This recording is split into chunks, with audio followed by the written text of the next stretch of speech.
Welcome back to our game. My name's Bruce, and this table here is we've having a mirthy discussion, a rather happy little discussion about various foods and such.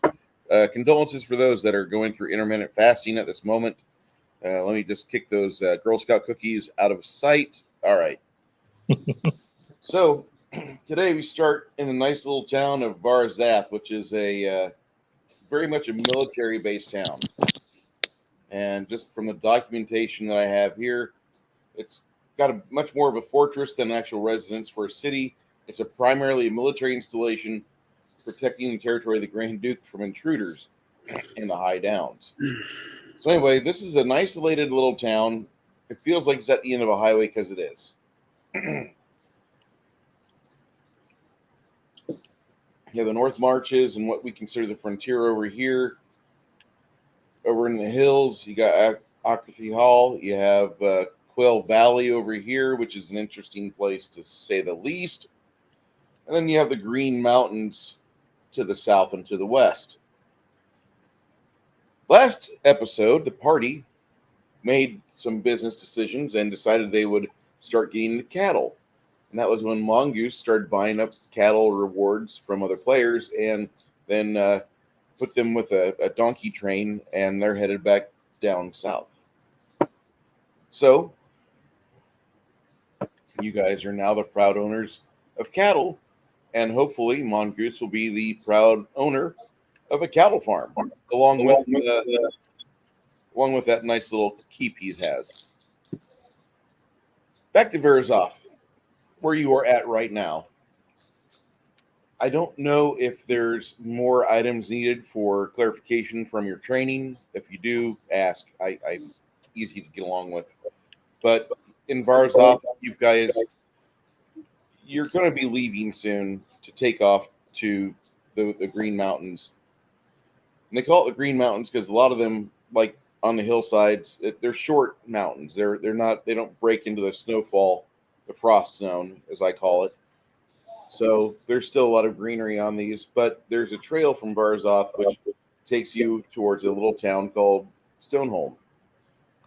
Stoneholm is a silversmithing community, which the dwarves that are inside it are very good at their job. But they've asked for some assistance from the guild last season, and the guild has been slow in responding. Now that you're in the area, they actually, instead of you guys getting some time to do what you want, the guild is requesting that you follow up on this and just see what the town mayor of Stoneholm wants.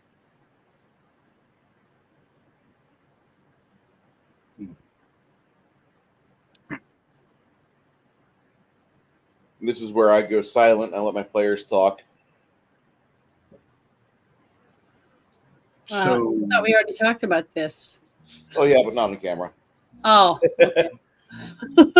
Hi, everybody. Hi, everybody. Mm-hmm. I give them an hour and a half, and they were just like stepping on each other, talk, yammer. And then I start the video. I give the introduction for the video, what's going on, and like my players are silent. I pumped them completely out. They're ready to game, it sounds like. Okay. Well, I am munching on a peanut butter sandwich, so it's kind of hard to talk with peanut butter in my mouth.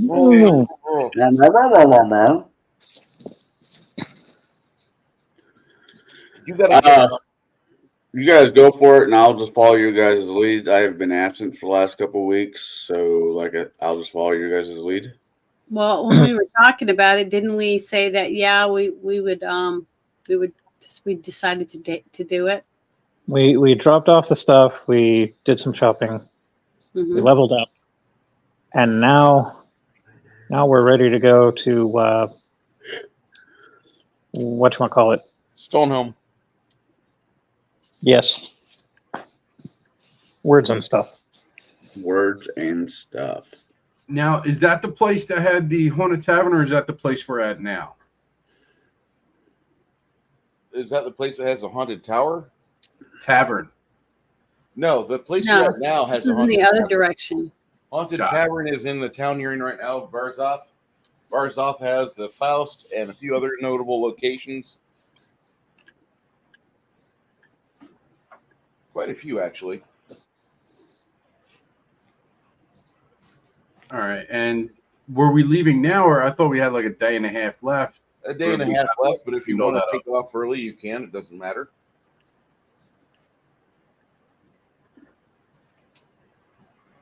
And did we still have another leg of the journey to go for the supply train, or is that completely finished?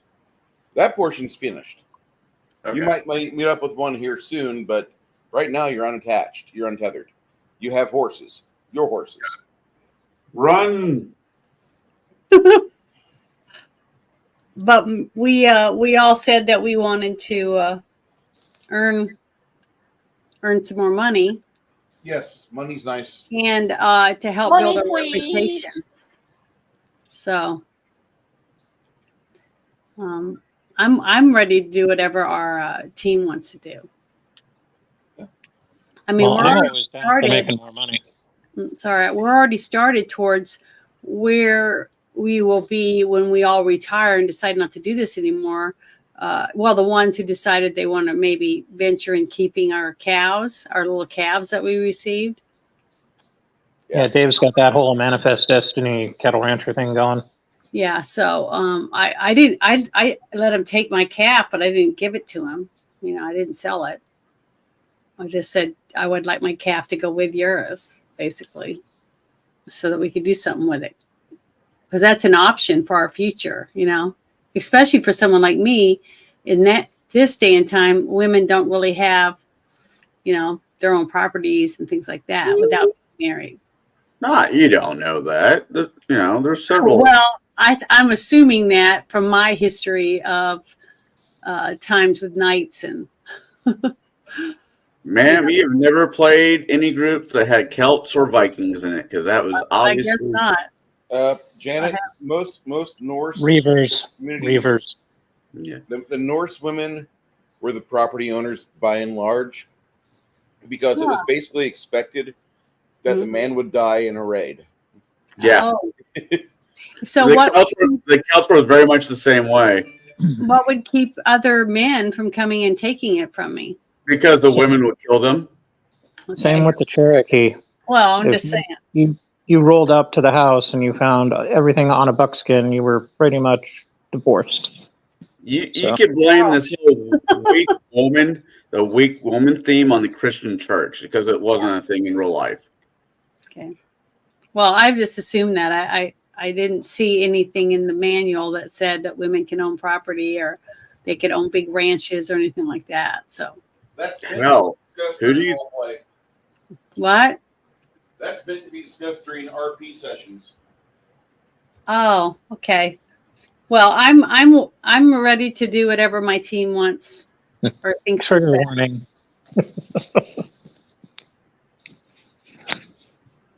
We may delve into areas of gender equality, inequality, you name it here.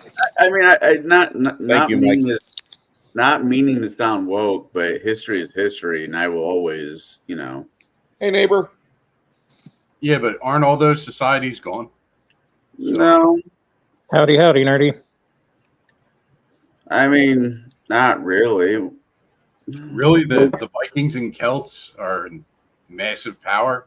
I mean, Well, it depends on how you look at it. What the aspect I'm looking at is, like, you know, people go join the service. If they're married, they leave everything in their wife's name. Mhm. Well, we usually get power of attorney, you know, for the loved one we're leaving when we're going to travel for a long period. Even if we're not going somewhere where we think we might die, it's just so that if you're in a car accident or get hit by a train or something. Even short travels, like my dad saying he was going to pick up a carton of smokes and a gallon of milk, and it's been, 46 years later. Are you and Connell brothers? I was about to say that's normally my Are we state. speaking Eskimo or other? No. Bruce and me are brothers in the Eskimo sense. We're tribe I'm- members. This is I would our. have to go to the FOSS to try and pick up leads, but if we already have one from the guild to go to, what was it, Stonehaven? Mhm. Stone Stonehome. I mean, then That too. unless there's like a clock, I say we start heading on. Yeah, I'm ready. I think I've got all my stuff ready to go. Jeremy, that's last week and next week's game. Although we're getting abandoned by Hamish the next couple weeks. He wants to go play with the what do you call it? The crowd, the Renaissance Fair crowd. I mean, there's some hot rennies though. I mean, I can't fault them. Okay, but 1 or 2% is not worthy for me to go and view it. You just need to go with them. I don't want to. Just one time. Just one time. There's I cheaper think we ways got of about getting butt from. sex too, but no. You just need to try it once. I'm good. And they won't let you sword fight while drunk. So Then you've been going to the wrong rennie fairs. the last one I was at was in Vallejo, and that was quite some time ago. Yeah. On your Anyway. way. Back before Mordor became Mordor. That is a nice looking group of people, though. Of characters. All right. Well, we're 30 seconds. We're more than 30 seconds into this, and we've decided to go move on. You know, to quote a wise man, "Let's go fuck this pig." Go kick some booty. Let's get the Or story. we'll go gather some booty. Connell, I'm probably going to rework this character and get the details to come out a little bit more if I can. That's fine. It looks like a gray blob, both in real life and on table. You guys, as you're leaving town, you can hear the chiming from the clock tower of Varazath, which that's the other thing you notice about Varazath. It has an actual, like a community of people in it that are into large gears and watches. Like the watchtower community here is strong. For a town being as small as it is, this town has a lot of love to towers and big clocks. Actual clocks, not sundials or water Yeah. clocks. And outside of town, there's a little bitty burb of gnomes, and that's on the eastern side of town where it's they call it Chime Haven, and that's where all the clocksmiths work at because they call it Chime Haven. Every fucking gnomish house has wind chimes. Every single one of them. So when you're on the eastern side of town, that's what you hear drifting over the walls. When you get inside the town, as you're leaving it, the town itself looks kind of like lazy, but it's a town at the end of the road. And a lot of communities don't liven up until they've got an actual destination point. They're not the destination point. If they're the town at the end of the highway, they seem to wither. This one seems to be following in that aspect. As you're getting processed out of town, you're going a little ward by ward by ward. There is a couple of vendors that are selling their wares, and as you're getting closer to them, you can feel the downdraft from the wall hitting you, and you can smell peppers and garlic, and it smells like chicken.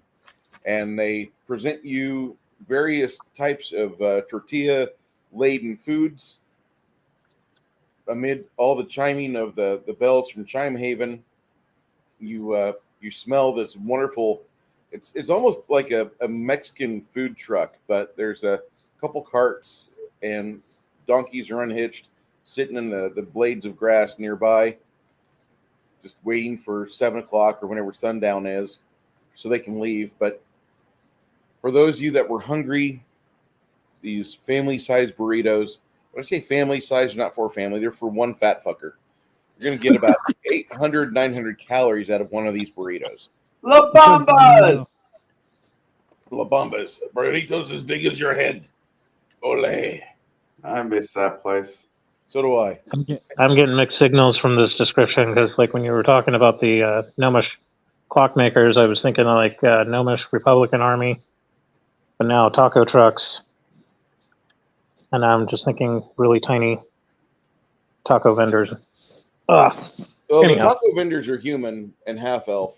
You can tell the girl's a half elf because her ears are very much got that bladed look to them. But if she wore like a hood or a hat or if she wore her hair different, like you wouldn't be able to tell if she was really a half elf. I mean, the part that gives her human ancestry away is the fact she's got boobs. I knew you were going there. That sucks. I would never want to be a female elf. I don't understand why the elves are still alive. How do they keep making people if you've got flat-chested women? I don't get it. It's got to be the glamour that they do. That's got to be it.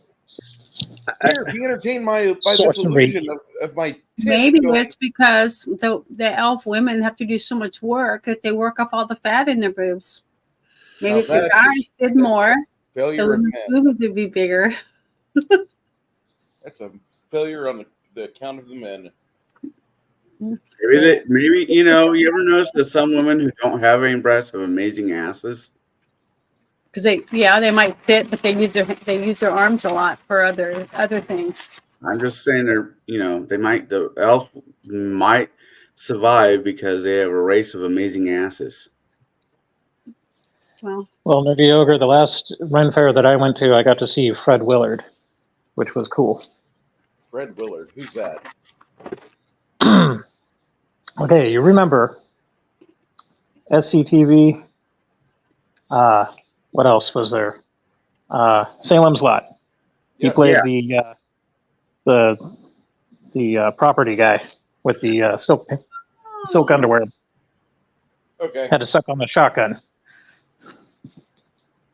He must have been craving some lead. Well, he was sleeping with his receptionist who was married. Oh. And then the vampire ate him. It's been a while since I've seen Salem's Lot. I'm going to have to rewatch it here soon. Is that a TV series or a movie?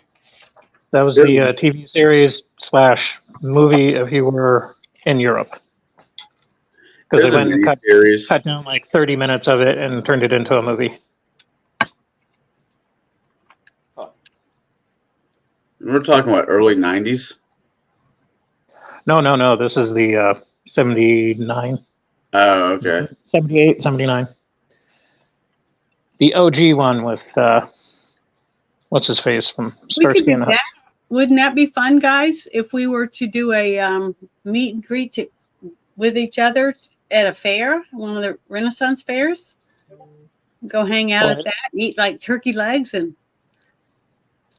stuff like that. Unless you can recognize this mug, I would have to wear like a jumpsuit and carry a blue wrench and have moderator on my back for people to. Well, we'd contact each other. We'd know that we'd be there. So unless you're watching the game and seeing this face and you can remember it, you're just going to remember 6 Nations, 31 Kings with a wrench next to his name. So yeah, I'd remember what you look like. I'd have to cosplay as like a YouTube moderator.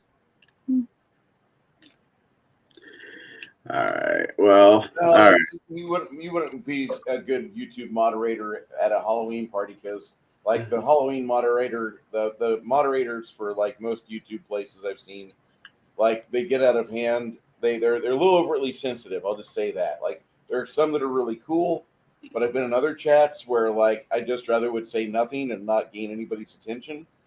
I'll just keep my fun commentary to myself. Because like find out one, maybe 2 other guys are like-minded and just hang out in the corner. Yeah. Yeah, because I've never done that. Hello, this popsicle stand. Let's go get some beers. Yeah. So, speaking of which, I see a big mug. yeah, I've got my honey in there today.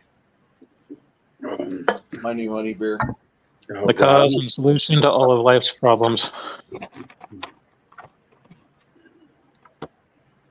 I would love to get hold of some honey brown. Yeah, So see, I would got a goodie bag. What do you got? Oh, I've got some ding dongs in here. I've got some little Rice Krispie treats and a fruit cup. And then I've got some little crackers.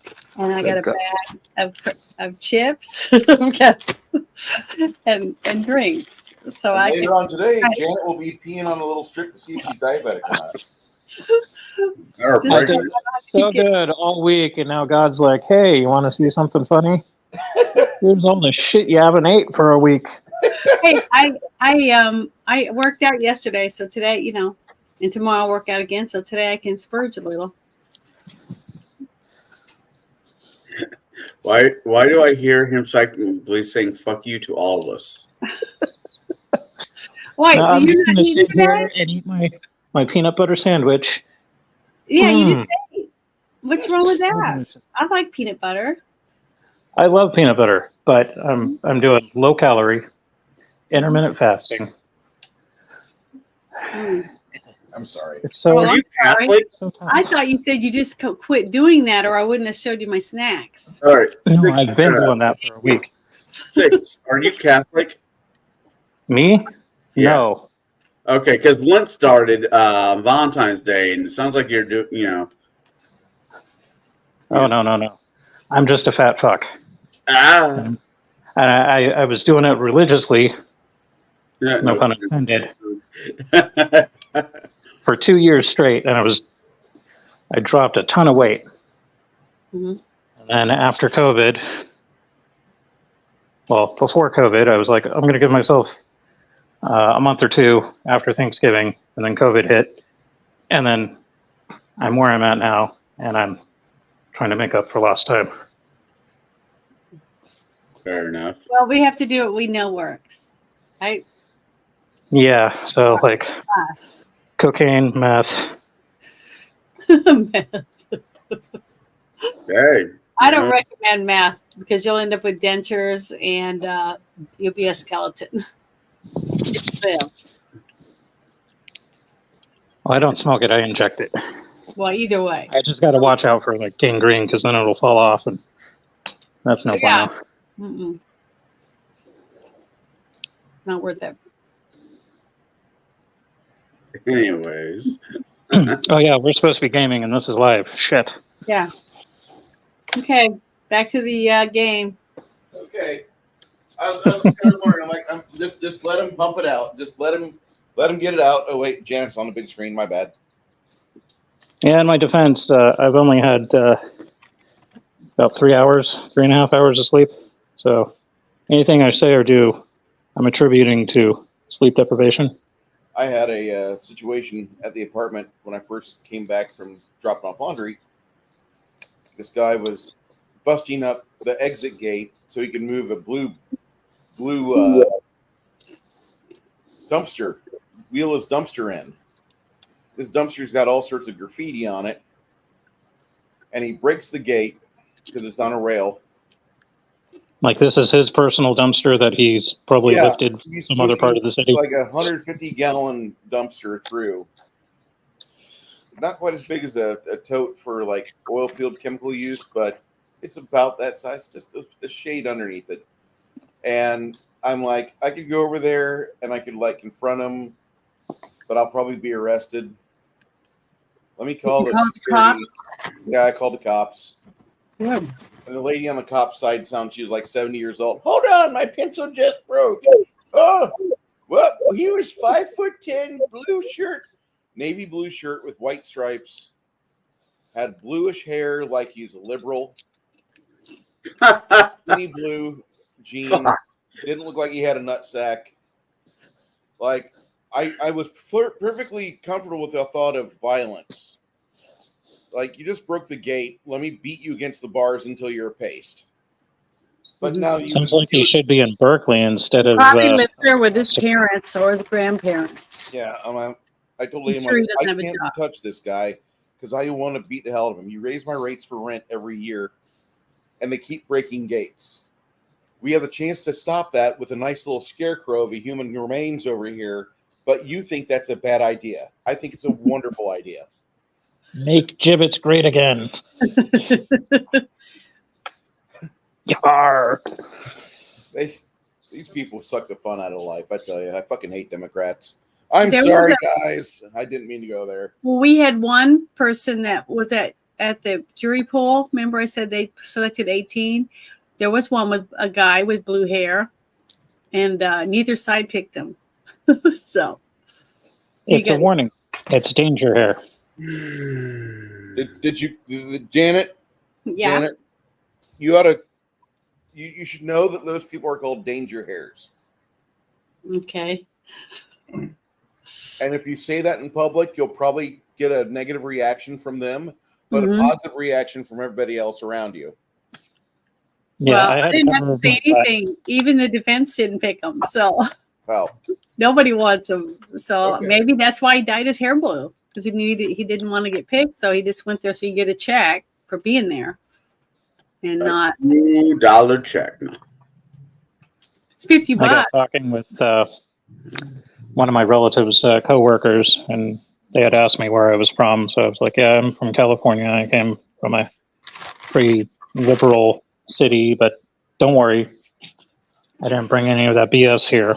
And then we got talking about it, and I started talking about the danger hairs, and one of their coworkers came up, and she had like rainbow-colored hair, and I was like, "Who'd you vote for in 2016?"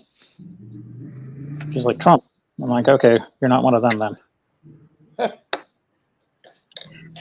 She's like, "What?" I'm like, never mind. Well, see, I try not to judge anyone by their hair. Oh, I say judge all you want. Whether or not you do it vocally depends on the situation. I'm an ISTJ. Whenever I take my Myers-Briggs test for finding out yet, I'm still an ISTJ. The J side's like 90% of my personality. For those who don't know what that means, the J means judgmental or judging. I judge the shit out of everything that walks around here. I'm sorry. Okay. You guys are finding out a little bit about Stoneholm, and before you leave Varazath, you find out Stoneholm is a bit of a trek once you get in the vault or indoors underneath the mountain. You've got a trek of about 5 to 10 miles to get to the city. And sounds a bit dwarfish. It is. A guide offers to join up with you for a total of 12 gold, basically 120 silver. He says, I'll get you into the city of Stoneholm, and after that, we can break company and I can enjoy my money. How's that sound? I'm all right. I'm cool with that. I'm cool with it if we pay him once we get there and he gets us in. I'm cool if we pay half now and the other half upon completion. Guarantee I'm not going to crack my skull on some low-hanging tunnels, and you got yourself a deal. The Varazath Road is the name of the road indoors, and they call it that because they made it to where the ceiling height is a minimum of 9 foot high. That way, even the ogre bloods of Varazath, because that was a thing about 70 years ago. They tried doing an experiment where they crossbred ogres and humans to make more powerful warriors, and that didn't really work out too well for longevity because they were very dumb kids, and then they died of old age by the age of 50. But none of them got to old age because they were so stupid. They'd do stupid things, or they'd act like their father, and next thing we know, we have to put down a 300-pound or 800-pound, like 9 foot high piece of shit. So just we've had our discovery phase. My name, by the way, is Darnberg. but you can call me Little D. Hmm. My, All right. my uncle is the original Darnbur of our clan, but we're going to a city that the Spader made, Stoneholm. Oh wait, you don't have any elves in your group. Okay, so little Darnbur starts to tell you the story of the city of Stoneholm, and there's a group of people. The filthy knife ears. Say again? The filthy knife ears. Yeah. Well, they not only did that, they not only killed the knife eaters, they ate them. I Well, want to say that like Anakin Skywalker, I killed them. Anyway, damn younglings. It's a dwarven steadfast, which is basically like a settlement with a purpose. mhm. It's not a small town; it's a settlement.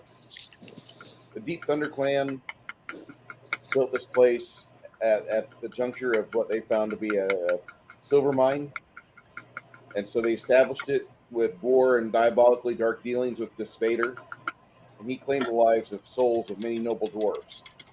Now, this is about 500 years ago, and now demons and devil worships alike are outlawed on pain of death or banishment within the city. So the city is kind of aloofly political, and they really don't trade with a lot of people above the surface. They've got underground trade routes they deal with, but they don't really do a lot of trade above ground. The Less hassle, I would assume. Say again?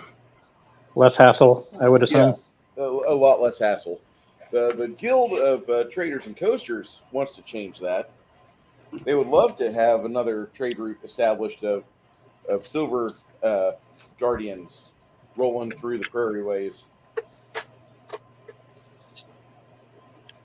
Hmm. Getting Dwarf Fortress vibes. I would love to be able to run the soundtrack for Dwarf Fortress right now, but copyright. Oh, yeah. The new- Well, when we get booted off and have to go to Rumble or what have you. No. When we get booted off, we all agreed we're going to Pornhub. They would let it fly. I wonder if Pornhub has copyright laws and shit. Bruce, have you listened to any of the music they offer? On what? Pornhub? Streamlabs. Oh. No, I usually have the volume turned off. I know, but you just go down. They got a lot of cute little background musics. And they all drive me slightly crazy. Some of them are really cute. I've used them a few times. Oh. They're getting better. It's like they're trying to add a little more here and there. My music of choice is usually White Bat Audio, but he does a lot of synthwave and stuff like that. So that's Interesting. White Bat Audio is no copyright. White Bat is awesome. Yeah. So as you make your way over hill and over dale, Over here, over there, barking a bloody trail. you got to make your way from Varazath to right here. There used to be a shrine right here at the start of the mountain trail, which leads to the vault entrance. That's about 100 plus miles. Connell, roll me a d6. 5. All right. For the first 5 days, you really don't have a whole lot of incidents. You have relatively clear skies. It's getting a little warmer out. We're approaching summertime. Once you have your 5th day, you guys get to this area where there's just a whole patch of of wild gooseberries.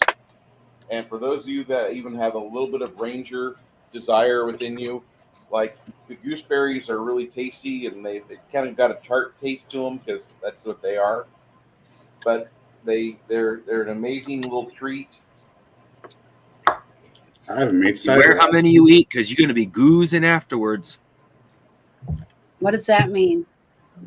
Make you shit like Diarrhea. a goose. Go Yep. ahead, lady. I was just saying, I'm assuming they make you shit like a sick goose. Yeah. Okay. Yeah. I've made hard cider out of gooseberries before. It was interesting.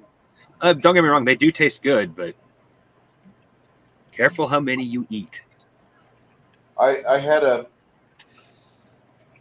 house growing up. Mom and Dad's house had like 8 of them that we developed from some sprues from the neighbors' bushes that with their consent we trimmed it and then we planted them and it took off. It developed shoots and roots and it was a great little experiment. I learned how to do that.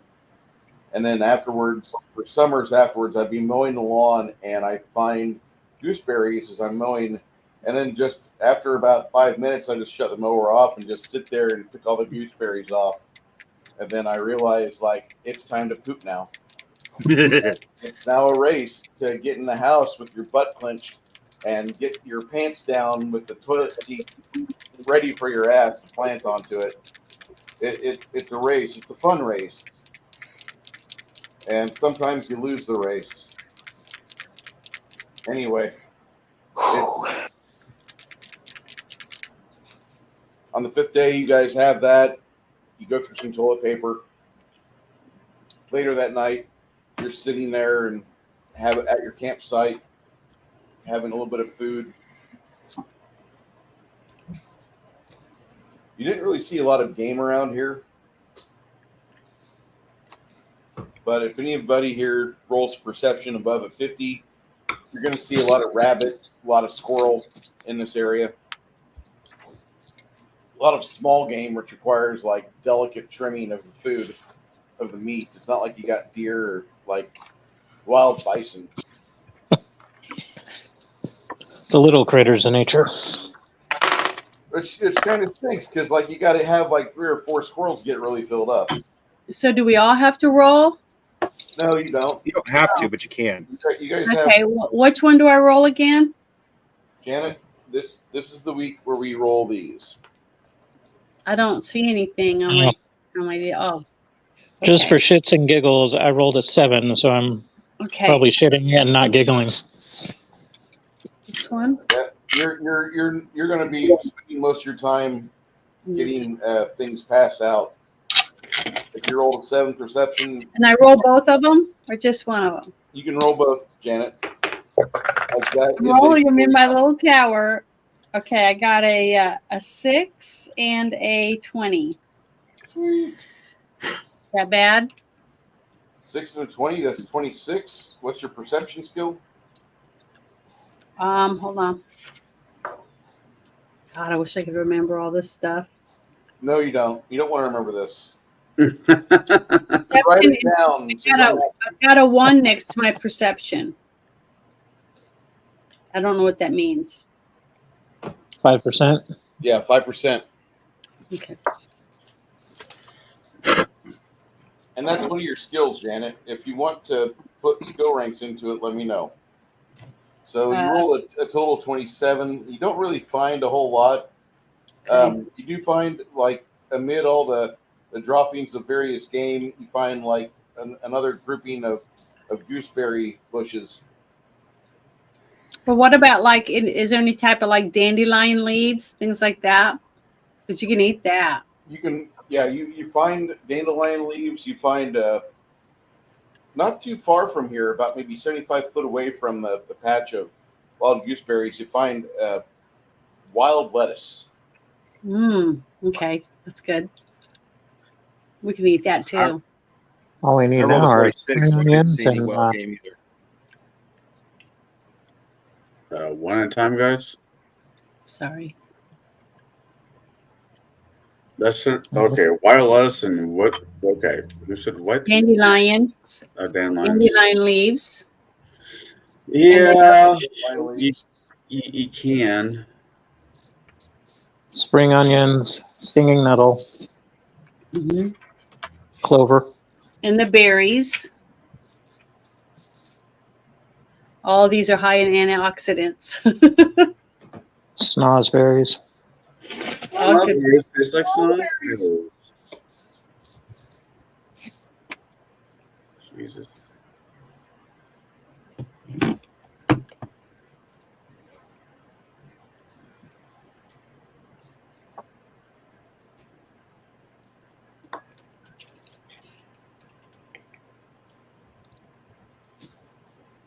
So this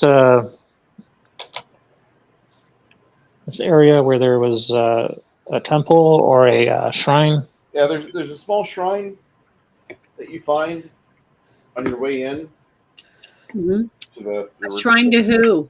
Yeah. When you get there, you see the broken statuary. This looks like it was at once a shrine to the weather, or the god that's supposedly responsible for the weather, Telephus. And there's inside the Pantheon area, the shrine area, there's like, it almost could have been like a small temple, but you find a small altar and you find a broken statuary everywhere. And the bas reliefs make you think that the people that have been here since then have very little happiness about the weatherman. But Telephus is the one responsible for getting the crops their rain and getting the snows to melt in the early spring. So the mountains will feed the local plains and forests around them. So it looks like they basically abandoned their god because they haven't been having good crops. Maybe that, but that's generally the overall consensus you'll gather if you just look at this site. Because there's like 5 or 6 statues to Telephus and his aides, and all of them, the face is beaten in with some sort of pick or some other chiseling item. Somebody wasn't having it. Well, maybe it wasn't the people who worship that. Maybe it was another person or group that moved in that doesn't like this god. Or Agree with him. going back to it could be either way. I mean, it wouldn't be a first time a group of people lost faith in their god because God was shit in the bed. Well, I know, but the fact that the face was defaced, that's a little higher up on the scale to me than just knocking the statue over. You know what I'm saying? You pray to this guy for forever, and you have your own little family, and you have a small little farm. And this guy, as long as you pray to him, is supposed to make it rain. Well, your kid's not starved to death. Your wife left you for the guy next door because he could bring in the corn, and you're fucked. So yeah, I could see somebody caving in the little statue's head. Yeah, I guess now that you say it that way, that could be possible. Jeremy, I don't know what a snozberry is. It's just a Willy Wonka thing, dude. Oh, Yeah, Willy are, Wonka. are you being sarcastic? Yes, he's being sarcastic. Okay. Who, me? From Super Troopers. Depends on if you mean the Charlie and the Chocolate Factory reference from the 71 movie or the Urban Dictionary reference. Yeah. The former, not the latter. I have no idea what the latter is, although I might just Google that real quick and see what they say. Hey, it's time for Jan to learn a new word. Uh-oh. Oh, no. Snozberry? Learning Japanese with Janet. I guess it'd be a booger. No. Berry. No. I know what a dingleberry is, and I don't want those. A snozberry, depending on who you ask, is also considered the tip of the male penis. Oh. Yeah, okay. She Never kicked heard me right that in the before. Snozberry. Snozberry rhymes with penis. Maybe schlongberry. It does? Get that. Mm. I'm being really blunt with the definition. It's a euphemism. Good God. It's a fancy word for wiener. I never heard anybody say they're being blunt with a penis.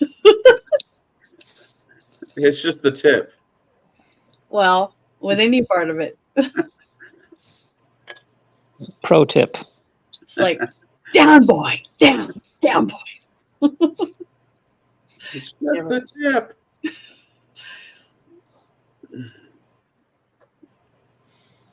Okay, so now what? Well, you camp out here. Mhm. You some of you guys will decide that your little friend, little D, he's kind of a dick. After like 5 days of hanging out with this guy, you recognize that he's not a nice person. Joe figure. I figured that out when he wouldn't take the money once we got there. So Well, I wouldn't have took just the money when we got there. I want half up front and half when we get there. That's just good business sense. But is he just like miserable, or is he like untrustworthy? He's measured. He's you can trust him. From He's what free. you can see, you can trust this guy. I'm fine with that. I mean, he's just so an he's a asshole. miserable bastard. Yeah, I just won't sleep as close to him or walk as close to him. You know.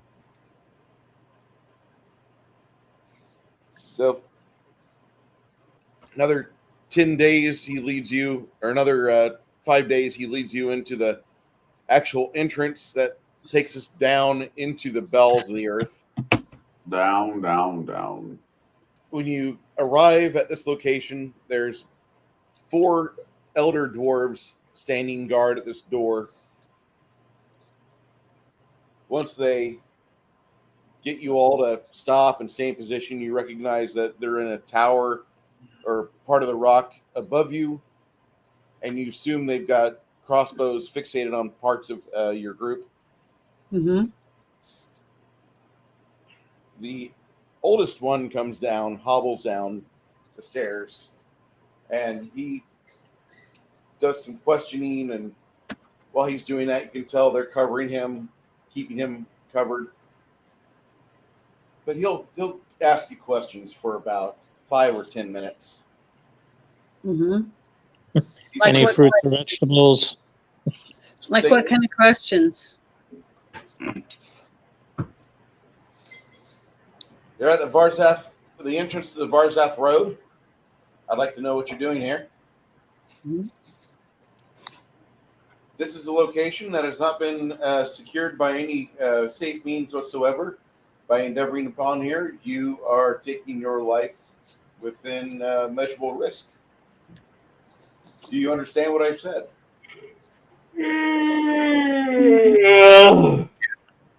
Yes.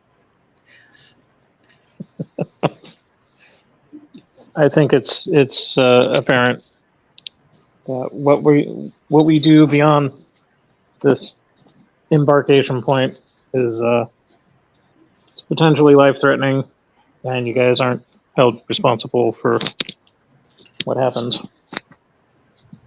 So yeah, that's why we got this this guide here to give us a hand to our locations.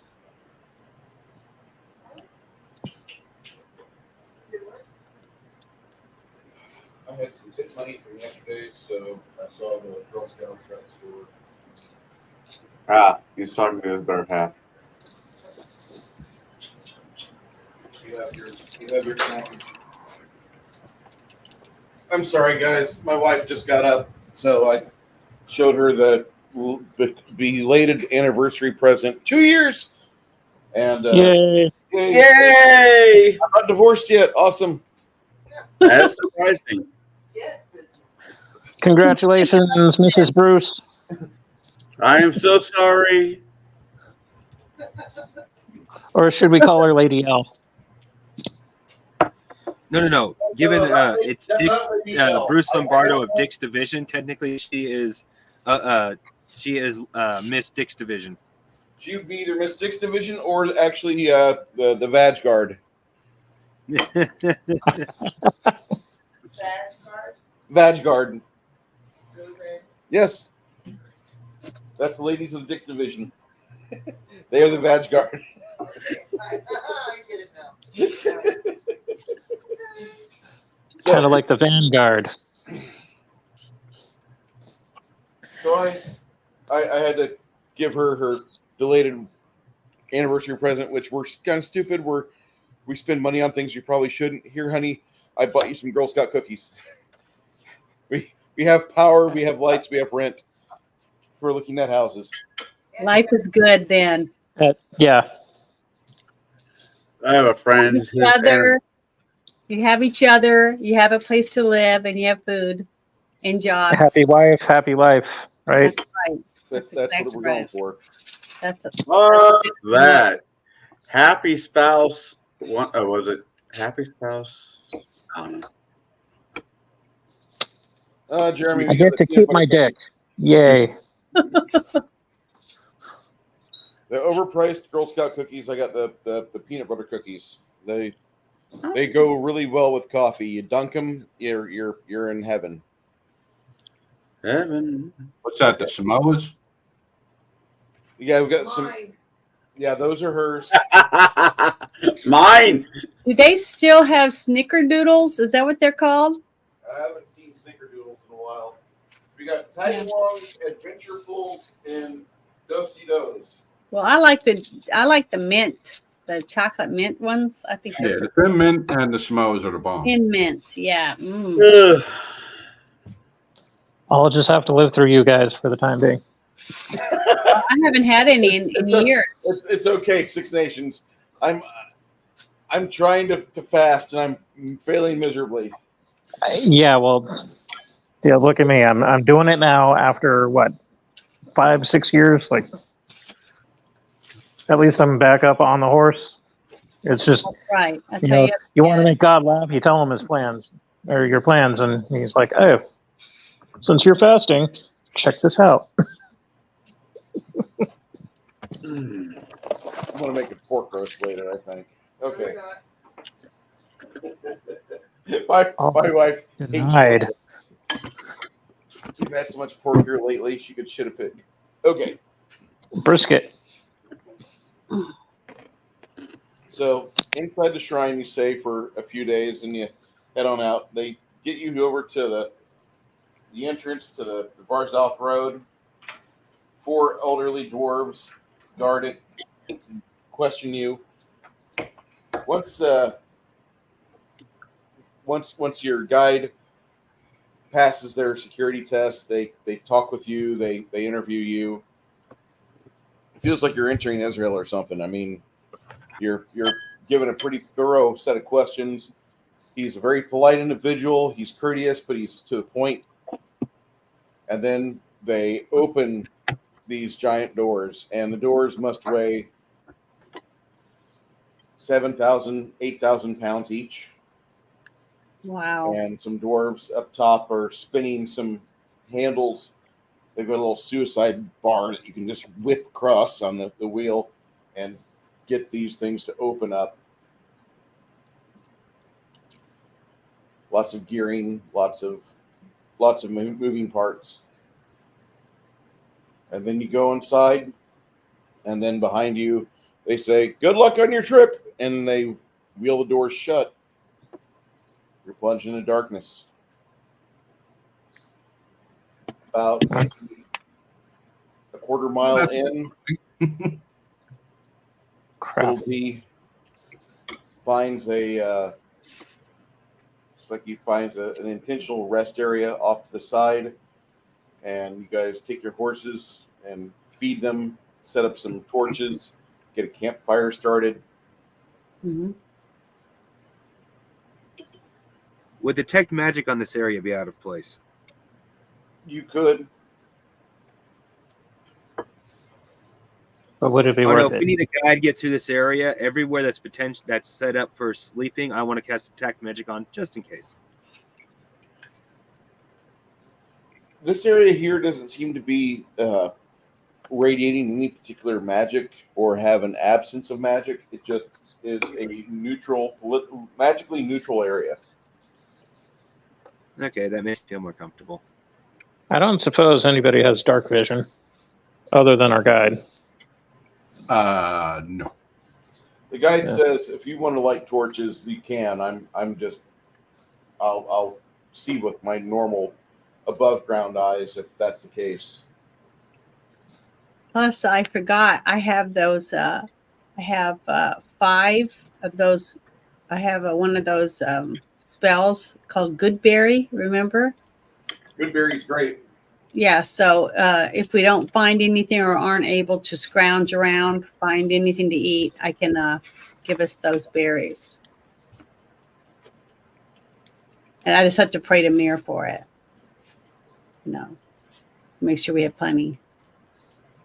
So just wanted to remind everybody that. I forgot. I was looking through my papers. Yeah, Hey, if I we're don't traveling in a I don't have potential underdark situation, I don't want to advertise too much. Mhm.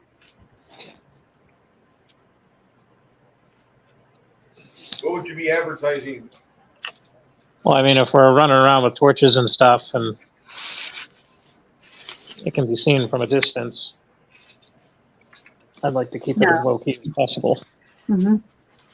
Yeah, just a small little fire just to stay warm. Should be enough, don't you think? Any fire, if we're in a dark, any fire is going to be too much.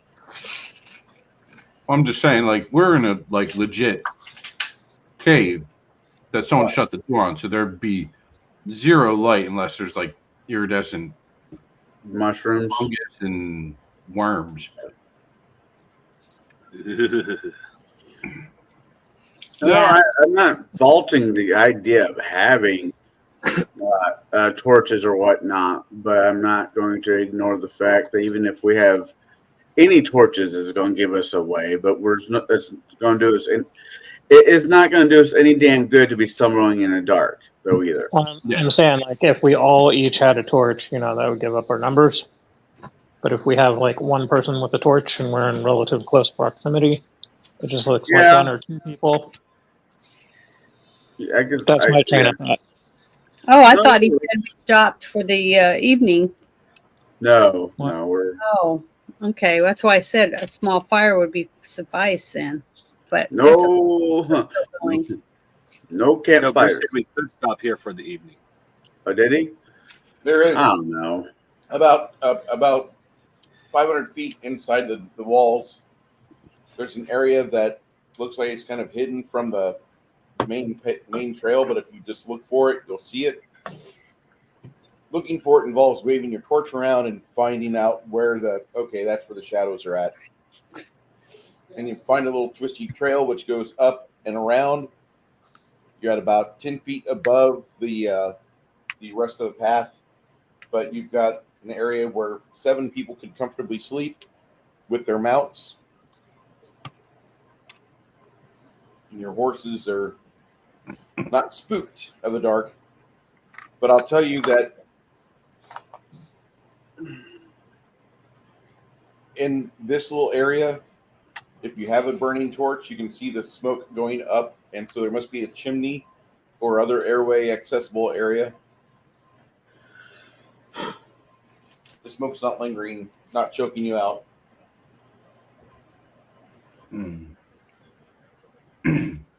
Being that so many people have business here underground, there are a lot of people that take torches with them or other light sources. Now, banditry is common. However, it's not so common that you expect an attack every time you go here. It's just on this trip, you've not had banditry happen, which is nice. And how long did the guide say it was going to take us to get through here? Well, you had 110 miles to traverse, 100 miles to the mountainside and 10 miles into the mountain. So roughly about 2 weeks. Maybe a little bit less if you have a good time. And so far, you've been making good time.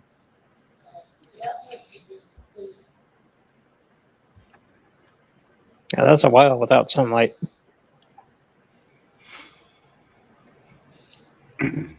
I mean, if it's a good spot to rest, I'm for that. If we can push on, I mean, we're going to have to rely on the guide. I'm making the assumption that he knows, the rest stops, the little plateaus and their distance, how long it takes to get from one to the other. He tells you he watches more on the horses, and that's when he figures it's time to rest. All right. I mean, we're paying him, so unless something feels off.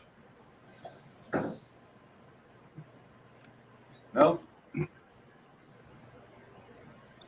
So far, little D has proven to be pretty accessible, pretty successful, and he's not talkative, which for some of you that are like Ron Swanson, he's a perfect traveling companion. My best friend and I haven't talked in 4 years. I still never call that guy.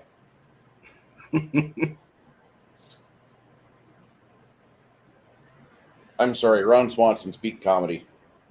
Oh, absolutely. Well, You had me at meat burrito. meet Tornado. Tomato. Yeah. So nobody wants to hear about the cheeseburger garbage plate stromboli I just found on YouTube? Oh God. But anyway, so we're going to rotate in shifts, wake up and hope we don't get stabbed. What do we want to do? We'll do shifts. I'll start. You see, little D. Looks like he's cracking open a can of some sort of bean. He pours a lipper of tiny black beans into his lip, and then he leans back. He says, "These are going to make me hyperkinetic whenever I have to move. But if I don't move for 30 minutes or more, that means I'm sleeping. But once I have to get up and start doing stuff, I'll have to use, the facilities, and I'll also have to be kind of calmed down. But I don't sleep too well, so these beans are great." What are they? Anti-coffee beans? They say Arabica Dwarven. inside. Dwarven Coca-Cola.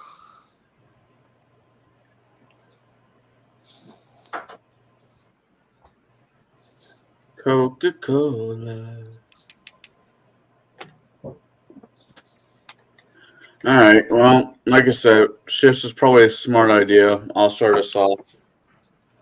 2 hour, 4 hour. How you want to do this? 4 hour worth, I guess. I'll take next trip. All right. That's what today's blend is. 22 Sierra breakfast. That's a beautiful bird on that bag there. I love this thing. And they just came out with like 170 brand new Warthog 2s. They refitted them, or they respec'd them, I guess. Yeah, I think they're supposed to last till 2050 or something with the new upgrade or something. The Marine Corps will not get rid of the Warthog. I hope not. Not according to Halo. eventually we can do design, Specifically, but- according to Halo, they're not going to. Just upgrade it. I mean, it's the only gun that's been, designed with a plane around it, and it's awesome. So are you still sponsoring Blackout Coffee, or has that has had its time? I still go with Blackout. I still like Blackout quite a bit. I still have a code with them. But right now I'm drinking 22 Sierra because those are two companies that I believe in. All right. There we go. Welcome back, Janet. Sorry, I got the ring of death. What's the Ring of Death? It's a little circle that spins in the center of the big screen and on my picture, and then it was just gone. Technical difficulties, not the chili pepper type of ring of death. No, on my computer. So I had to restart my router. So it seems to be working right this second. Okay. Sorry. You're Help fine. computer, stop all the downloads. Stop watching so much porn, Janet. It'll be okay. And it was pretty good too, till it ended. I've never heard her say this before in my life. I am This upset. is sponsored by NordVPN. I'm Nikki Haley, and I'm sponsored by Raytheon. My bad. I'm sorry. Cheap joke. What did I say? I missed it. No, 12 down, 1 to go. 12 down, 1 to go. We're talking about Nikki Haley, aren't we? Yeah, I thought we were talking about the lady that's going to lose big in South Carolina today. My bad. Bigly. Bigly. She's behind me in the polls. Bigly.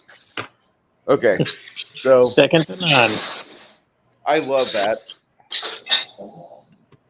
The memes write themselves, I swear. Finally, after a full day of travel and waiting for somebody to finish pooping on the side of the rocky pathway, you and your horses managed to get all the way through. Feels like 10 hours of trudging through the darkness. Hello, darkness, my old friend. As you are standing before a set of great doors in front of you, there's next to them some towers with slotted towers. It's not sluts. I just love sluts. I'm sorry. Okay. What kind of game is this, Bruce? Welcome to Pornhub. All right. So the slotted towers, they've got various. You can hear the dwarves inside the towers as they look at you, and they're speaking to each other and telling each other how many they see. I see 5. I see 5 mounted. I see 6. Oh wait, they've got a dwarf with them. The dwarf is on a donkey. Okay.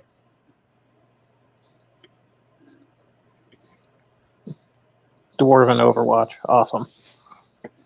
Although you must be covered by, each one of you must have like 3 or 4 crossbows on you.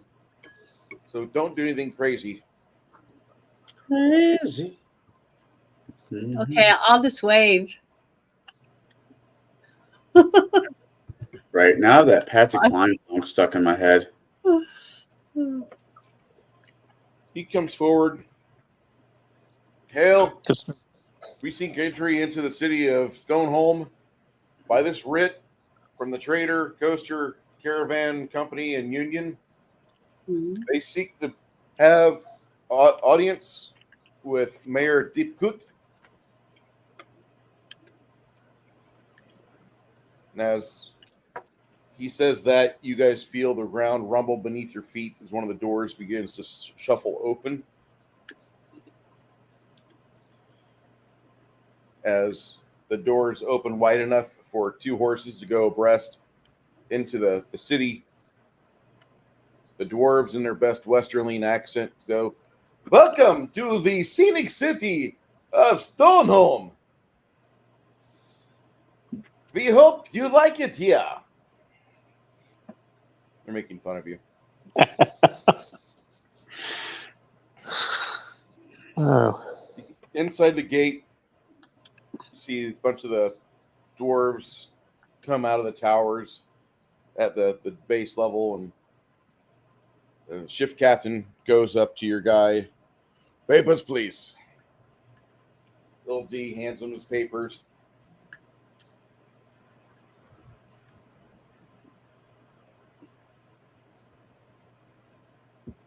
"So, you come from the city of Varazath?"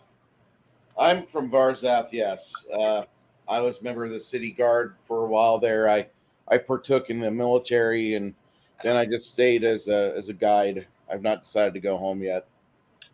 "That's interesting. Thank you, Darval. What is your name?" He's talking to you, Connell. My name is Cormac. Cormac. Sounds a bit Reamish. Are you from Ream? The answer to that is, I guess, yes. Okay. I don't remember the details of my birth either. I understand. I'm a blacksmith from my hometown. At this point, the dwarf was getting ready to walk past you, and he comes right back. A blacksmith, eh? Hey. Oh, Why do you come to Stoneholm? Is it to steal our secrets? no, to learn, to get better. Oh, to steal our secrets, I see. Yes.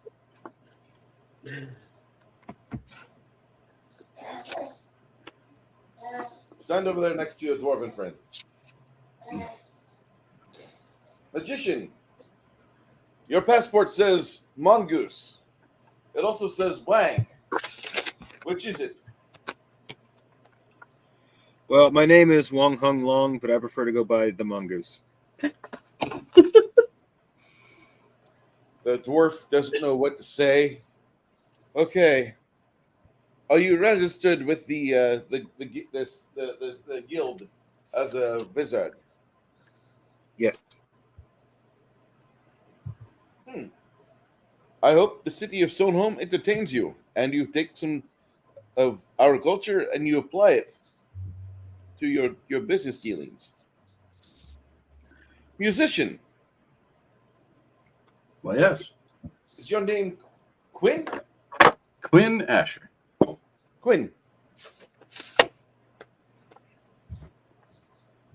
Welcome to the city of Stoneholm. Do you still busk? Yes, I do. Okay.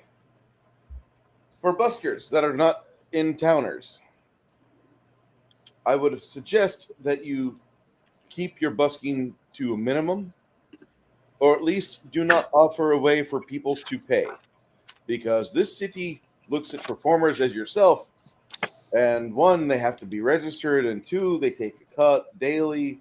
It's for guys like you that just want to make a quick few coins. You're best off not to tell anybody to give you money, but you could busk at a bar and just say, give the bartender my tip, and that means they buy you a drink. All right. I can make peace with that. It's easy that way. Most times when people are in bars, they want to hear good music. Maybe stare at a pretty girl or so. Tell me, busker, real quick, do you like bearded women? No. Okay. You can stay. We won't compete for the same plot. Jesus. However, I believe Cormac might be interested in such fare. No, And of course he'd be stealing our secrets and our vagina. Yes. I'm not into bearded Well, lady. technically, not all that picky as long as there's a hole in the wall. That's what I'm saying. You wouldn't even know. No, no, I'm picky. Not a couple of ventures ago. Bruce gave you a glory hole. Yeah, Miss Warcraft. Don't Yes. worry. I shipped the ladies some peanut butter. They'll be fine till you return. Oh, God.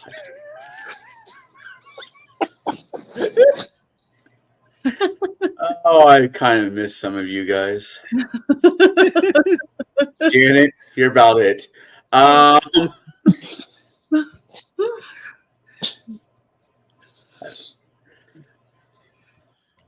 The watch captain approaches Lemmy. Lemmy, Huzzah. what do I need to do in order to ask you to deliver upon the promise, which I do not want you to partake in any sort of banditry or roguish guild activities while you're here? If possible, unless it's for the immediate betterment of the city.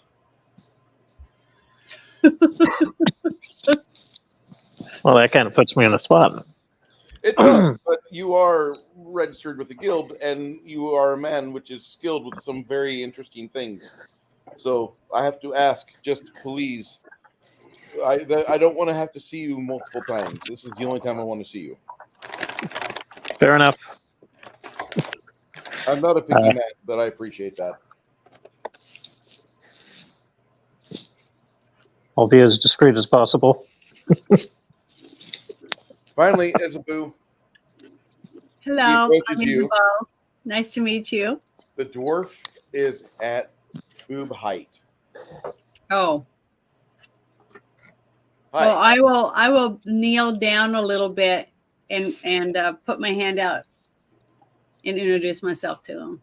He takes your hand. He says, "Miss, I just want to say that it is nice to have a representative of the old paladin within the city for once. Thank you for being so kind. How many years have you been in service to Mir? I guess I would say 5, 6. Interesting. Hmm. Wow. Well, I hope if there's any questions that you have, you please direct them to me. We do have a shrine for acceptable deity practice within the market area. Actually, not in the market. Off of Silver Street and Hammer Axe Avenue. Hammer Axe Avenue is the main thoroughfare, which leads straight up the city. But if you need anything, you could ask any of us. We'd be more than happy to help you. Like I said, it's rare for us to see a representative of the old paladin. Thank you so much. Appreciate it. He gives you, all of you, a copper coin, which has the City of Stoneholm's insignia of a hammer being wielded by a angry dwarf. Looking, when you look at the coin, it looks like the dwarf's going to bash you with a hammer. That's the POV of it. The other side of the coin, you have a looks like a set of veins in the ground being mined by a couple dwarven kids. The copper coin? It's a copper coin. This is a copper coin of the city. If you wish to keep it as a memento, you may, or you may put it in your pocket, where it assumes the identity of a normal coin and to be spent like such. So it's Cool. just called a city coin then? Mhm. Okay. So it's basically like the local currency or a curio. This is actually a mission coin. I don't know if you've ever met people, but some people have coins and Ranking members. yeah, ranking members, and so like throughout various coins to see who buys a beer. Mhm. I have a few. No, I was never in service, but I do have a few. Yeah, I've seen them. I was just thinking in game, this is the equivalent of. Yeah. Nope. Well, they let you in to the city, and you can hear hammers banging on hard objects. You definitely smell sulfur. I hope. It's a busy day. Got dwarves traveling here and there on business. Diggy diggy hole.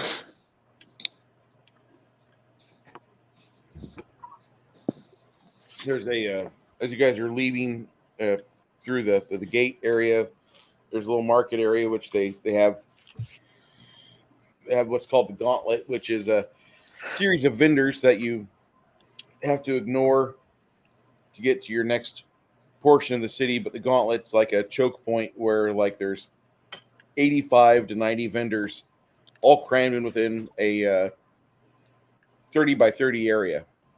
Oh, And then wow. that chamber exits, and it's supposed to go to the rest part of the city. But Merchant Road. yeah, Everything you need and 7 things you don't. But all right, well, some to a very good price. You have a group of dwarves leaving the side of the cavern.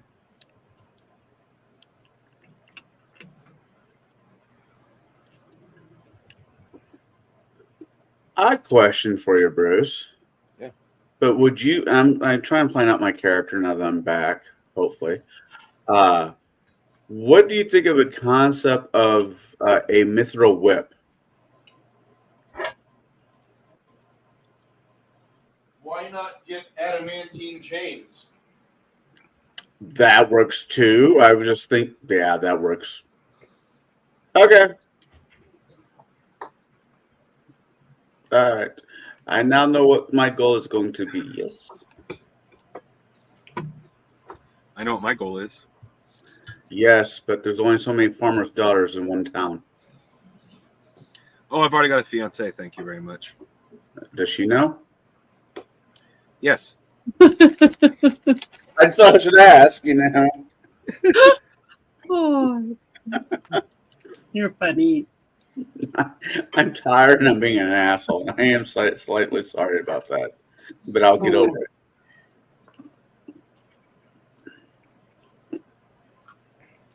All right. As you see the gauntlet area gets kind of crowded a little bit, you see what appears to be one dwarven, looks like a noble, flanked by 2 bodyguards, and little D says, Lord Starkirk! Lord Starkirk!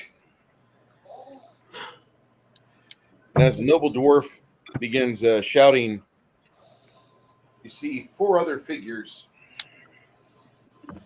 wearing dark cloaks.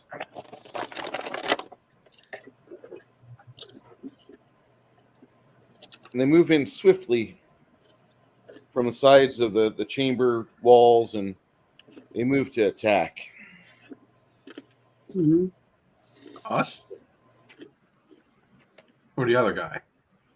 The other guy, he's shouting for help. I cast sleep. Though with doors, it might not work.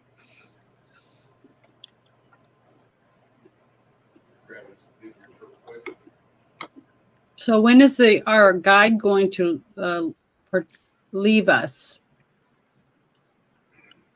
Once he gets you at a hotel, he was hoping. Okay. Get the rest of his money and split. He said he would guide us here. He never said he would guide us back out. And how much do each of us have to pay? $1 or 1 piece of gold or something? I think it was what, 120 gold or 120 silver, something like that. Wasn't Yeah. much. 120 12 silver. gold or 120 silver, however you want to look at it. It was 120 silver. Okay. Anyway, as these cloaked figures massacre his bodyguards, everybody needs to roll their initiative die, which if you're not Lemmy, your initiative die is D8. If you're Lemmy, it's D6.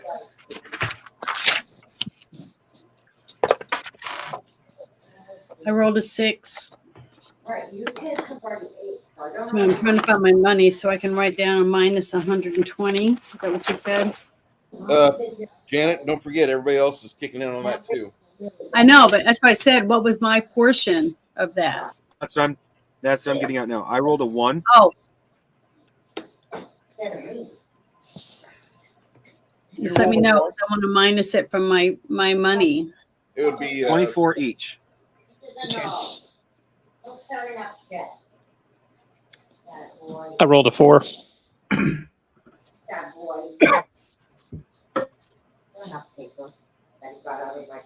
rolled a 2. I don't know what possesses animals to do that.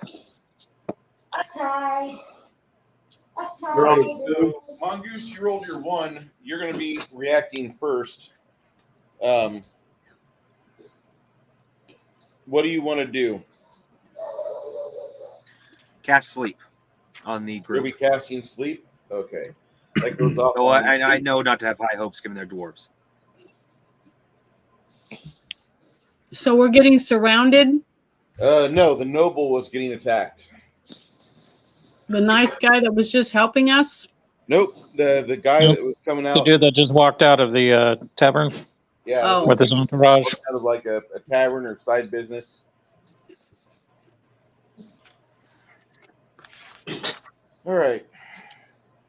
So that will happen on 8, correct? Hold on. The level 2s are. Yeah, level 2s are 8 seconds. All right. So that'll happen on 9. Thank you. You're welcome. Okay. 2, 3. That was me, too. Okay, you go before I do. That's fine.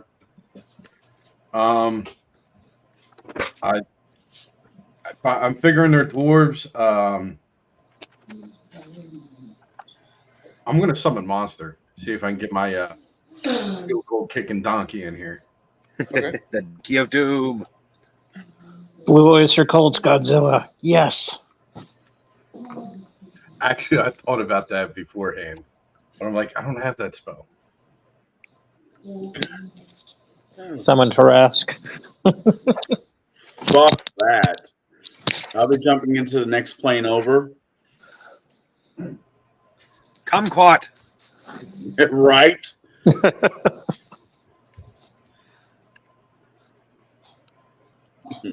Conquest times 10. I will be pulling out my whip. You're pulling out what? The whip. The whip. Okay. Do you summon any monsters? What's your summons casting time, Flady? I thought it was. It's a 2, so it's going to be an 8. All right. That'll go off on 9 as well.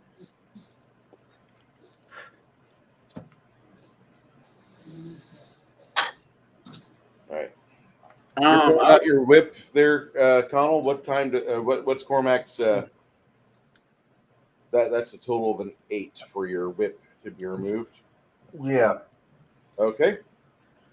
4, 5, Oh, 6, 4. 4. Who else is Oh, on 4? Yeah. I think that was just me. Okay. What's your declaration? So I'm gonna draw my short sword and ready my dagger. And where am I positioned there? I'm gonna head over towards the noble, but keeping an eye on the guys on it. I guess it would be his right hand side. Okay. So I'm gonna get ready to rumble as I close in. Ladies and gentlemen, boys and girls of all ages, let's get ready to rumble. I was left alone as a child.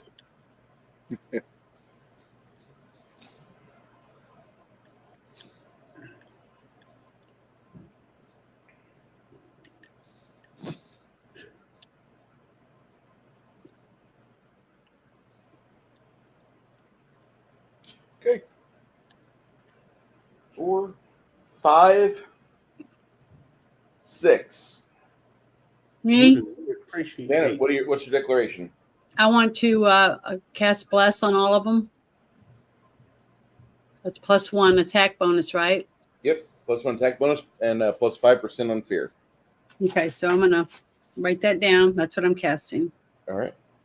That's your second level spell. What's the casting time? 7 or 8?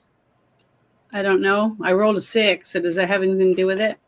That's your Second declaration. level spells are a casting time of 8. 8. Okay, that'll be on 14. 8. Then. Okay, let me write that then. 14. No, 8. Write down 8, Janet. Oh, sorry. You're good. Let me write that next to my Bless. All right. 6, 7. On 8, you pull your whip and weapons there, Cormac. Right. My question for you is simple. Cormac, did you want to do... I should have asked you this before, but you're a third level fighter. You can move and draw at the same time. Oh, do I have a variation of quick draw? No, you can, because you've got a +1 BAB, Yeah. you make a move action over 10 feet, or Yeah. if you want to move and draw both weapons, you can. I'll move and draw both. It's your movement. What's your armor you have? I have hide. Medium armor? Medium armor, yeah. All right.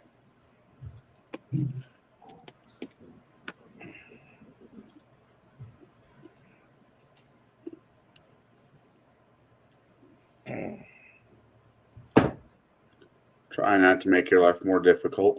Oh, you're good.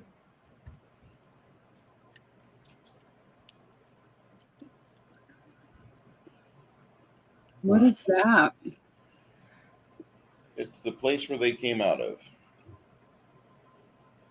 The Wolf's Head Bar. Yeah, I drew my whip and I moved. Yeah, because my other weapon was a short sword. That's right. Fuck. If you want to draw both, you could, but that's you. As of right now, I'll just draw the whip. Okay. What's your next action there, Cormac? Well, I imagine it's an 8-foot whip. It's a bull whip. I am going to, because whips have the ability to disarm or trip, I'm going to see if I can trip one of the guys. Remember, you have a +1 attack bonus. Right, I still have to attack the guy. Oh, no, you don't. No, you don't. Not until 14. That's right. I'm sorry. Right, yeah. I was about to say that's not yet, though. So that'll go off on 16 for the disarm attack. Okay. All right. I should start watching Indiana Jones before I start playing this game. I don't know. If it works, it's going to be a short trip. Castlevania. The short creatures make their way towards you, and I didn't really read hard enough, but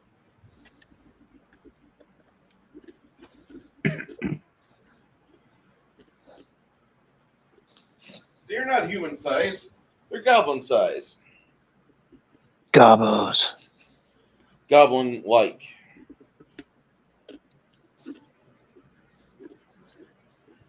How dare you bring out the prostitute at a time like this? I say that because she's gesturing. She wants some action. Money, please. Sorry. All right. On 9, that sleep goes off. And the party falls asleep, and we'll all get murdered. And or shocked. Well, I'm not shocked, considering where the spell came I from. am shocked. Shocked.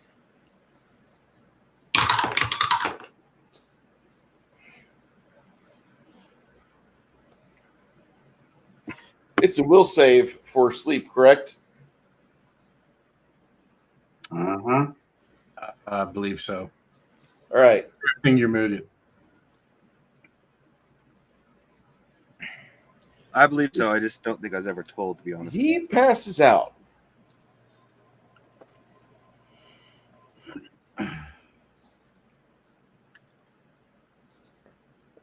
What are you doing next there, Mongoose? So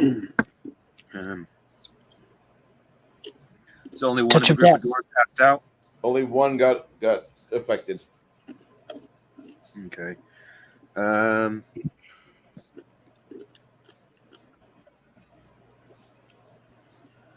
Let's see here.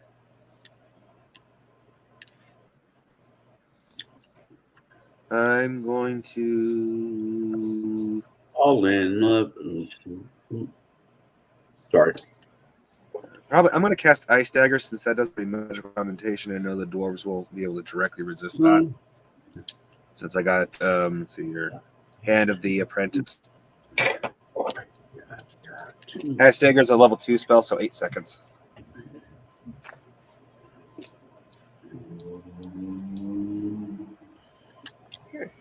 After today's game, I'm going to watch Coneheads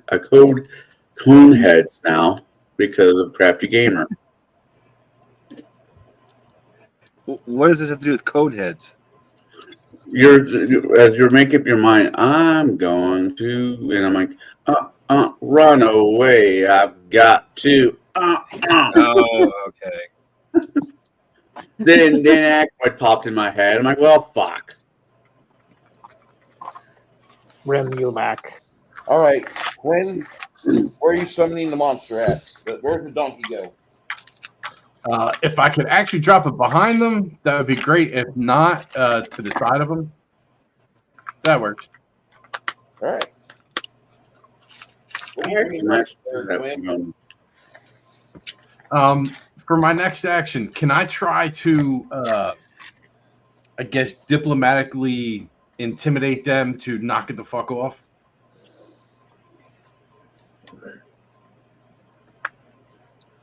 Sure, that'll happen on initiative 15 though.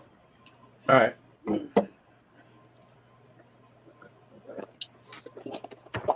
right. And on 9, somebody was drawing their weapons. I was drawing my weapons, but I thought that was 11. 9. 9. What Okay. are you doing next there, Lemmy? So I'm behind Quinn right now, Mm-hmm. the way I see it. I'm going to maneuver around him and Isabeau, doing a left hand button hook, and I guess try and hit the closest one that I come to. Oh, fuck. Okay.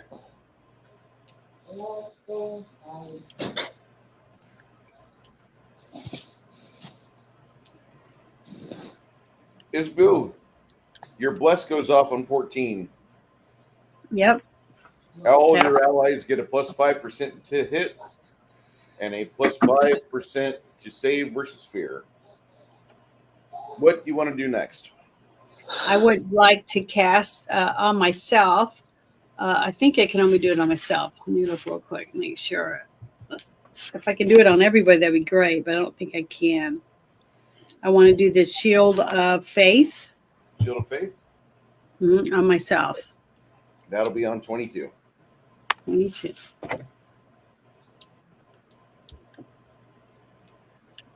Okay.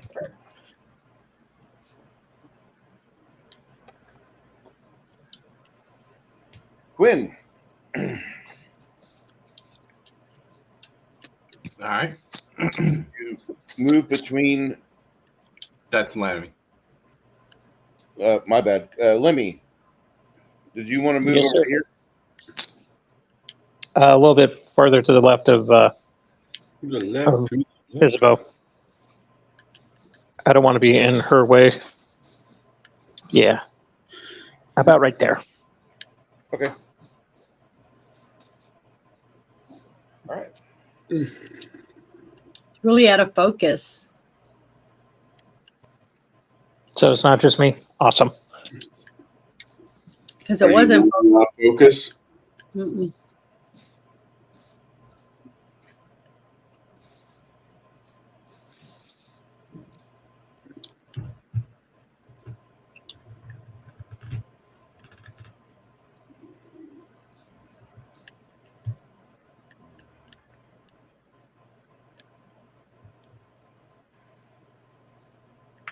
Weird.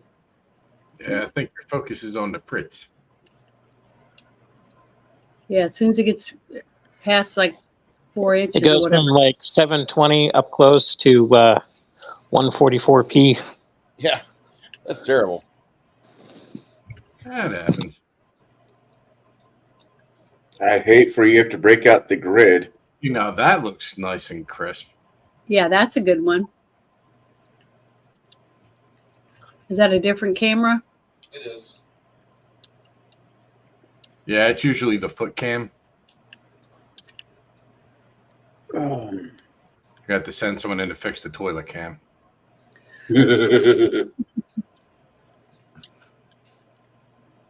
Only feats.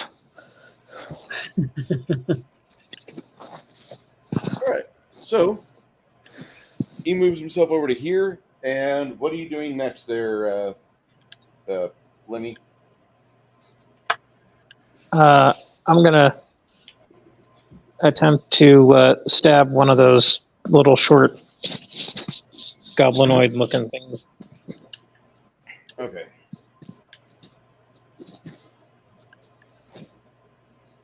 Are you going to try to position yourself like right here? Yeah. Okay.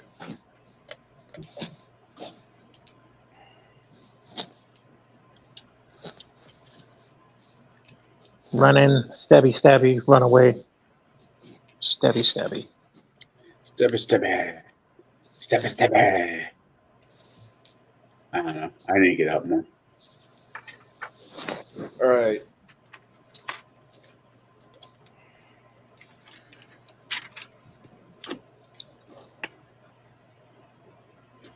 This guy will attack the donkey. Not the donkey. Donkey. Damn it. Oh, we're still sitting on our donkeys' backs. No, I summoned one. Summon donkey. Oh, or I mean our horses. What I meant to say, but Now you guys are dismounted. okay. When you go into caves, you don't want to bang your head, so you get off your horse and walk it. Sorry. Yeah. Yeah, for mental health, I don't want to bang my head. It would probably solve a quiet riot in my brain.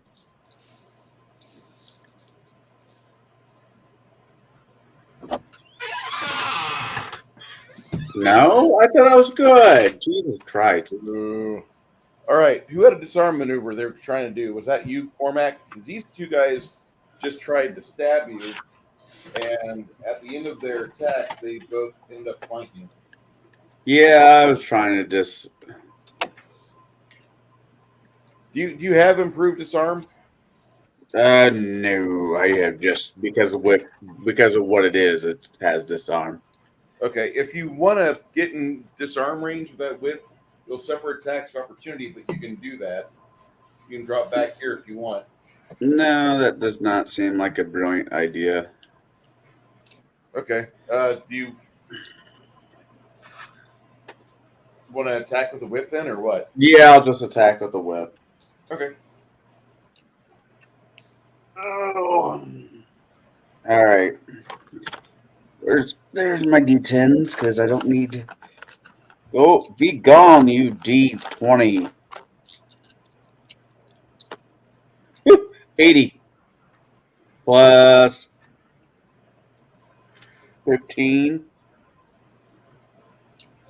So that's what 95. That'll hit. Roll me some damage. And you said my weapon is now a D6 plus strength. 6 don't get strength. What? Whips don't get strength attack. Oh, are they whip dex? They if you burn the effort, the feats, Yeah. if you get finesse, if whatever the feat was that does dexterity damage. Yeah, gotcha. I forget that name of that thing, but Yeah, I gotta look at it too. It's it's a dex space thing. That's not a problem okay. because it would be finesse, but then there's another one that needs to go with it. But that's fine. All right. Yeah, the weapon finesse allows you to use your dexterity to hit, but then there's another one you have to sink into for the damage. Yeah, it is what it is. Wow. Okay, so I just do a straight 6 then. If there's nothing I add to it. Yeah, D6. That's it. All right. It is what it is.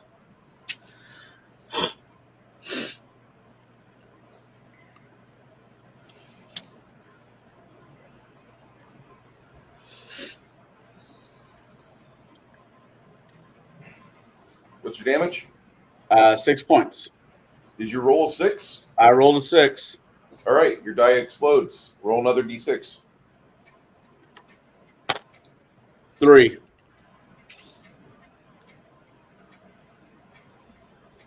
I forgot about your exploding dice roll. I'm sorry. It's all right.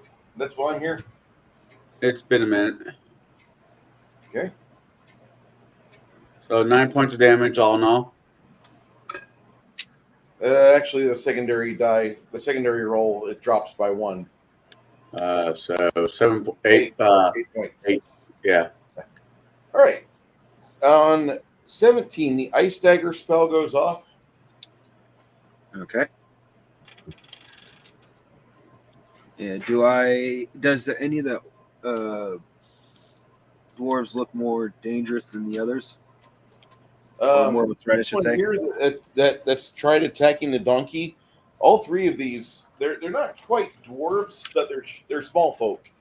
There's something about them like roll a knowledge local, and you'll know you could possibly know more. But these look like they're humanoids. Little lurker dudes. Jawas. The Jawas.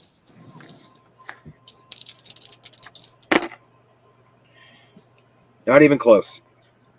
Okay. Well, it's attacking your donkey and being rather threatening with that blade. Okay.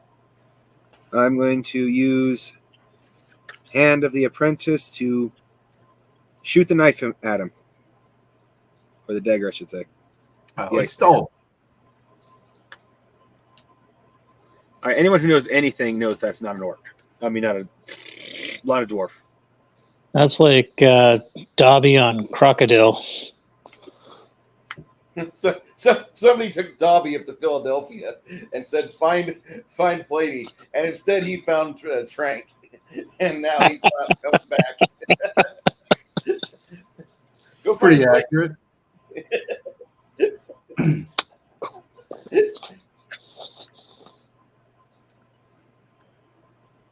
Very much one of those don't ask no questions. Hear no lies. Don't ask.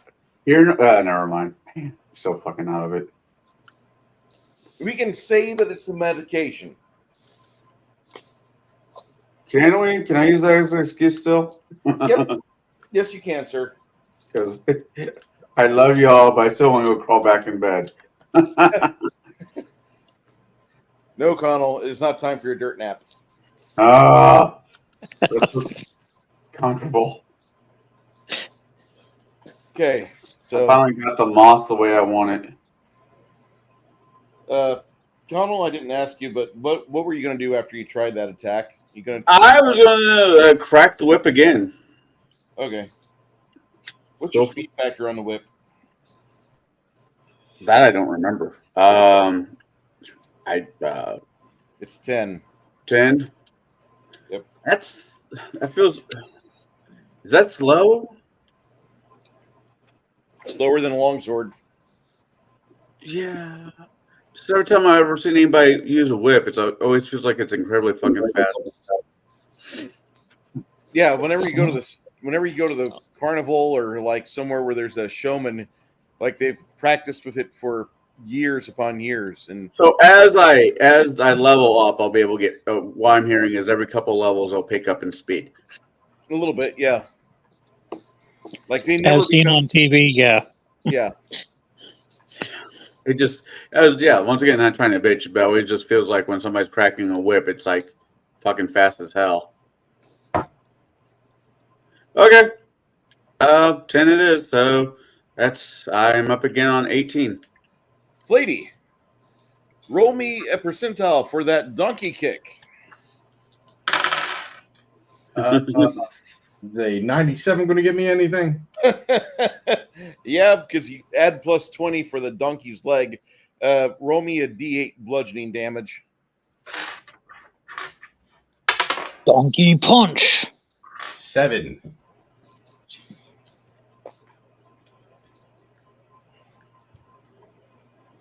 Thank Nerdy Ogre. Hey, Nerdy Ogre, how you doing, sir? Okay. Donkey kick goes off. Quinn? Quinn, what were you wanting to do? I wanted to see if I could talk them / threaten them into standing down, and I was hoping it's that time. Go ahead and do that. Legit 97 again. Add my bonus. Well over 100. Somebody's got some hot dice. No And I was shit. trying to like coincide that with the donkey kick, which I was hoping would connect, which it did, as like emphasis, like lay down your arms before he kicks your intestines into your esophagus, and then one of the little guys gets mailed. The little dark creepers like get a little worried. At this point, the dwarf beelines it at the fastest you've ever seen a dwarf beeline it. And he slides behind the wizard.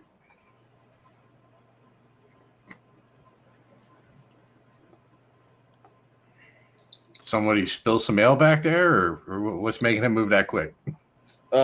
He's just scared for his life. His two Mortal danger. His two bodyguards just got flanked and gacked right in front of you, and him sensing mortal peril, he didn't want to get that. However, as he runs past this guy here, he does draw. When he lands behind Mongoose, you see that his leg is bleeding a little bit. He's got a wound there.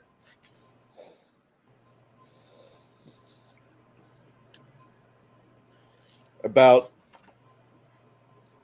your intimidate check works pretty well as the dark creepers decide they will leave, and they drop smoke bombs and then begin to flee. If anybody has anything they want to do within like 8 seconds or less, you want to try it now, because otherwise these guys are gone. I will try to snag one as they're running off. Well, I could cast sleep at exactly 8 seconds. You managed to grab this one here, and there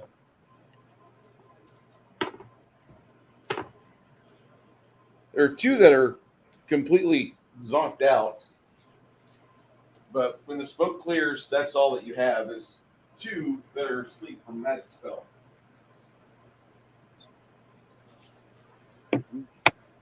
That works. Lord Starkirk looks at all of you, and he says to your guide, "Little G, I've not seen you for a few years. No, I haven't seen you for a while either. Mr. Starkirk, these are my friends. I just guided them from the city of Reem, and they were supposed to come into town and meet up with somebody, but as soon as we get in town, there's an attack, and we have these two dead things. You guys look at them, and they look like Dobby, just angry. Like somebody told Dobby there's no more chocolate ice cream." Oh my god! I just had a picture of my ex-wife just run through my head. Your ex-wife was moderately attractive. Not when she was pissed. No ginger's ever attractive when they're pissed. It's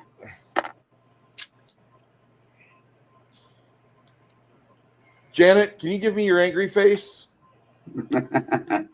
Grrr. What's that? All right, you see what I mean? Was that angry or constipated? Probably both. Probably Yeah. both. Janet, would you like some delicious blueberries? I had blackberries this morning. You shouldn't be constipated ever. So, no, I eat yogurt every day. I don't hardly ever have that problem. Thank goodness. Thanks for reminding me. I need to go grab more TP. Things that just don't, Nobody can look good all the time. It's impossible. I would like to know. I do want to know what woman looks hot when she takes a massive brisket shit. I want to know. Scarlett Johansson. Who? Scarlett Johansson. I doubt it. I bet you she gets ugly as fuck whenever she has a turd that goes sideways in her starfish. I don't know. I'm willing to bet she looks really bad. I was You think we working need to at ask Johnny Depp that? All you got to do What do you think of a woman's face when she's giving birth? You ever look at the Siamese twin girls that were on television for a little bit, but the television show sucked, and so they canceled it? Yeah, it was called Brittany and something else. Yeah, 'Cause that's those the two. Like, one of them always looks like she's smelling onions, and so, like, I just want to know when they poop, who has a poop face?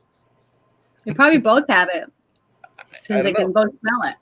They didn't show anything on there that I wanted to see. Like, every time I turn it on, it's like, we're getting our nails done today. No, I want to see the date. I don't like Scott, but I'm attached to my sister Brittany, so we got to go date Scott tonight.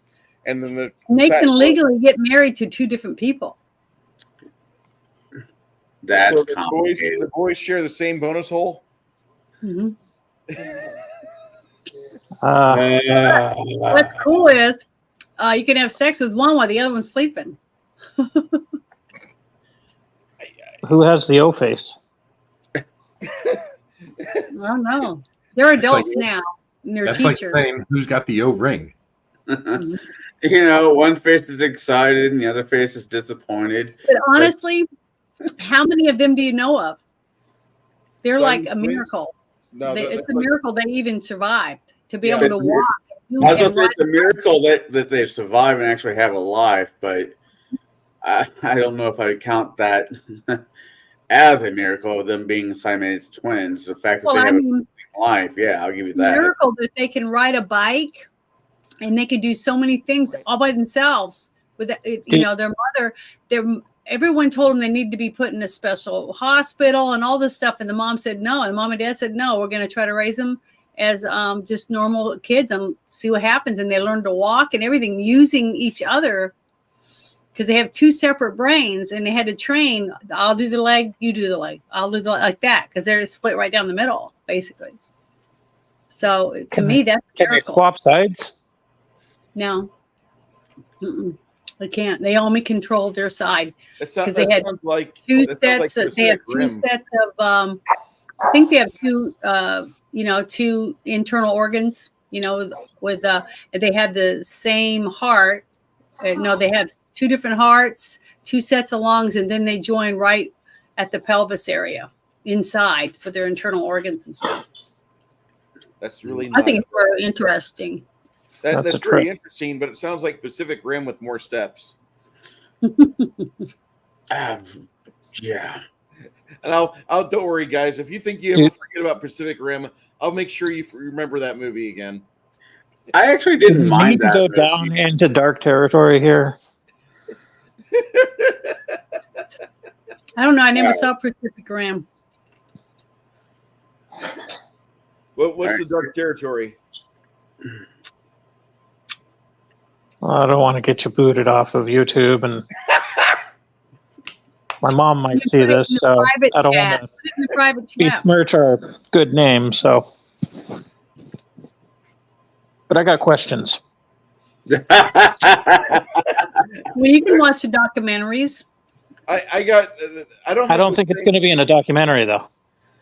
I'm I thinking thought more it was of about like the twins. Did you ever, RedTube or Pornhub or something. Steven Segura, Tom Segura has the same questions I think you've got, and like it just. I'll link that in the chat if you guys want to watch Tom Segura nearly poop himself on stage as he describes his thought process. But it's rather interesting and hilarious.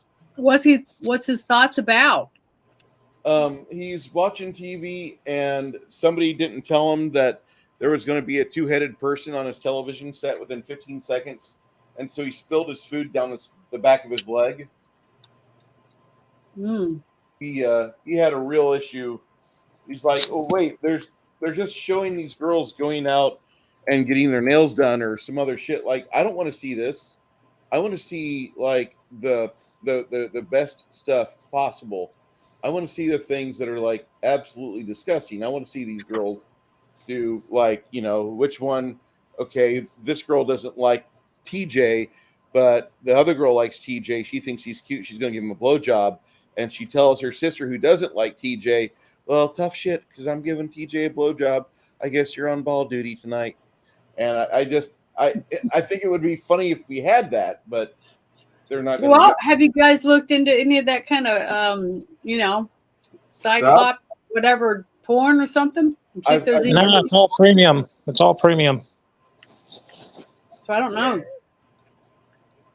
I thought like people like those girls were very, very rare, that there wasn't very many people in the world like that at all that could survive and even learn to walk and everything. No, they're rare. Doesn't mean somebody hasn't found a way to, make a buck off of them. And I'm not what's saying sad that. is I'm just saying I YouTube didn't got think so butthurt they fucking took the comedy skit off the air. So somebody was nice enough to upload it from their VHS.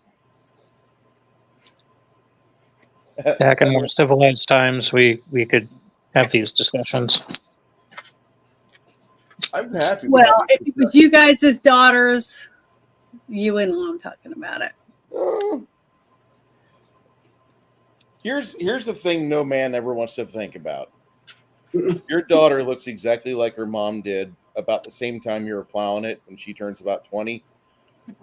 Good luck with those thoughts, guys, because you're not going to be thinking about things. You're thinking about wanting to pound the kid's face that wants to date your daughter. But if you look at your daughter impassively with no emotion, and you look at a picture of your spouse or significant other or the mother of the child 20 years ago, hey, guess what those two look like? Don't be upset whenever there's a kid there. I have 4. My dad had 5 daughters. So let's think about it. Yeah, but I've never heard from you. I've never heard Janet say, there was the one time where my sister Becky brought home this guy that was kind of disrespectful and his dick was sticking out in his denim. Like we could tell, everybody saw. If you look on the porch, there's a young boy with a boner trying to keep his boner tucked within his Levi jeans, and his Levi jeans are doing a terrible job of obfuscating the fact that he's very fucking excited with a throbbing hard dick, and there's a house with 5 young women in it. And my dad, sensing this situation, beat his face. His nose is flat. He's now Michael Jackson. That never fucking happened.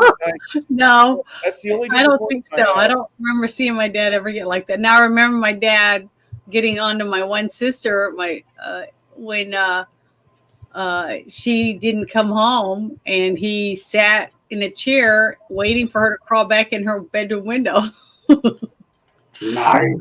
That. So yeah, she got grounded. She got deep shit. So Of course, I'm not going to show it on air, but I got some scars on my ass that came from rock salt because I was jumping out of a second-story window because the dad came home. well, good. I'm glad he shot you in the ass with some rock salt. If it was just 20 minutes later, I would have actually, been worth it.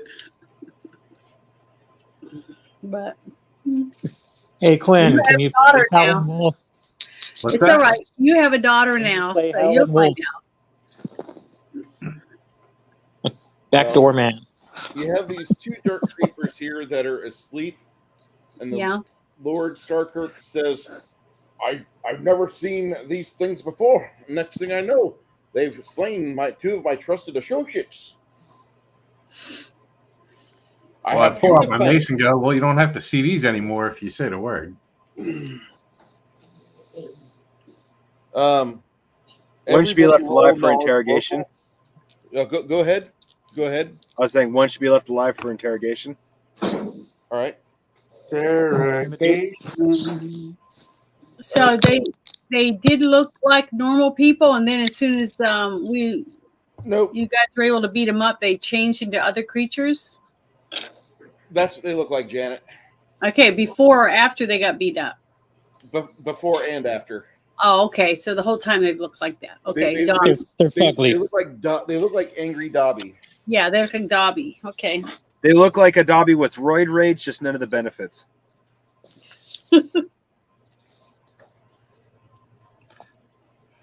Well, you tie them up, get them restrained fairly well. Tenderize them a bit. The first one that you wake up, he naturally starts coming to because the spell was cast on him first. And as he's waking up, you're taking the pommel of your blade into his face and making sure that he remembers what it's like to be alive. It's painful. And he's like, he's trying to scoot away, but you're kind of like right on top of him, making sure he receives every blunt instrument you've got off your hand. And he's like, ow, ow, ow, ow, ow, ow. You tenderize him for about a good 25 seconds.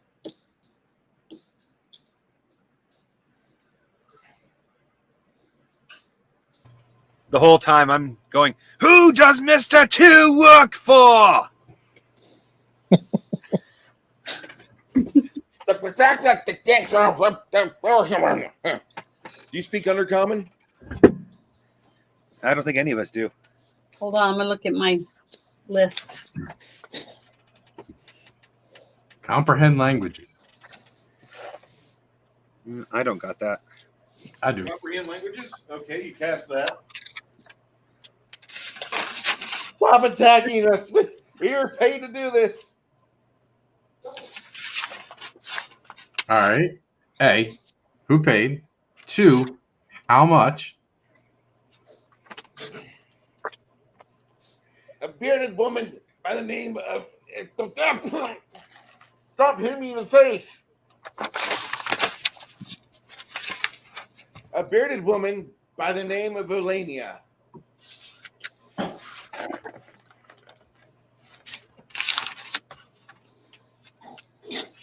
We know it was her. We know it was Elenia. That's what she had on the back of her robe. I have comprehends languages. What is that? Does that mean I can understand him? Yeah, well, I mean, Yeah. Flady already cast that, Janet. That's why. Oh. Okay, I'm sorry. You're good. Took me forever to go through my stuff. So how difficult would it be to find a bearded dwarf in a dwarven settlement? And how much did they pay? They paid us each 50 silvers. Oh, Elaine's got to go. If you're going to off me and my crew, it's going to be more than 50 silver apiece. Oh, total insult. Oh, no, we just happened to be in the right place at the right time. He was after the noble. Oh, we weren't the target. Oh, Mm-mm. damn. I look at the guy that they were supposed to off and be like, dude, that's pretty insulting. You're only worth 50 silver. Oof. He says 200 if you tally it together. There was 4 of them. And not to mention the fact that my 2 associates lay dead on the other side of the corridor. I'd have charged more. We don't need both of these alive. And they're pretty gross. So, anybody else want to take over questioning? I'll translate. Cormac, Let me think. perhaps our young goblinish friend here would like a bris. Yeah, I was gonna say, ask him why. Did they want? Why did the people that hired him want him dead? I'd be surprised if they know. Yeah, I Well. wouldn't tell these guys squad. But Well, I mean, I am one of the premier nobles in the city. Yeah, I'm Lord Alain Starkirk, and I do oversee a good sizable chunk of the items that go on within the city forge district. The local crafters seem to turn to me every time there might be a shipment or donkey train late getting into the city. How terrible that would be.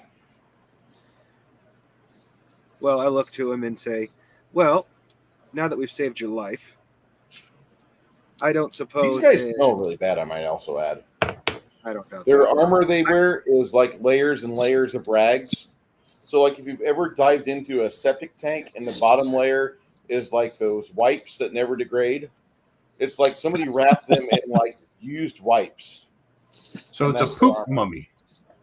Yeah. They're biodegradable wipes, flushables. Sure they are. Of course, yes. No. Exactly what the package says. Septic safe. So these people paid them to kill this guy. Were they paying him? You think they were paying him to kill him before he got the chance to talk to us? Because they couldn't have known we were coming to town. So what Chances is are it? we just ran across this randomly, unless Yeah, he's the guy so- we came to talk to. That's what I'm saying. So let's find out. Let's talk to him again and find out what it is that is going on and why he thinks they were wanting to kill him. So this dwarf's name—that's the clan name, I'm assuming. Yes, Starkirk. They're Starkirk. one of the founding members of the city, founding clans of the city. No, This, well, never mind. Bearded lady is of a rival clan. If there's an entire clan of bearded lady, good lord, that's terrible. They run the bearded clam. So they have Well- two beards. Well, actually, I rephrased what I was saying earlier from I'm talking to the dwarf to I'm whispering Flady's ear. It's in Flady's character's ear. Since he probably, I have diplomacy, but I'm willing to bet being a bard, he has better diplomacy than I do. I shaved recently. Yeah. See if he can get some dwarven weapons for our party, because they will be, even bad dwarven weapons will be superior to all the human weapons we have. You know. Oh, you whispered that in his ear. I didn't hear that because my guy would have been pissed at that statement. But I got a +1 short sword that glows blue. It's got a blue light. So I, Yeah, but was that I'll human relay made? that, you know, and I want to lay it on a little thick for the little goblin dude. Like, look, I'm not a nice guy. I really don't care. I literally would cut your throat for enough silver. So you need to give me something to keep you alive. And Cormac here's been waiting to, do some practice on his wrist work. So, I mean, we can get you circumcised right here if you don't give me the goods. Cormac, can you crack the whip for a little emphasis for me? I cracked the whip. As you move the crack whip, you see two inquisitors for the city move in. They both wear armor and weapons, signifying that they are of the responsibilities of the clerics of Dwarfater. Well, there goes the fun. Hello. What I do, what Cormac does do, the ones that have fallen, that we've killed, I will make my way collecting the gold or the silver we were told about. We didn't kill any. I thought we did. No, No. they killed 2. We knocked out 2, and 2 ran for the hills. Well, the ones that we have can be fleeced for this learning lesson they got. Well, I'm not shaking your hand for the rest of this adventure. Who says I'm using my hand? Hey, mage, make yourself useful.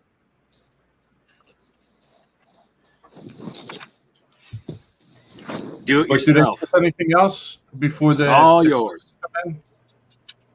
Well, I'm trying to flip through my thing to see. I don't have anything. I don't have any spells that will help me see whether or not they're lying or not. Janet, your god will let you know that you have a second level spell called Zone of Truth. What's it called again? Zone of Truth. Zone of Truth. I have to look that up in the book so I can Yep, see it's in the book. what it.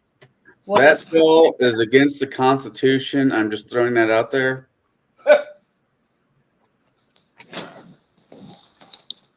But Bruce, they don't give up any other Finding info. yourself in trouble.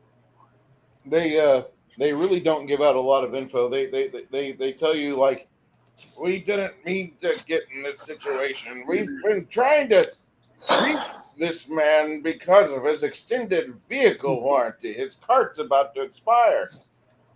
All right. So I'm assuming it's Well, I'm wanting to use it. I'm wanting to use it not on the bad guys, on the guy they tried to kill.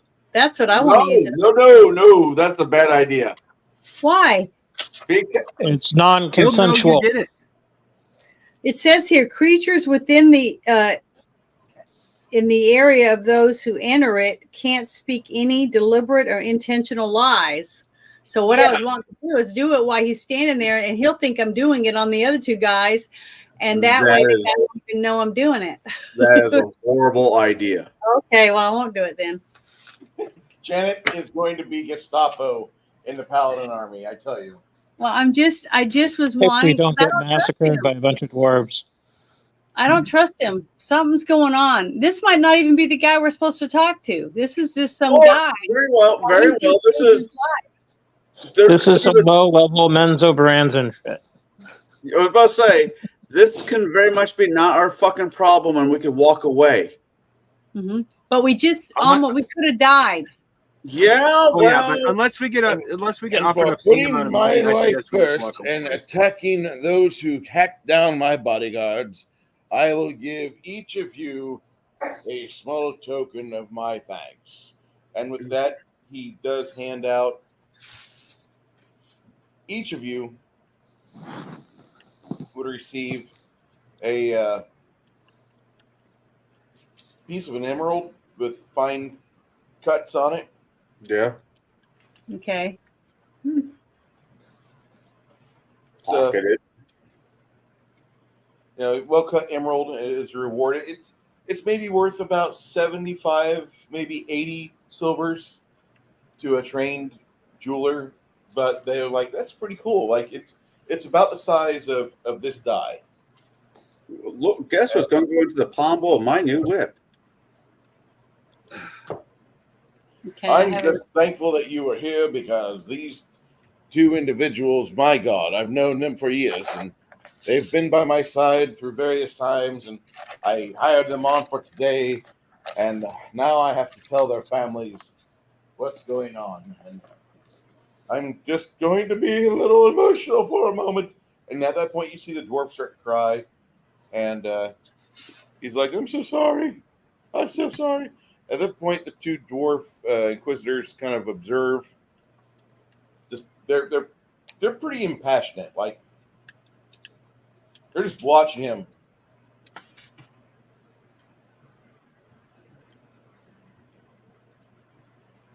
So maybe he's not as bad as I thought he was. You have the Janet. I love you to death, but you have this ruling theme in both campaigns. Whoever we meet, we must kill them or enslave them.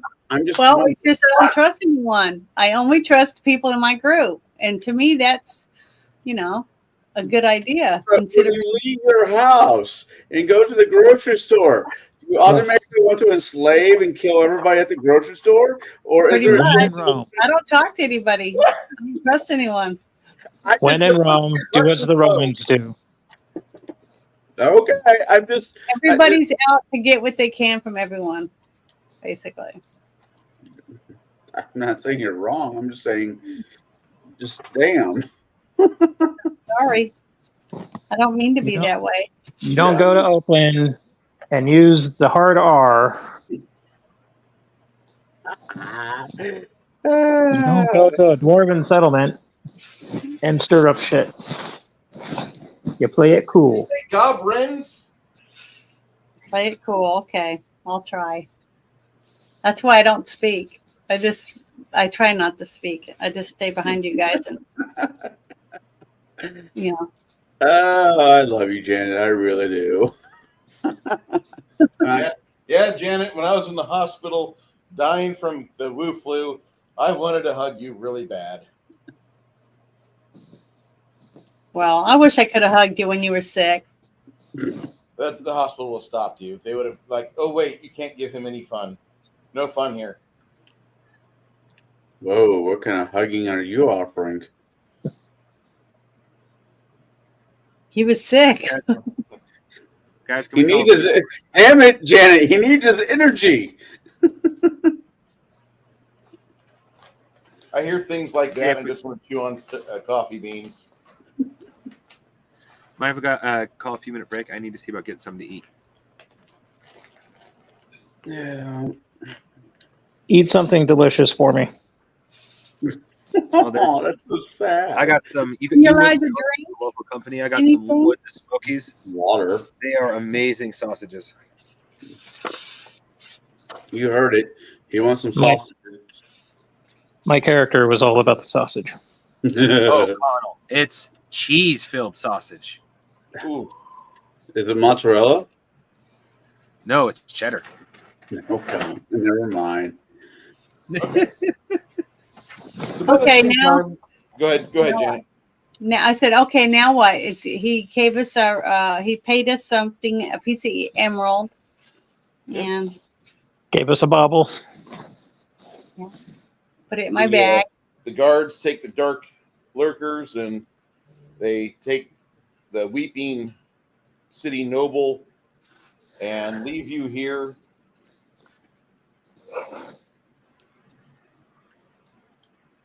Later on, as you exit the gauntlet, as they're shutting things down, you proceed into the market. The market's this huge avenue. Just it's probably 700, 800 feet wide by about another 75 feet deep. And there's two-story buildings that ring everything that's built into the cavern sides. But from here to there, it's just stalls and donkeys and underdark lizards, because that's what the dwarves use here. They use rock-home lizards. That's the typical dwarven beast of burden here. Is a little Allosaurus. They call it a rock-home lizard, and it's about this tall, and they're kind of cute. They're mostly herbivore. They're mainly omnivore, but they don't have the attack aggression of, like, say, sows or pigs. It's a little bit less,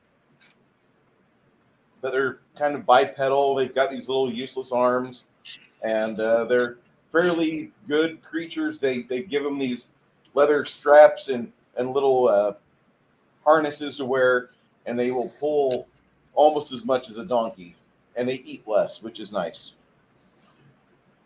The bad thing is that they hate sunlight, so they just stay underground. The rock-home lizards are all over the place in here. This place smells like an unusual type of shit. What type of shit is it?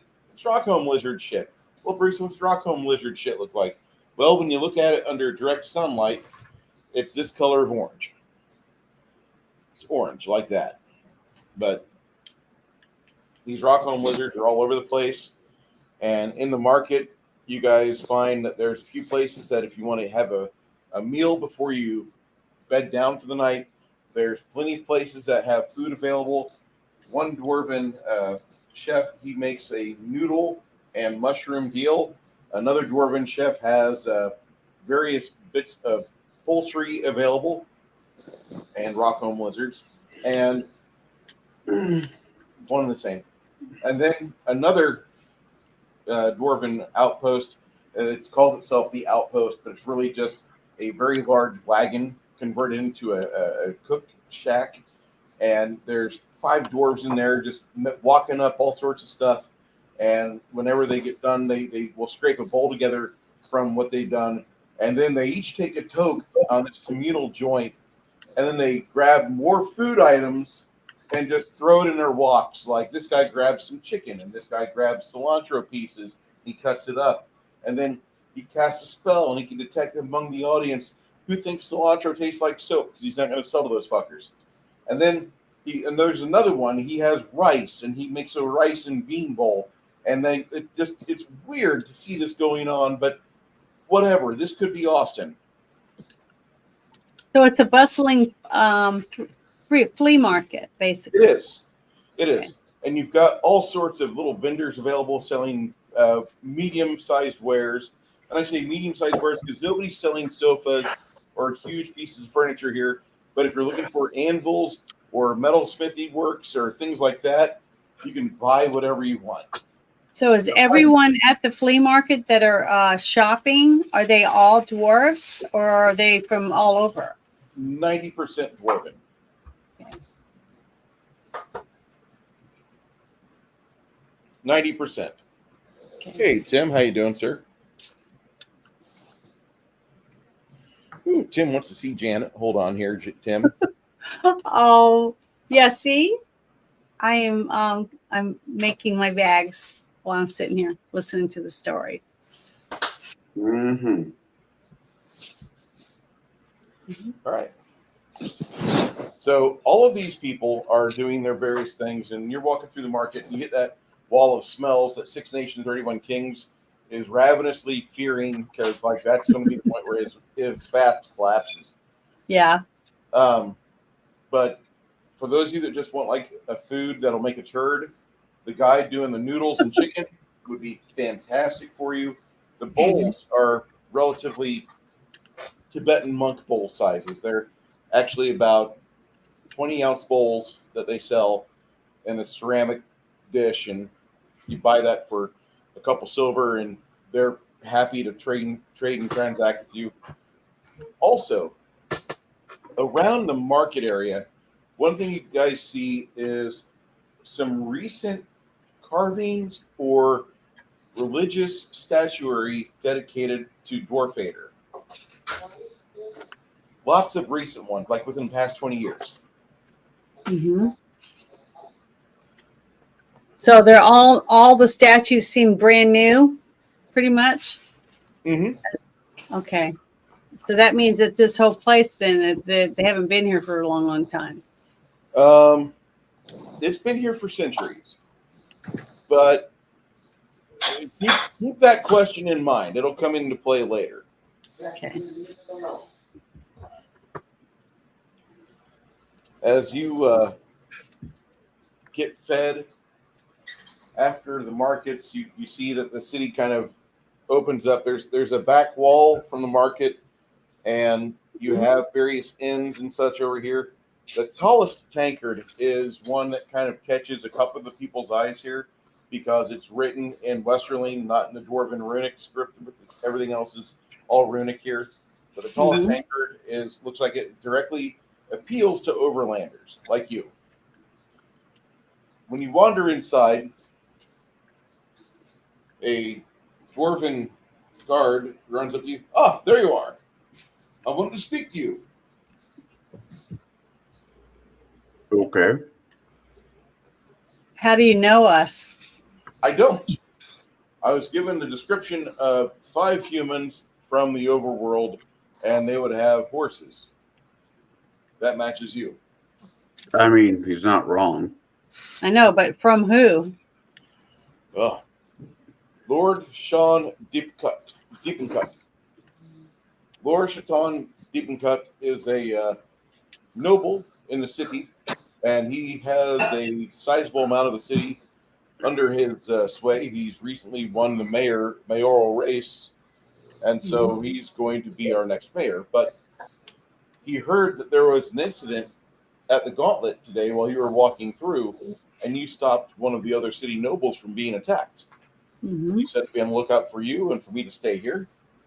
I deliver you this. And he hands you a small, looks like a piece of stonework, about 12 by 18. And he says, message for you. And you take the 30-pound slate. Looks like an aggregate stone. I'm not going to lie. He gives you this aggregate stone with a chiseled message in it. I would be delighted to discuss opportunities and your life with you if you would meet up with me at the Golden Pick. And that's what the slate says. So is that the guy where we're supposed to come here to meet? Do you guys know? You don't recall who it was, but the Deepencut clan is the clan that has logistics side for everything Stoneholm under their purview. And they've been the ones that have primarily been working the underground trade, and just recently have become wanting to do overland route work for their city as well. The city has stagnated. Janet, just to give you an idea, this city has not changed in like 600 years. And only in the last 20 years has the city started to expand out and start to tunnel into new areas, new galleries, and have new housing and new areas developed for the dwarves. It took them 580 years to get to this point where they're like, we could grow. We could do things with this city. So basically, that would mean that somebody new is in charge and trying to rebuild what was once a great dwarven area, basically. Well, make a Or religious 20 check, Janet. He's Mhm. trying to make he's trying to make the Dwarven Kingdom great again. He's trying to make them what? Nothing. I'm breaking one of my own rules right now. I'm shutting up. Okay, well, we're part of a team. I'm just trying to bring up. No, he's trying to make the Dwarven Kingdom great again. It was a joke against Trump. Oh, okay. Well, what I'm saying is he's talking about where we are and who we're associating with, and he's bringing it up the point that the statues are fairly new, and that it's bustling and stuff. So whatever it is, the new people that are in charge are getting more industry to come to their little area, so that the people will make more money and be more prosperous. So it sounds like it's a pretty decent person that's running the place if they're starting to become prosperous in the last 20 years, that enough to where these people like them enough to where they want to build statues and stuff. So that sounds like a pretty trustworthy person. That's all I was trying to bring up. But what do you guys think about it? It sounds like a real. It sounds like a true utopia. Well, not really. I'm not saying that. I'm just saying that whoever it is that we're sitting here, I can't even remember the guy's name that we were supposed to come here to find. The Deep and Cut clan is who handles all logistics. So Lord Shaitan Deep and Cut is wanting to speak with you. That's probably the guy you need to see. Okay. So do you guys want to go see him? Yeah. Is our guide going to stick with us till we get to the golden toothpick? No, as much as I would like to stick around, you guys are a little too adventure friendly, and I just like going places with as little blood as possible being shed. No offense, but what? I look at it as like there's a possibility we can make you money by sticking around us. hold on. Let me shave off my beard so I can tell you that I have no shame. Oh, That's so much for the second half of that payment, pal. Wait, I got you here. I deserve the second half of the payment. Well, what if we put in a couple more coin if you get us to the place we need to go, where this gentleman wants to meet us? If you have no shame, you are for sale. You're right, but I have a very high intolerance to personal pain. If I'm going to stick around here, miss, I'm going to need another 70 silver. Jesus. That's too much. Oh, if we get good enough reputation down here as, solving people's problem, you could use us as a meal ticket. There's a lot of humans here, and a lot of them are leaving, going elsewhere, up to see the sky. And as much as I appreciate my heritage, and I like being able to see in the dark, I'm also not a big fan of being down where the monsters are. All right. What monsters? Every time I go underground, I have to remember to unpucker my asshole when I eat because I will otherwise explode. Fair enough. I fear for my life here. Why? What monsters are you fearful from? I don't like being underground. I'm fear you're part of the military. You're doing your thing, or you're on deployment or patrolling around your dwarven city. And as you leave the citadel one day, about 4 days into your patrol op, all of a sudden you and your group are ambushed by a multi-tentacled big thing with eyes all over it, and you are alive only for the fact that you run real fast. And your allies are stubborn and dwarven. They're like, oh, we have to see the last man attack, and they all get killed by magic, which typically magic just kind of brushes off of us like water off of a Rockholm lizard's back. No big deal. But Mhm. this magic from this multi-tentacled eye thingy, this is magic that's powerful as shit, and it slices right through us. Oh fuck. Okay. All right. As a player, I know what the fuck you're talking about. As a character, I think I. What is that? So, do you guys still want to stay down here, or do you want to leave? No, we come down here Yeah. for a reason. We need to see it through. I say we pay the guy, and I just let him know. Look, I understand you. You know, Hey, I'm a pussy. I'm great at that. I need my money. Huh, I okay, get his money, let's and just pay him. I can't disguise self so that I look like him. Don't worry, no one will know you're involved ever. He doesn't care. I'm going to the next group of people that are leaving town. I'm going to position myself towards the exit and be just on the lookout for that group of people. But you guys have fun here. I was born here and I'm leaving here. Janet, Mhm. this guy has a striking resemblance to Reuben. Oh, okay. Okay. So he just wants to live his life. He just wants to not I just to want to have live my life. I just want responsibilities. to find myself a nice dwarven girl, get married. I just want to find That's myself a nice dwarven girl, get married. I just want to find Okay. myself a nice dwarven girl, get married. That's it. Okay. All right. Yeah, That sounds good. I understand. And I don't know But if you ever. every man's dream to finally find a girl that they can just settle down with and make life easier. I'm 50 now, but I'm going to get an 18-year-old woman, and I'm going to make her pregnant. Anyway, You said you want to make your life easier, not more complicated, right? I know. Doesn't that make no sense? Like, I was happy fishing whenever I wanted to, getting drunk when I wanted to, going to work on my schedule, and then like coming home and petting my dog. But I said, you know what? This existence is missing something. I don't want to seem gay, but I need to have a wife.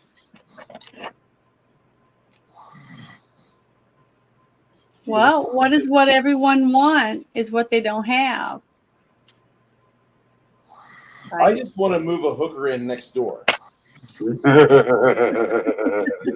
I mean, You're not wrong. Well, I don't want a hooker next door. oh God, I can't say what I was thinking. Shut up. Okay. So what do you guys want to do? What do you think we should do? After we paid the guy, he can leave. Go ask up somebody to see where this golden pick is. Well, we can ask this guy before he leaves. As we give him his money, we can ask him All right. to point us in the right direction so we can get there. Okay, I'll walk you there. I'll take you there. So, I mean, don't want to put you out, man. Thank you. no, Thank no, you so you're much. not. You're not. I didn't want you to get comfortable at an inn and then have to get up and go somewhere new. You head over to Golden Pick, which is down a couple of streets. The Golden Pick is pretty much right off of Silver and near the Temple of Industry. You get on Silver Street from Hammer Axe Lane. The Golden Pick is a very nice, beautiful establishment, but all the interior buildings here look like a, that temple at Petra that they filmed for the movie Indiana Jones and Last Crusade. Yeah. Yeah. Have the rock wall, and it looks like a old timey type of situation, and all of the buildings look like that. But there's a ceiling here as well. So there's torches and it's ambient light. You have light that's probably not blinding light, but it's torches. Like you have 70 torches here that are all lit, and they're about 10 to 12 feet off the ground. So you guys can see your way. When you get into the Golden Pick, you stop by the clerk's office or the clerk's real quick, and you buy your rooms, and you tell them, we've got our horses at the stables, at the front of the city by the gauntlet. But we want to make sure people get paid. So you pay them the requisite amount, which is 130 silver. That'll take care of you for about 5 days. That takes care of your food that you eat here and the drink that you drink here. When they say they have dwarven ale, they kind of give you guys a worried look, like you can try it, but don't like try to sustain yourself off of it because you'll die. You can polish the floor with it. Yeah. But they tell you this, and they say, we'll get some money over to the stables. That way the stable hands are paid, and your horses are well cared for, and nobody will be out anything. Okay. But once you get situated and you put your bags on your beds and you have your room set, you head back downstairs and you see another city official and Cormac. Yes. We were in the dining hall and we saw you made your way here. Are you here to stay? We're here to meet up with somebody. Lord Swan Deep and Cut, right? Yes. Okay. And by the way, this guy's got so much facial hair that you know he's speaking because his hair moves, but you can't see his lips. Frickin' cousinette. It's like hanging out with Sam, not Sam Shepard, but the guy from Roadhouse. Sam Elliott. Sam Elliott. It's like hanging out with Sam Elliott. This guy's got so much hair. Like he's an ADR person's dream. All right. His beard moves, so just quick insert. He's this a guy. nice guy. The Sam Elliott, he seems like a nice guy, but that's Like He a is. man. He'll talk to you too if you're just walking out to your car or whatever from this grocery store. good to know. All right. Yeah, we're here to meet that person. Lord Shaitan Deep and Cut Okay. says, "Okay, I'll lead you over towards him." All right. I wave to the other members of the group. Mm-hmm. Follow that dwarf. Yeah, we don't want to get lost. We don't know what's in between now and there. There's so many dwarves here in this town. Like my other crew, my other gaming group, if they saw this, they're like, "Oh my God, Bruce went Jewish." Funny, he doesn't smell Jewish. Yeah. Why would you say that? No, that's a It's a Tolkien thing. Play on words. Oh, okay. I don't know what I was thinking. Janet never saw. What is that? Is that Spaceballs. Spaceballs or is that Men in Tights? A Jewish prince. A Jewish princess? Yes. Oh, that's baseball. Oy vey, Janet. Oh, Spaceballs. No, I haven't seen Spaceballs. What? The fuck did you just say? I haven't seen that. Is that the one with John Candy and he's like a teddy bear or something? Is that the one? He's a Mog. Half man, half dog. He's his own best friend. Yeah, I haven't seen that. I haven't seen Barf. And the Man, guy Michael from Bolton would be disappointed. Honey, I Shrank the Kids and Ghostbusters, he's like Darth Vader. Yeah. No, I Dark haven't seen helmet. Dark helmet. Yeah. Mm-mm. I am your Hey, do it. father's roommate's second cousin. So what does it make us? Absolutely nothing. So you guys are escorted to a large table that we see in every scene where I episode 1 it. You're on a couch.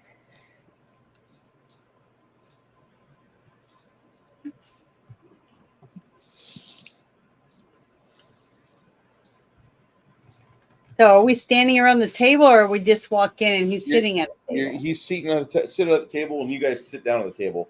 I don't have any figures of you crouching down on the benches. That's Yeah. okay. You have to use your imagination. I know, weirdo. Theater of the mind.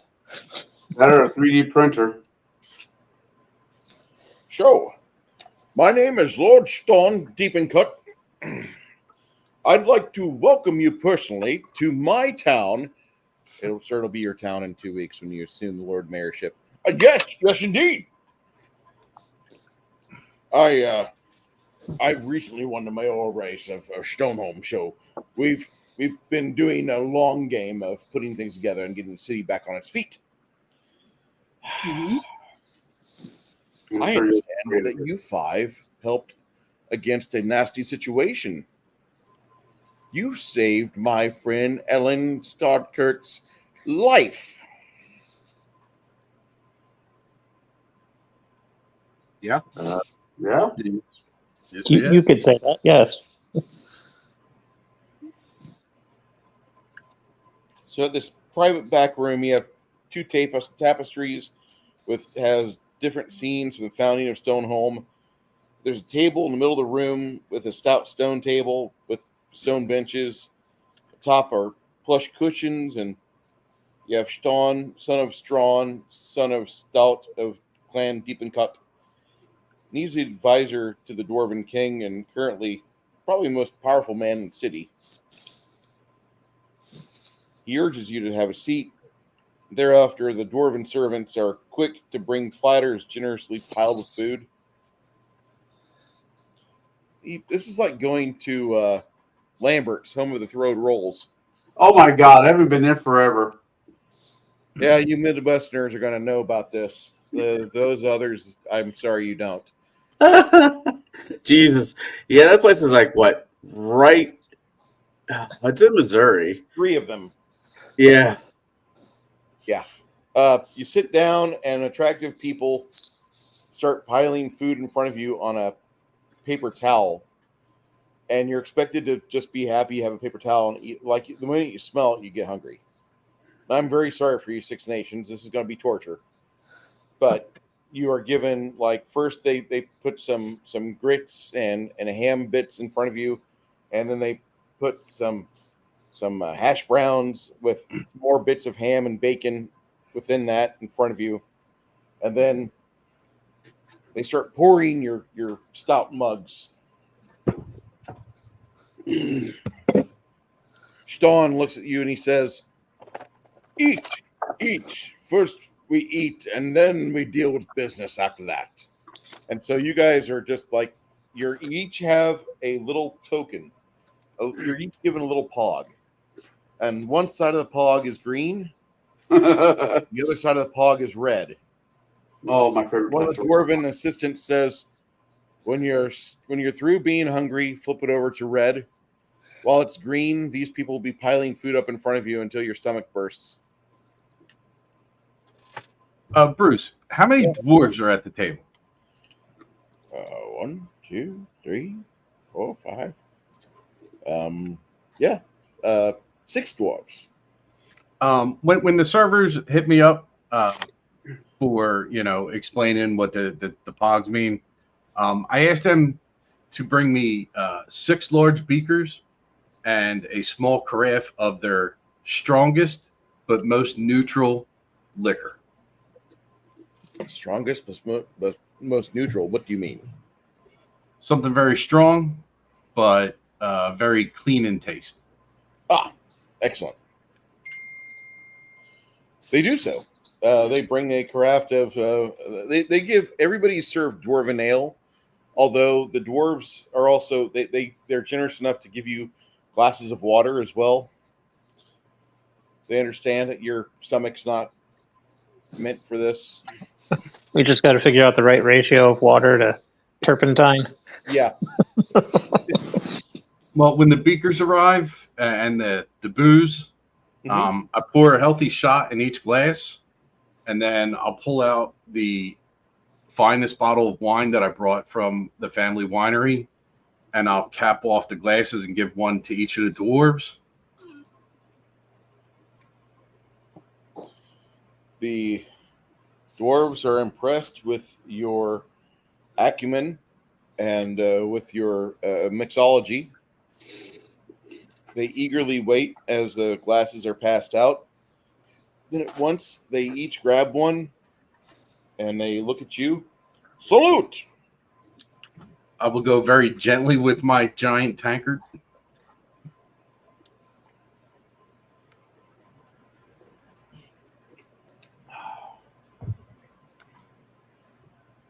Wow. Yeah, if you have more than one of these, you're going to be on the floor. You'll mop the floor nicely. Yeah, that's why I said for me, very, very gently. Yeah. Mechanically, my con is not very sweet for this. But I just wanted them to actually taste. And I would motion to the rest of the party. We come from a small town of vineyards. And I figured your strong neutral spirits would bring this up to a more dwarven temperament in potency. But, you know. It tastes delicious. One of the other dwarves, a younger woman with a long beard, looks at you and she says, "My, I would almost say that you come from within about 200 miles from Ream, don't you? That's what this tastes like." Very close. One of the other dwarves looks at her. "Is it Gilboeth that you're talking about? The origin spot of Garant of Gilboeth?" And at that It point, is. a lot of them look right at Isaboa. Isaboa, who's, by the way, a walking billboard for Gilboeth and Mirror. She kind of blushes a little bit and she says, "Ah, you must be from that fabled town."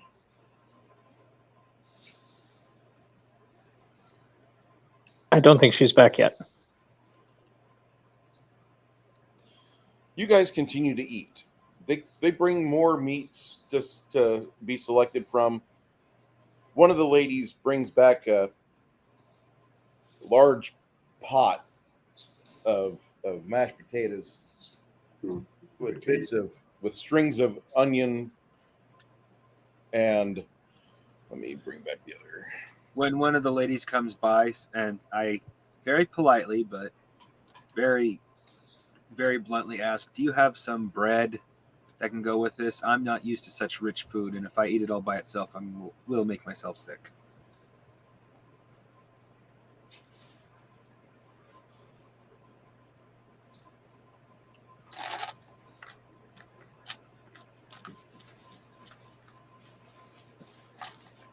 Playing off the Asian diet, and my understanding of Asian diet is quite correct. If you're used to that and you eat a bunch of rich food, you make yourself sick. God damn. Hey, I'm not a know-it-all. That's just my understanding. Besides, you know as well as I do, you can't believe everything you hear. That's fair. They bring back some bread for you. Are you still there, drafting, or no? Yeah. Okay. They bring back some bread.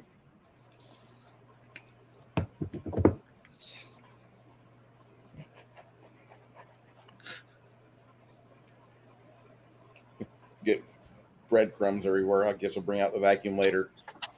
I'll show you bread. Well, the breadcrumbs to you, but to the miniatures, they're practically loaves. I know, right? So, this is a garlic spread I recommend. I don't know if you guys are into garlic spreads on your bread, but this goes from Garlic. We can make 3 entire loaves of the store-sized garlic breads, and they will be none left by the next day. As Kroger. long as it's not made of margarine, I'm game. Margarine, dude. I'll know there will come to a point where I'm going to say, "Yay, mold that," but I'm not there yet.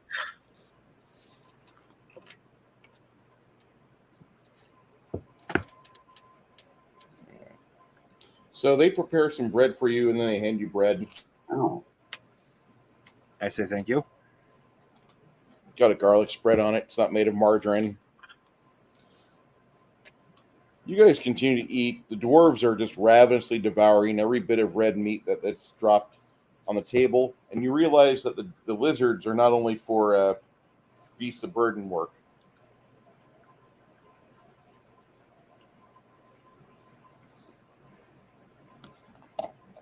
After you have a couple servings of it, you realize some of you with animal husbandry will come to the realization that they're using the Boston butt roast of the dinosaur, which it tastes delicious.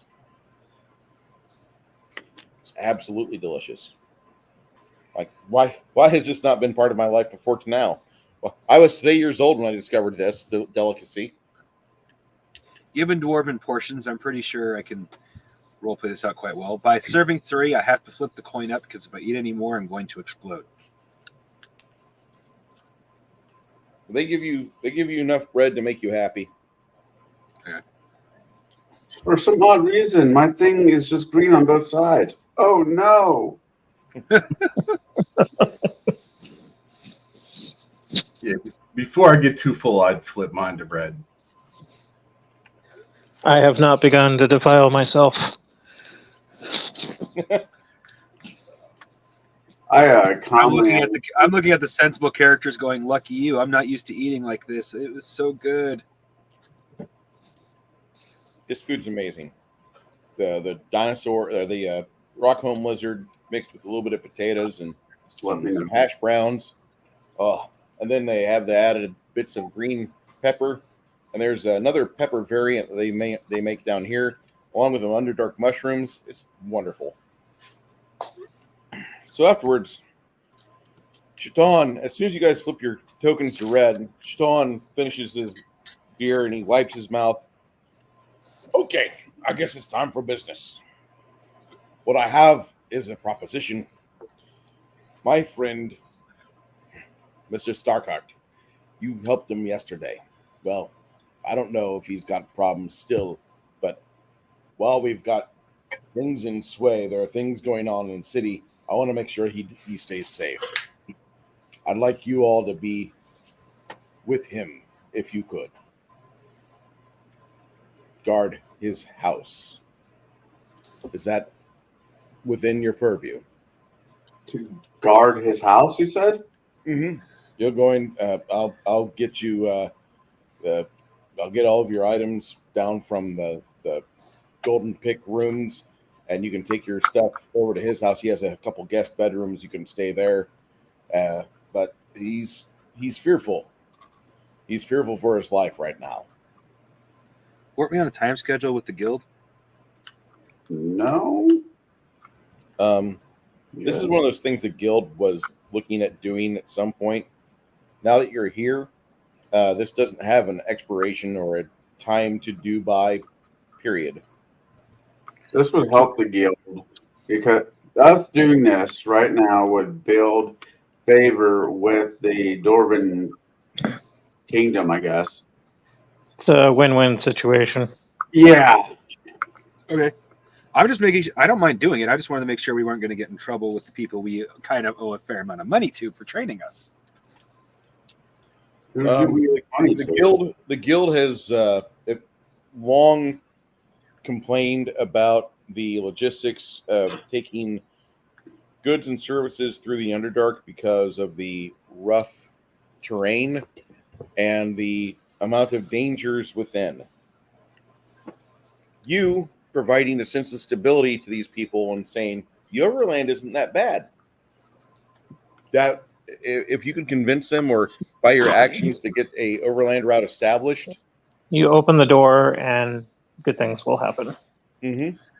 Like I said, I don't got a problem with doing it. I just want to make sure we weren't getting in trouble. That's all.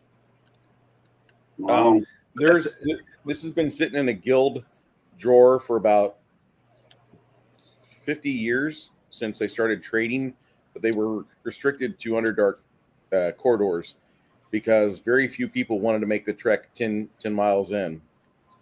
So they had to use established routes with other people that had requirements for no sunlight. So we're just knocking off the to-do list. Gotcha. All right. Yeah, I look at the guy. I mean, of course we will. How should I put this? Of course, we would be willing to do it. But there's, as I look down at the food, there's no such thing as a free lunch. One would say. Mr. Starkert would be the one to broker the payment. But I will tell you this much. While there's never a free lunch in the world, the best lunches are here. I believe me and my companions would agree with that. While we're here, It's why funny, this Cajun style spice on this Rockholm Lizard is divine because it hits your happiness sensor at the back of your mouth. It's like whenever you take a fresh piece of beef roast and you salt it with your favorite seasoning, and then you start to eat it paired with a little bit of a toasted baguette. sounds good. Although with my allergies, you say Cajun, I automatically get a little wary. Wait, are you one of those guys? You What do can't you have mean? Cajun spice? I'm allergic. I'm allergic to everything that has capsaicin in it. Yeah, Capsaicin. yeah. Capsaicin. It's not that one. I love heat. Don't get me wrong, but yeah, no, nothing good comes out of it. Okay. But no, I believe you that it tastes good. I just Meanwhile, my stomach is singing the song of my people. are you Ethiopian? Blame Canada. Blame Canada. I'm on No, a restricted no. diet, Like I said, are you Ethiopian? and it's food porn today. We're talking Ooh. gratuitous 3D food porn. Well, while we're going on with that theme, Bruce, as I noticed, like the meal starts to slowly come to a close, I'd snag one of the servers again and ask for their smokiest liquor and a kettle of hot water. Okay. When they bring it, I bust out some of Mongoose's tea that I bought, steep it in the pot, and then I'd make some hot toddies, pass them around for the dwarves.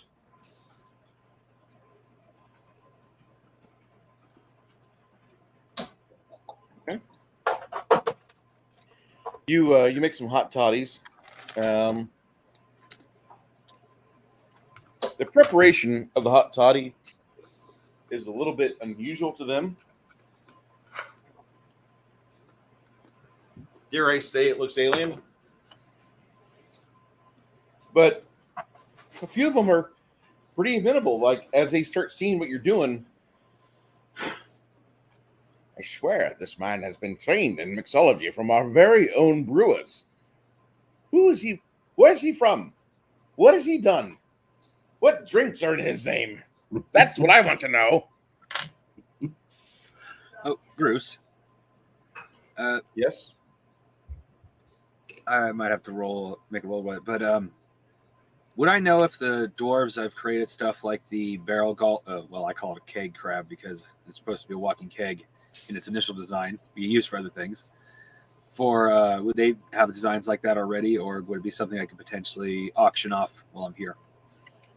They don't have that science yet. They have their own ways of brewing. Oh no, the keg crab. It's meant to be a walking keg, not a brewery. Oh, walking keg. Like what I sent you, because it has that. The artifact of Kowalish.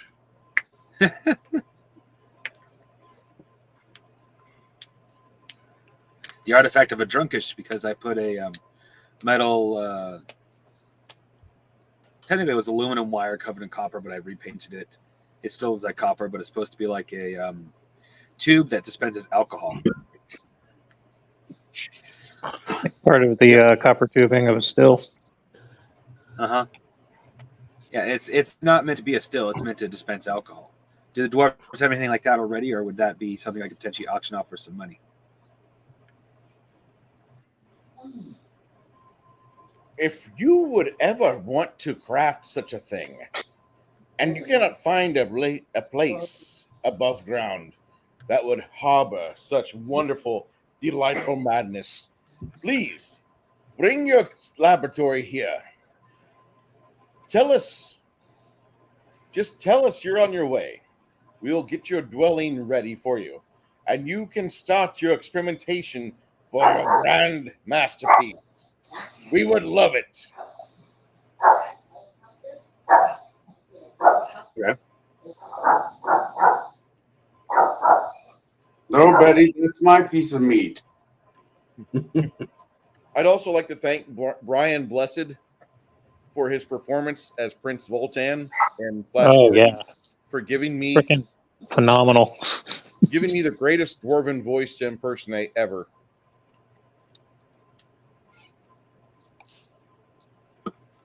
It's just sad that he's too old to play a dwarven king now. You could just narrate a phone book, and it would be entertaining. Haha, look at this name. Duncan Himmerhoff. When he grabbed Melody Anderson's ass, that was totally impromptu. So her entire thing was genuine. She's like,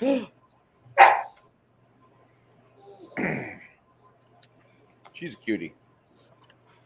That's all I'm going to say.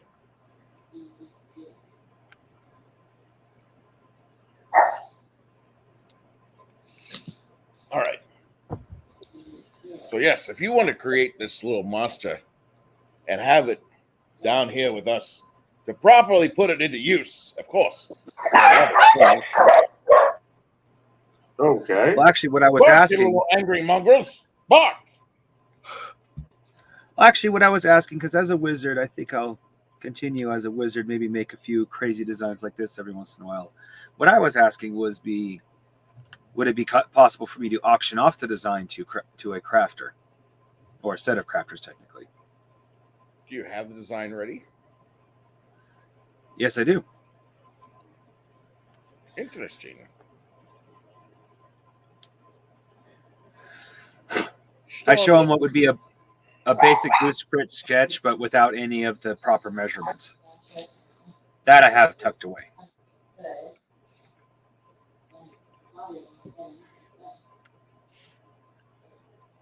One of the dwarven wizards comes along.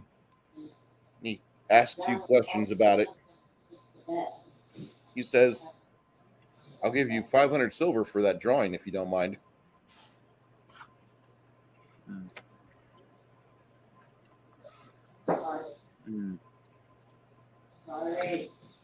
What do you say? Go higher. Yeah, I'm thinking 1,000. It took me a while to properly design this.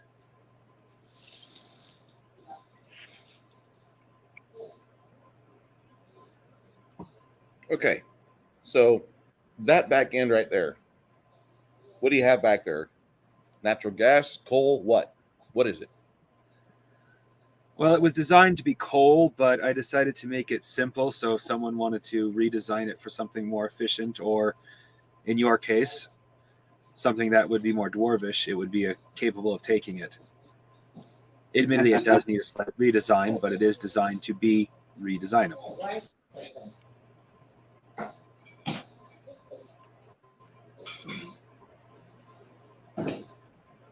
Peat moss would work excellent in there. Oh, to give it a little bit more of a smoky taste. Yes.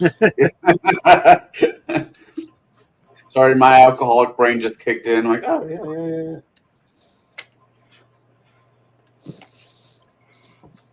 yeah. Fire made it better.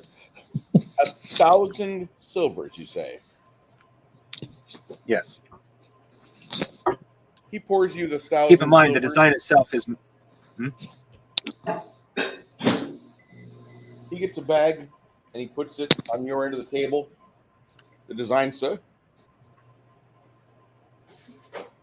Here you are. Fast. Thank you. I will start working on this in my workshop now. My name. Hold on, as I get a dwarvish name here.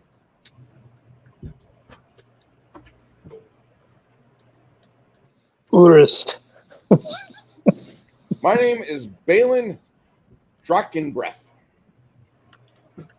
I'm typically a man of wizardly pursuits. However, I've been an avid hobbyist in the realm of artifacting for the past maybe 2 years. So something like this definitely speaks to my alcoholism. Well, we might have to discuss things in the future then, because one of the things I like to do to help calm my nerves is design things.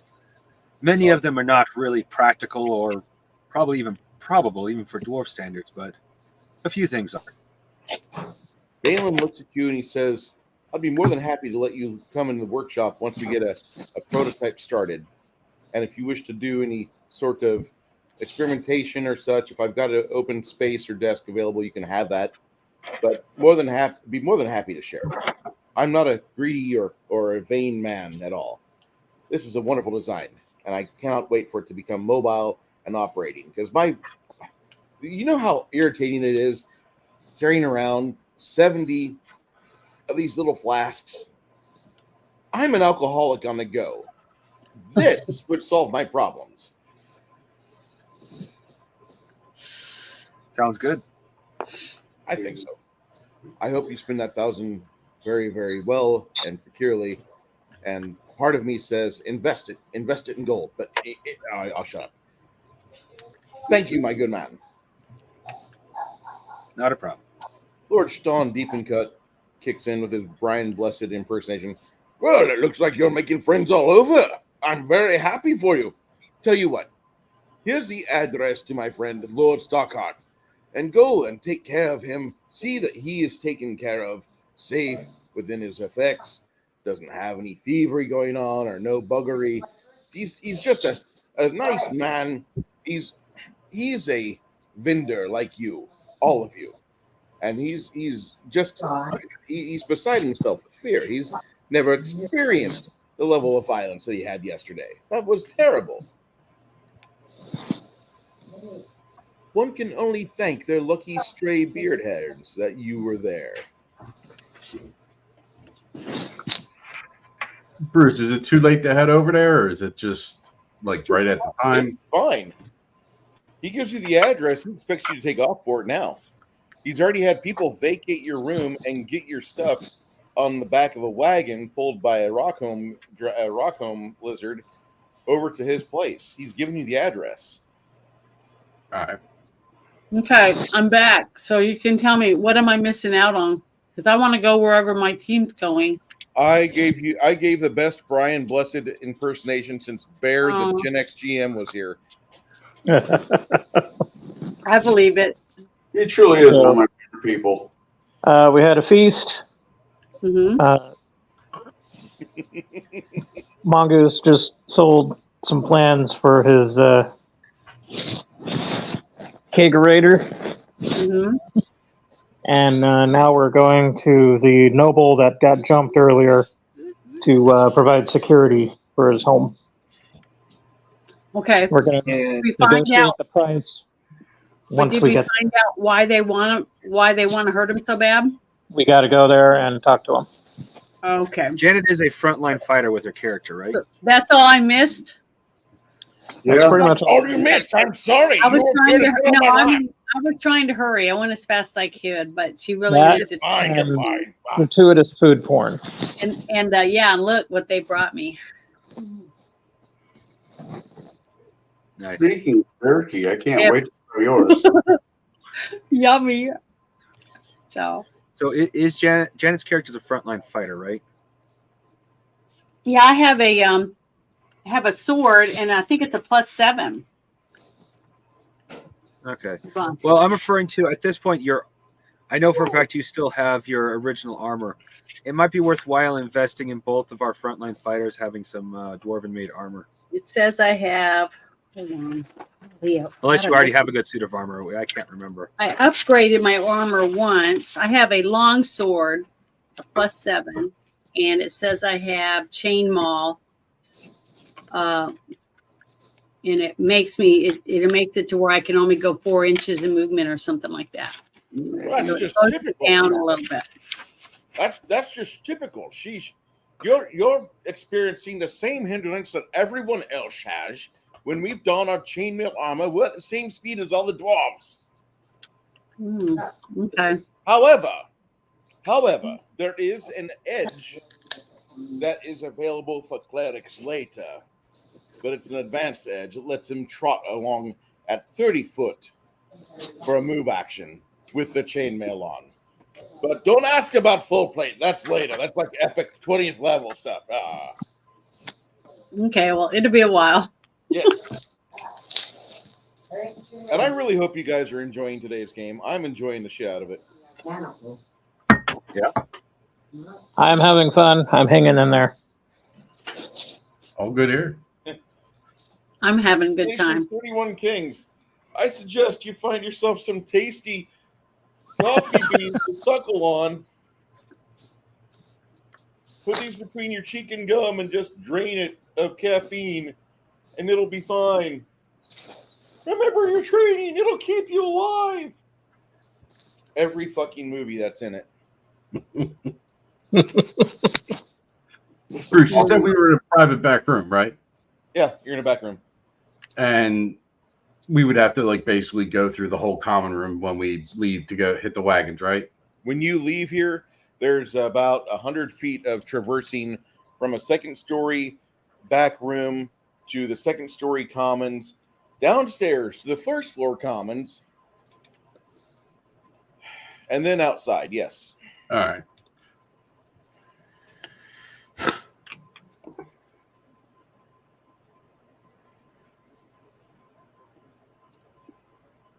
Why? Who are you afraid for us to see? No, I was just trying to get a good lay of the land. If dinner's over and we can see in his face it's expected for us to depart, I would just He does that. Well, and he slaps his thighs.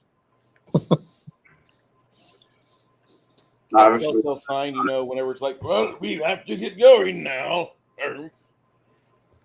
But it's a long enough walk from that room to the front door. I'd play a song on our way out. Sure. And to go with the dwarven theme, I'd play ZZ Top, She's Got Legs, but I'd change it to She's Got Beard. that tracks. That's good. Yeah, you make some friends on the way out as you're playing your instrument on the way out, and you're in the hook as you're singing that. Everybody starts bobbing their head as you leave, and then they realize there's an artist nearby. Go ahead, roll me your performance check there, lady. Is 112 going to get me?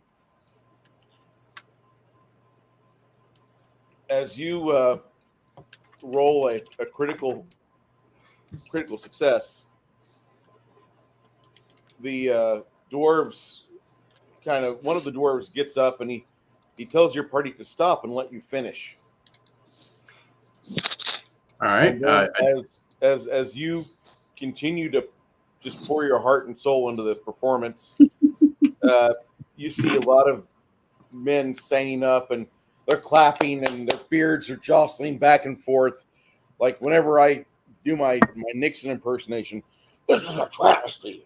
I couldn't believe it. Whenever they start clapping, you just see all the beards shaking, and like women are like spreading their beard hairs to show you they've got boobs. When the song ends and I would exit the building, I would just, go to the crowd, be like, well, If you like that and you want to try both fine wines and teas, talk to your local magistrate. And then I'd walk out. Before you can leave, you are given 20 silver and one of the you assume it's a noble. He gets up and he's like, "Don't move. Stay right there. I have something for you." And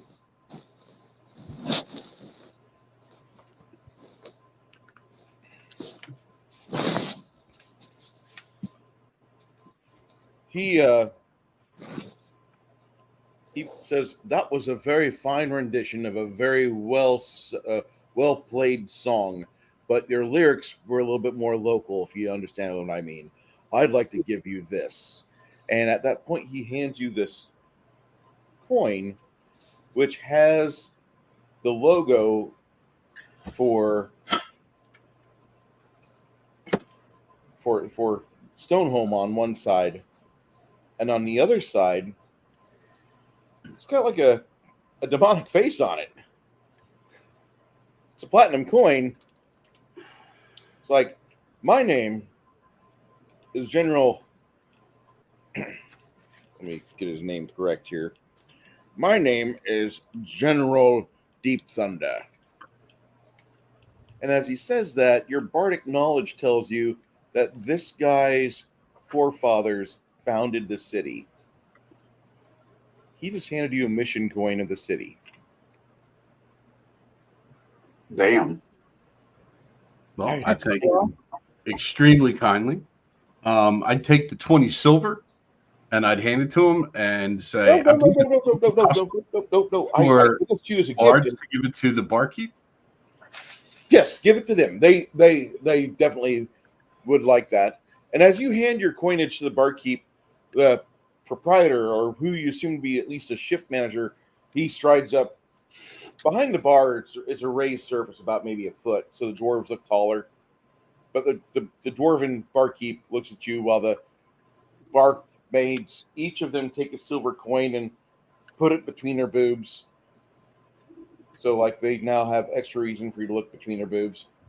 20 of them. And he's like, if you're going to be in town for any length of time, I'd like to discuss you sticking around here for about an hour and a half, preferably on a 6-day night. A 6-day night would be fantastic. And one of the bar ladies, she says, "Hey, they just moved their stuff out of there. They're going to go room with Starkheart." What? Yeah, they were rooming here. Quack! Shh. They're going to be in town for a little bit. My Okay. apologies, General, but Your name is Quinn, right? Aren't you Quinn, the songsmith? correct. Okay. You come back here whenever you're bored. And we'll see what we can do for you. When the job is done. Excellent. We'll get you. We'll get the medical equipment ready so you can have some dwarven ale. I'm sure I would need it. And So- source of liver of regeneration. No shit. I might be able to raise my con score doing that. Or lower it. I just love having a mug this size. Thank you, Paulaner. That's huge. You must pee like 6 times after drinking that. Janet, you don't even see my piss jug, do you? Okay. Thank goodness. What's that sound? It sounds like Bruce has some feng shui going on over there. Oh, just peeing in the piss jug. Okay. So Look, Mom, he's got lemonade in the fridge. that's a sample for the doctor. I got cancer. Lemonade's better than tea. Duh. Janet, See. you're trading on my Texan sensibilities. Stop it. Okay.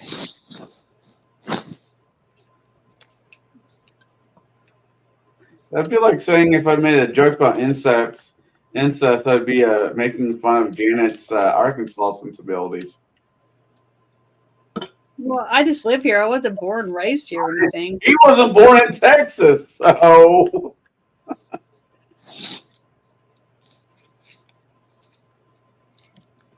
I mean, So as you arrive at Starkirk's, you're greeted by the exterior guards of the city, and they kind of stop you as you're moving along at night, smelling like alcohol.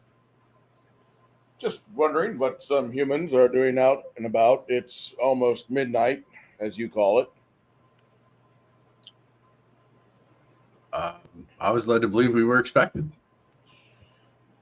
Maybe in there, but we're just patrolling the streets, so we'd like to know who are you going to see? Forgot his name, Star something. Starkirk? Starkirk. These three wander with you over to Starkirk's address, and at the door, the servants at the door tell you to wait, and then Lord Starkirk and his wife eagerly see you. And at that point, the town guard leaves. Alan says, "Oh, you did make it. I didn't know if you were coming tonight or tomorrow. But I'm so happy you came. Boy, honey, sweetheart. Yes, dear. These are the young men and women who saved my ass. We were leaving the Wolf's Head pub at the Gauntlet. And there they were, the assassins. They killed my These are the ones that killed your friends? No, these are the ones that killed the assassins." Oh! Now at that point, this young dwarven woman almost cries with joy, and she grabs her husband's head and pulls him into her bosom, and she's like, "I almost lost my baby." Okay. There's almost more emotion exhibited here in this campaign than a Mexican soap opera. We'll continue. We'll continue with this La Familia episode. Okay, All right. One of us is going to have to grow a mustache then. I will do my best. I'm going into a job that doesn't give a shit if I have a beard like ZZ Top or not. Do you understand how happy I am? I'm excited for you. I know, Janet, before I came in here, I checked my email and they sent me all my training materials I have to go through before Monday morning. So I got to get all that taken care of. It'll take me about an hour and a half, but I'll do that Sunday morning because it'll be easy. It's all stuff I already know. Dude, you can rock a beard like I have, and the only maintenance is an occasional trim and maybe a disposable Bic razor. I'm going to go the Randy Macho Man Savage route and get some hair dye and get it back to my quote unquote natural color. Wait, I thought bald was your natural color. Oh, dude, I have like reddish brown hair. Yeah, I know. I've seen that video. Ask Bruce. That was an awesome video, by the way. So so you can't use, it's called, what was it? Is it Just for Men? That Just stuff's for men. worthless. It in or Just for them, something Joe. that makes it your natural color or something? I'm going to use that. I think I'm even going to get on the blue pill schedule just so I can, wake up and look, there I am, 9 inches. Ha ha! Yeah, I tried that just for men. Yourself. It did not work. It made it look like I fell in a pile of mud. Really? It didn't work? Nope. I'm not going to lie. L'Oreal cream is what I used to do to get rid of the gray and the white. Doesn't work so good on the white, but it would actually do the job on the gray. I don't even bother. I'm becoming a silver fox. Yeah. If you right get the auburn, it turns it purple. See, I'm starting to get right here, which is great because you can see it or not. See, I'm a thankful I Professor got my Farnsworth when it student. comes to that kind of thing. actually I'm looking forward to when I get grays because I want to look old so Starting to people get, don't see ask how me to it's do coming in, things. light right there. But Good Which is Janet, good. news, everybody. That means I'm going to have the pretty grays coming in here before I have all the, you know. Janet, you look like the girl from my high school. Janet will look like The woman from Janet will Poltergeist. look like That's pretty. crap. You know, see how you can see it. Gonna look like Rogue. Right. I was thinking the I Bride would of love it Frankenstein. if Janet did that rogue stripe. I would. I'm not going to have to. I'm going to have it natural. That's what's so cool. Because my oldest sister, she has starting to have it, and it's just right I'm here. just thankful that the male pattern baldness is on my mom's side of the family. Like all the men lost their hair by 20. Tell Sandy that like my wife thinks that both of you are really cute, but she can't decide. Oh my. Is that really bad? I'm sorry. What? I'm sorry. Were you talking to me? Yeah, your sister Sandy. My wife saw her little avatar photo, and she's like, "How old's that avatar photo?" I said, "I don't know. I don't care. I don't either." know. A couple years at least. Yeah, might be 5 or 6 years. I don't care. She's like, Yeah, Janet's family is hot. She's she was blonde. I mean, she had white blonde hair. Her and Kathy both when they were little. So. Yeah, my dad's But she's only like 5'6". She's short. my dad, when my dad remarks on a woman's looks, it's like, okay, this is an issue because my dad hangs out with like a bunch of people that pretty much they're not retiring. They retired, but now they're woodworkers or they're scrimshawers or they're landscapers. They're like 70 years old and they wear those knee pads all day because they are on their feet and on their knees doing like house remodels and shit. They're 70 years old and they refuse That's to good. they refuse to go in the garden and just sit in the gazebo and read the tablet all day. They're Old going school out- Italians. Yeah, I won't do that either. my dad's like, I really like think that your friend Janet, she's like really smoking hot. I'm like, yeah, all of my other male friends think the same thing. I had a friend the other day on Twitter. He sent me a message. He was asking when our next show was, and I was telling him about it. And he said, oh, well, I think your boyfriend and you do a really good job on the show. And I go, he's not my boyfriend and he's married. And he was like, oh, really? I thought that was good. Okay, Janet, in man language, oh, really means, so you're saying there's a chance. Well, he hasn't said anything since. He hasn't sent me any messages or anything since then. But it's just funny, just like Give you it said time. that one time. Give it That time. guy asked you about your wife or whatever, and I'm like, you would think that people would say, if they're husband and wife, why aren't they sitting side by side on the same screen? You know what I mean? Yeah. Doing a show that would make I'm sense. amazed how many couples do separate computers. That kills me. I don't know why. Why would they do that? I would want to be next to my husband Like- and laugh and joke and interact. I even if you two are playing Fortnite together, at least be in the same room to where the camera can catch you both. Yeah, I think that would be great. That'd be a fun show. Yeah, that'd be badass. You know, with real interaction. Okay, so anyway, Starkert and his wife, Lady Alyssa, she's like kind of overreactionary, but she's like bawling, and then she goes to each and every one of you and makes sure that all of your heads are planted within her furry bosom. And she Regardless said, of height. I love you all so very much.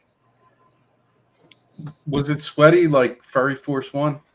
Yeah, it is. It is kind of sweaty, That's like sweaty dwarven skin and like lots and lots of hair, matted down hair that's not been given a proper brushing in a couple of years. Like you'll notice that everyone here is El Natural. Like there's a lot of stunt bush here, but these dwarves are like super emotional about things. And Lord Starkert, he says, Circus 1975. I'd like to invite you inside and let's just sit down and Are you hungry? I'll have some food available if you want. The mayor decided to stuff us. We already had food. If you don't want food, that's fine. I was talking to my friend Dippin' Cut earlier, and I assume that you talked with him. Yes. Okay. We've been having trouble in town a little bit here and there. How dare you? Dippin' Cut's the minister. No. Dippin' Cut's uncle is the minister of logistics for the city.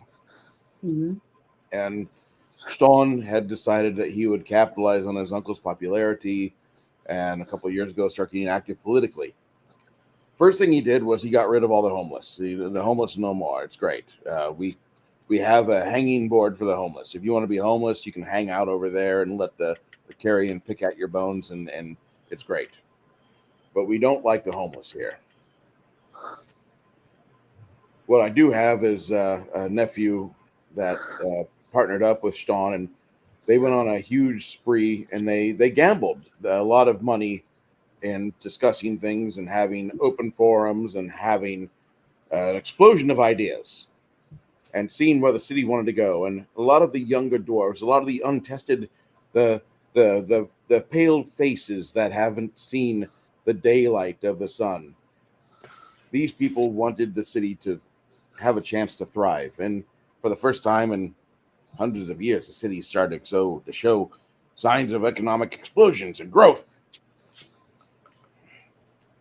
It hurts me to say that we are abandoning our traditionalism and we are embracing the new ideas of the youth.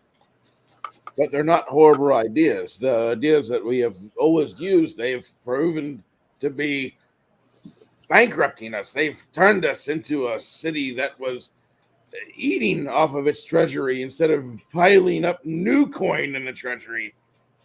And it's hurt me. It really has hurt me. My friend Dipcut Staun has done a wonderful job of getting more trade. And with that, he's also inflated the amount of ready available men at arms. The city, right out loud, in another time, you would say, wow, look at all the corruption. The military industrial complex is huge. Is Nikki Haley your spokesman? But no, we are not that way here in this fantasy realm. And it's wonderful because I know that we have secure routes underground where the farriers and the individuals that ply the trades and merchant ways, they are mostly safe. And if they are attacked by underground aberrations or drow, we have the ability to rebuke them, to rebuff them, to send them upon to their creator. The miserable, angry, multifaceted fucking creator. As he says this, you can almost see the poison spilling out of his mouth. And then it happened. 3 weeks ago, I started receiving death threats. We thought it was a joke. I'm merely a vendor. I'm like you. And I have friends that use me in my company. I'm the chief financial officer for lizard-like transportation, and we have 70 Rockholm lizards that are currently involved with various underground trains that take various items everywhere. But now they came for me. Somebody's coming for me, and I'm scared. And I put a plea out there to every guild I knew of. Send help. I'm happy that the day that you arrived, someone was there to tell those that would steal my life and bleed me dry physically that I would be saved. Please, have a drink. Or I've got some mimosas on the table. So, do you know who Lady Elenia is? I've heard that name. It's a terrorist organization as far as I'm concerned. Here she comes into the room, and she has on this sequined robe with lots of wards and other magical defenses layered upon it. But on the back of a fucking robe, she's got Lady Elenia, like she's some sort of Nacho Libre type of thing. And she's there showing her name to everyone while she causes terror, destruction, and mischief. What a reckless cunt. It sounds better whenever you don't say it in an American accent.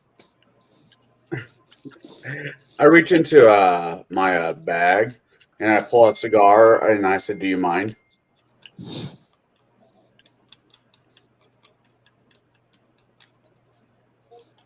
I'm looking at the guy or the door. What is that? It's a tobacco product. It's called a cigar.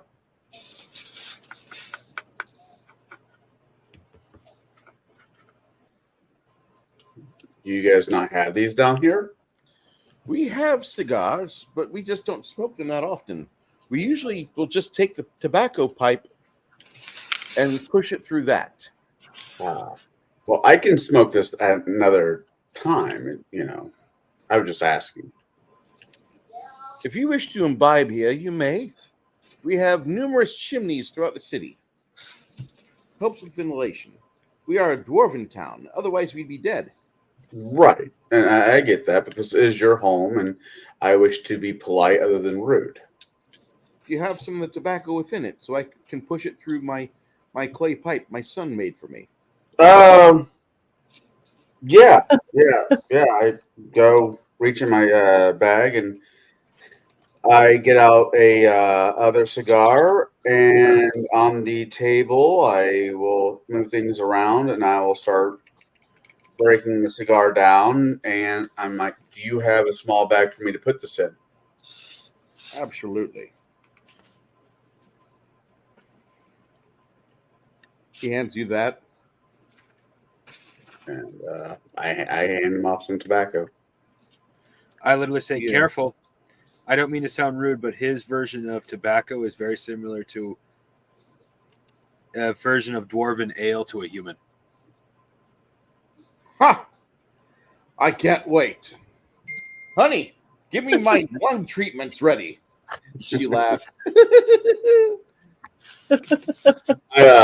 He started. Actually, I look at the table. Is there any spirits here on the table? Yeah, lots. I gesture, may I, please? Sure.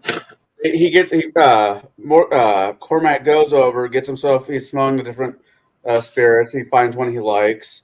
He pours into a shot glass.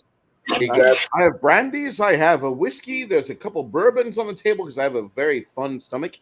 There's something from the southern lands called tequila. I Don't have that now. It'll all come out. I'll take the tequila, and I'll get another piece of cedar, a small piece of cedar, and I'll dip the cedar into the alcohol, push it, not push it, rub it on the cigar, then I'll cut it, then I light it, then I'll dip it back into the tequila, and then I smoke it. That's interesting. Thank you, Arnold Schwarzenegger, for teaching that trick. I've actually done it in real life. It's amazing. That's interesting. You see the nose on the dwarf is going rather wild, sniffing the air as if he's able to grab all the ingredients and portion them out. I love the fact that I've got the camera at the right angle to show my hands, because like on my other setup, it's nothing but hands. Uh-huh. I love that. Well, I was going to ask if he happens to have any white wine. We do have some white wine. That's what I would like to drink. At that point, you see To a help me sleep at servant night. come out, and he brings 2 bottles of white wine, and he starts pouring it out in various wine glasses. There's 7 of you. He takes the last bit of it for the 8th cup. Shall we? Cheers. Cheers it is. Or whatever the dwarven equivalent would be. Matzo balls. Salute. Yeah, you know, if we can, I look at Quinn. So you know, if we can set up a trade tobacco and wine down here, we'd be doing quite well. Oh, that was part of my hopes. That'd be wonderful. Oh. Dwarven grown tobacco. That would be interesting. You know the old Kirk Douglas 20,000 Leagues Under the Sea? Yes. They had seaweed cigars in that movie. Mm-hmm. I've always kind of had my curiosity what that would be like. Talk to your friend. Mongoose. I mean, in real life. In real life, it would be awkward and horrible. You think? Because I've had bull kelp Yeah. and laverbread. Yeah. And it's an acquired taste. But, yeah, I can't see smoking that stuff. Well, seaweed, depending on the type of seaweed, is not toxic or poisonous. We can't eat it. Hence, sushi, right? Mm-hmm. So, where no, no, it definitely. I'm not going to spend any more than maybe like $20 on somebody said, "Hey, I got a seaweed cigar," but I'm not holding my breath. I'm just kind of curious what it'd be like. Well, on movie sets, when they do like close quarters and they need smoking, you get cigarettes made out of cilantro and other herbs. Yeah. So everybody's smoking because they're not really smoking. You just kind of puff on it a little bit, but you don't really inhale it. But it smells like someone's cooking like spaghetti and stuff like that. So everybody gets hungry, but it smells good. It's like incense almost. Right, and I've seen a few recipes that called for basically smoking seaweed in it. So I don't know. It could be a thing or it could be not a thing. I'd just be curious. It's my curiosity just running amok. Anyways, back to Bruce's game. I look at the dwarf as he's smoking the cigar. I mean the pipe. He is. He's I asked, yeah. what does he think of it? I'm loving this.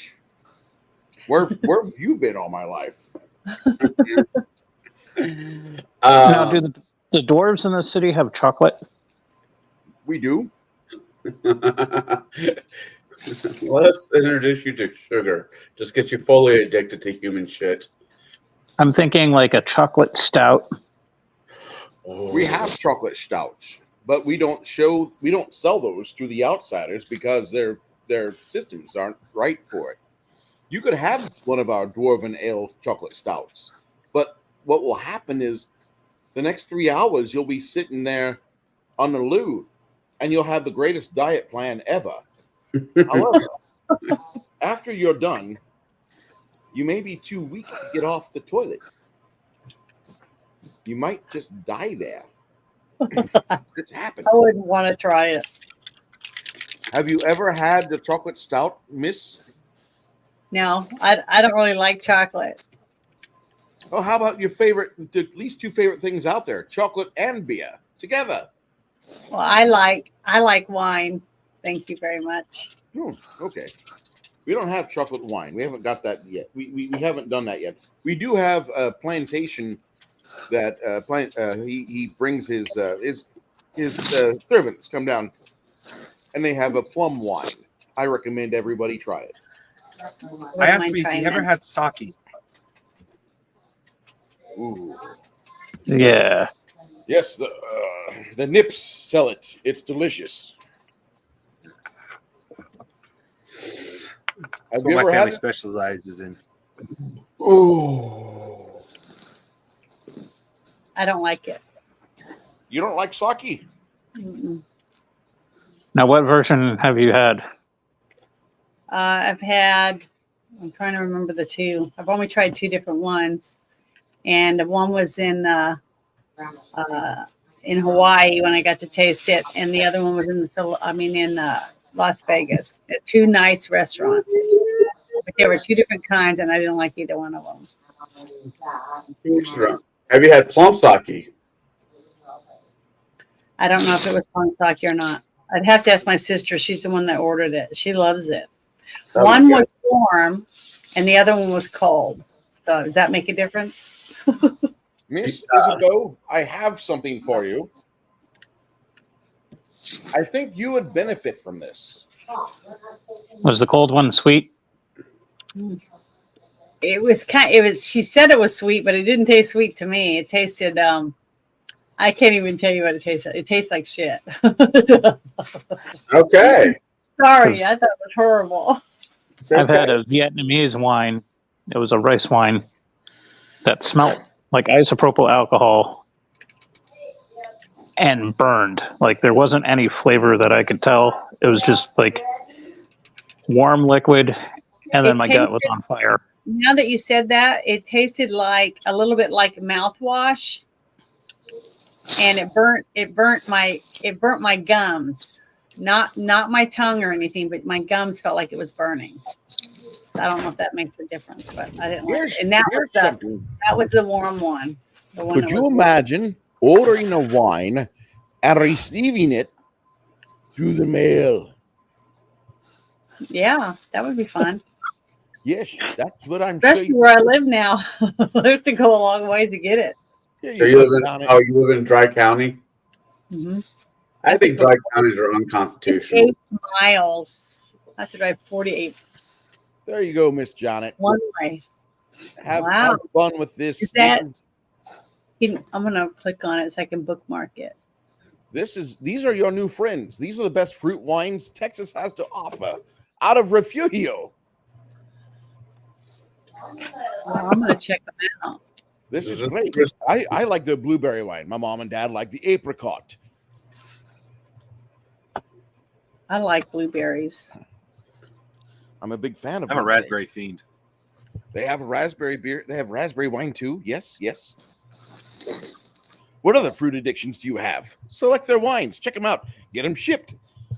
Pretty certain you'll find your new addiction. Oh, Bones. that reminds me.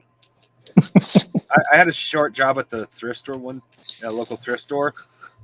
They were not allowed to sell beer. I found a raspberry beer. Like, what do I do with it? Keep it. Okay. There was some work release program people that showed up. Guess what happened to that raspberry beer? It went away. Yep. Somebody drank it all. Yeah.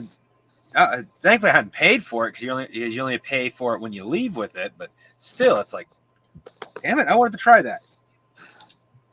Back in grade school, my grandparents would come up and take care of me and eventually my brother, as my parents were both working. And the weekend that they would finally go home after spending the school week babysitting my ass, they would take rainbow sherbet and Bartles and James and basically make like a milkshake out of it. And then both of them would be passed out on the couch or in the recliner about 5 minutes after ingesting it. When I was in college, I wasn't, I was being dumb like all college kids, I guess. Mhm. But I had one of those old Snoopy slushy machines, right? Oh, yeah. And Red Bull just came, not Red Bull, Mountain Dew Cold Red just came out. Mhm. And what we do is we'd make slushy, use the slushy machine, make the Mountain Dew into the slushies. Well, I had the brilliant idea one day to pour tequila in mine, was because I was being a particular smartass. Not tequila, vodka. Best and worst decision ever.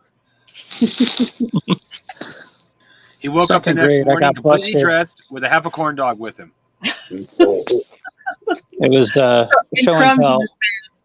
in And the night before, my stepdad was making a tequila sunrise. So for show and tell, I told everybody how to make a tequila sunrise. Janet, And I ended up in the office. I think Janet's kind of fucked on this. Uh-oh. Yeah. Why? It won't let me get it? Nope. I don't Yeah, that's see what I thought. AR on here. I see Yeah. AZ. They don't ship to Utah, Montana, South Dakota, Arkansas, or Alabama. Alabama stand. Probably They because of the they want dry me to- counties. They want me to drive to your they want me to drive to your state and buy it. Well, you could just go over here. I know. If you drove to Texas, I'm pretty sure Bruce's wife's not going to be offended. Just by what I've been. Isn't that funny though? It's funny because I can drive 48 miles and buy it, but they won't deliver it there for me. Nope. Now, can you circumvent it? Like order it and then rebox it and then mail it? Shipping alcohol has its own set of pitfalls. That's all I'm going to Yeah. Do. And if you ship It's it to okay. PA, I'll just have to go to the place I go now and get it. if you ship it to PA, it can't go to your house. It has to go to the state. All liquor stores here are owned by the state. You want a dry wine? You said a Blanc de Bois? Who you talking to me? Yeah. Did you? I said I like a German Riesling white. Is what I Oh, like. you like sweet wines. Yeah, like dessert. You can have a whole I bottle. need to set up Uber drinks. Good mood and everyone's happy. Yeah, I thought of the same idea about cigars. You know, I buy a bunch of cigar brands boxes, and you order them through me, and I just deliver them so you don't have to leave your house. Hey, Janet. Yeah. But, What are you doing Sundays? Do what? What are you doing on Sundays? Sunday, clean house, do laundry, and then watch our movie. Yeah, what movie is it this week? We might What's up, guys? start a Atmosphere? show on Sunday, depending on whether or not we're going to do that or not. Our reviews. Yeah, we'll be figuring it out here, Janet. Give me about a week starting. No, I know. I'm not even. He would just ask me what I do on Sundays. Okay. I'll just let him know. Well, I was hoping I'm hoping to start a game up where I can play test my game, and I was hoping to have Kai, Bruce, and maybe Connell, but he's busy on Sundays, and since they'll be veteran players, and maybe have at least one, maybe two like you who are going to have to kind of bumble through it. No offense. So you don't have an immediate like, oh, this is how I can way power the system. Yeah. You'll just be able to be like, oh, well, this sounds cool. You want to become a flaming octopus. That's all I'm saying. Well, now that we've triggered Percy, that's the other one. Clarence, or Clancy, is the FBI agent that follows all the memes, and me personally. Percy is the ATF guy that we've now triggered with the discussion of alcohol, tobacco. We haven't gotten into firearms. Bear, so basically, you're saying we're being monitored for fun. Mm-hmm. For fun Anything and profit. fun is off the menu.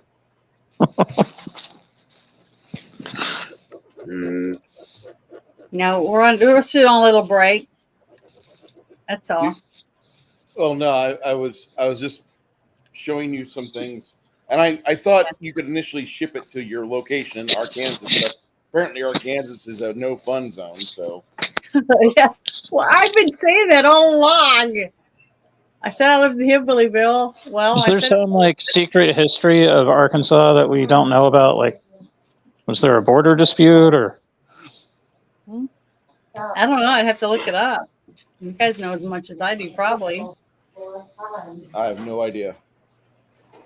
Okay, so as you guys enjoy this wine, the magister, he leaves. He goes back to work, and finally, Erdelaine Starkert says, "What I can do we could have either easy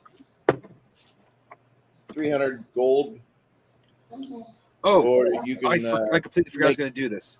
what? Go ahead. I forgot something. It's real simple. I told the dwarf who I gave the plans to, Mhm. I know he'll make more money back off this than he gave me. In this instance, I'm not looking to try to cut in on his profit, as I'm looking to have my name as the designer of it.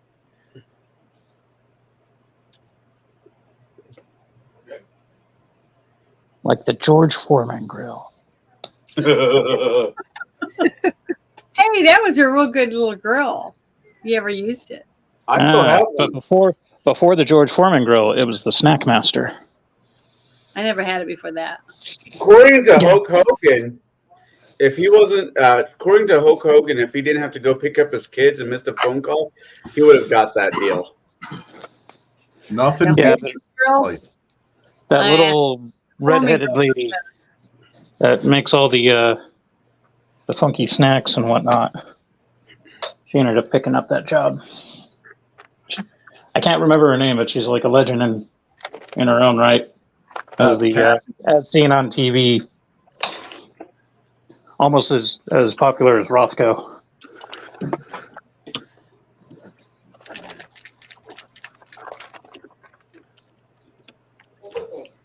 Well, anyway, we can either go with 300 silvers total Mhm. for each and every one of you, or we can have the job pay 10 silvers a day. It's your decision. But figure it out. I'm more than willing to discuss things, but I need protection. I've been having death threats, and then an attempt on my life yesterday. I need protection. So, are we going to talk about this in front of him, or are we going to go? We do have to settle upon a price. No, I know, but we want to settle upon a price. But we want to know. I don't know if you guys want to do it together or you want to do it as a team. His wife says, "I'm going to go make some sweet tarts."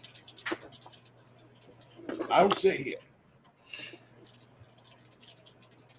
This is kind of important. I need to know how much to deplete my treasury so I can continue breathing and staying alive. Listening to spoiled little blue hairs talk about how their fucking pronouns matter so fucking much. Well, I personally, I tell the dwarf, all right, we'll give you an answer, but give us a chance to talk amongst ourselves. Please. I'm going to get drunk while you do that. Okay. And are we going to watch him? Are we going to stay with him wherever he goes, or are we going to make some of us stay at the house and some of us follow him like bodyguards? I mean, how do you guys want to do this? What I'm thinking is,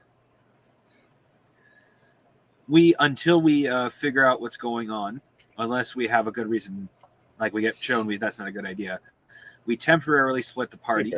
One half of the party stays with him. One half of the party goes out and tries to figure this out.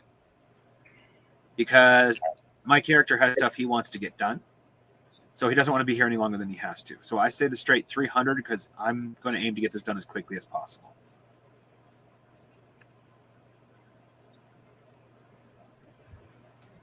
Works for me. We could do half and half. How many of us are there? There's me, 4, 5 of us. Yeah. Then we'll just have a floating person, whoever decides to be floating. There will always be, if he's in the house, there will always be 4 people with him at any given time. Yeah, to be able to surround him. So you got, we'll do this for hours, like making watch. 4 hours on, 4 hours off, 12 hours on, 12 hours off. So there's other shit that we can deal with. Yeah. So, I'll take the first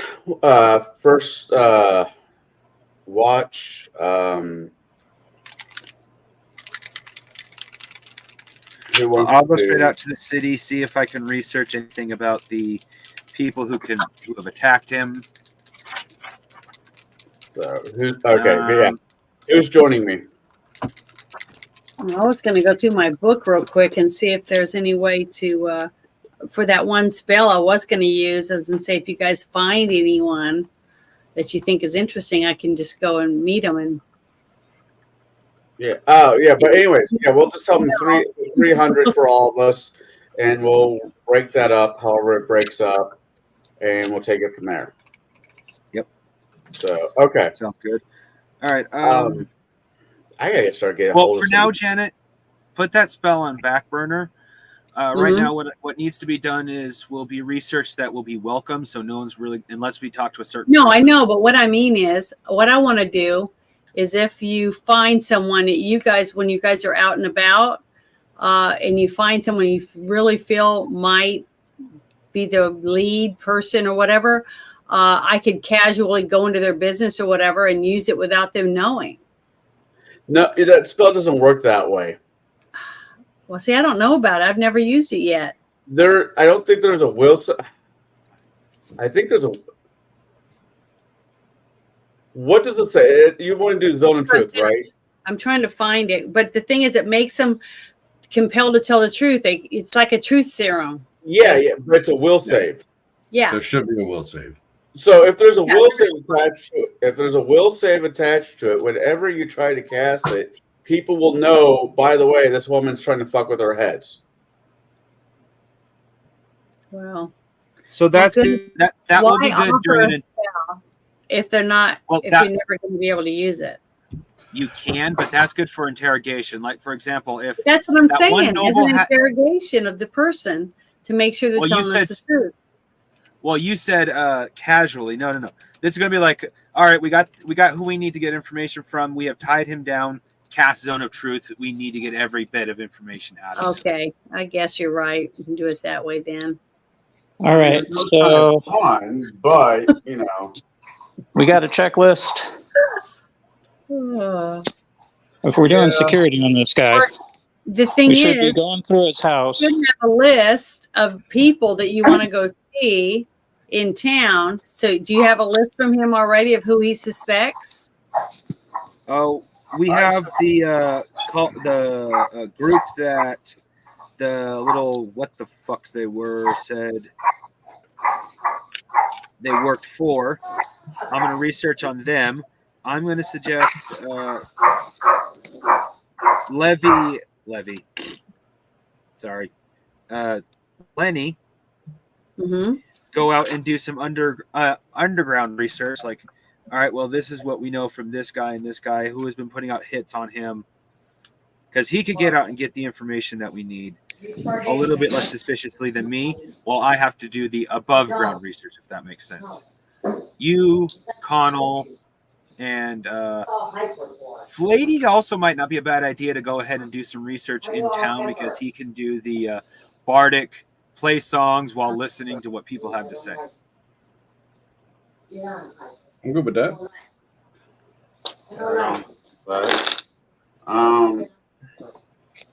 Yeah. All right.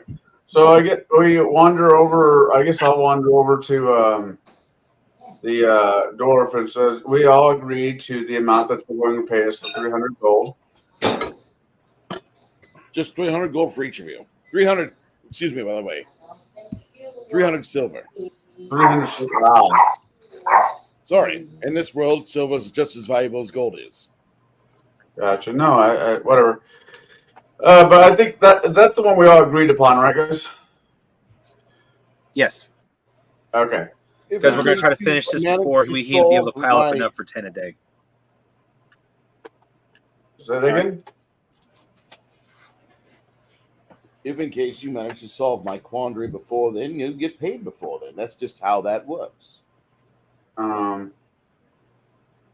Do you, on a side situation, do you know if you have any adamantium merchants down here? No, but boy, what a trade that would be. The second option is, do you have any mithril merchants down here? That I know we do have down here. Yes. I might need at some point. introduction, if that would be okay with you. I could do that. Sure, that's not a problem. Mithril, yes. Mithril is not as strong as Addy, but it is lighter. Does the dwarven market sell fish? What? Why would you put that in your mouth? What are you doing? How are you living, bud? Ugh. Don't worry, he's been It was good enough for Gollum. I tell the I tell the dwarf, my people eat it raw. Treat it like Las Vegas. Stay away from the seafood buffet. God, sick. That just sounds terrible. What would you? Why would you hurt yourself like that? Willingly? Ugh. Ugh. Well, there are Have some you ever people seen who a actually baby in the ocean? there are some people willing to eat potentially poisonous fish. It's like, take my life in my own hands. We're not quite that bad. I'm good. I love my existence. I don't need that. I want to drink beer tomorrow. Exactly. So, Bruce, if it's becoming the end of the evening, could he give us a quick tour of the place? How many entrances and exits, windows, stuff like that? Yeah. And how many guards he already has on his property so that we know all of them. We need names, occupations, level of security for his home, Mhm. and then maybe use local knowledge to pick up some rumors or what have you while we're out and about.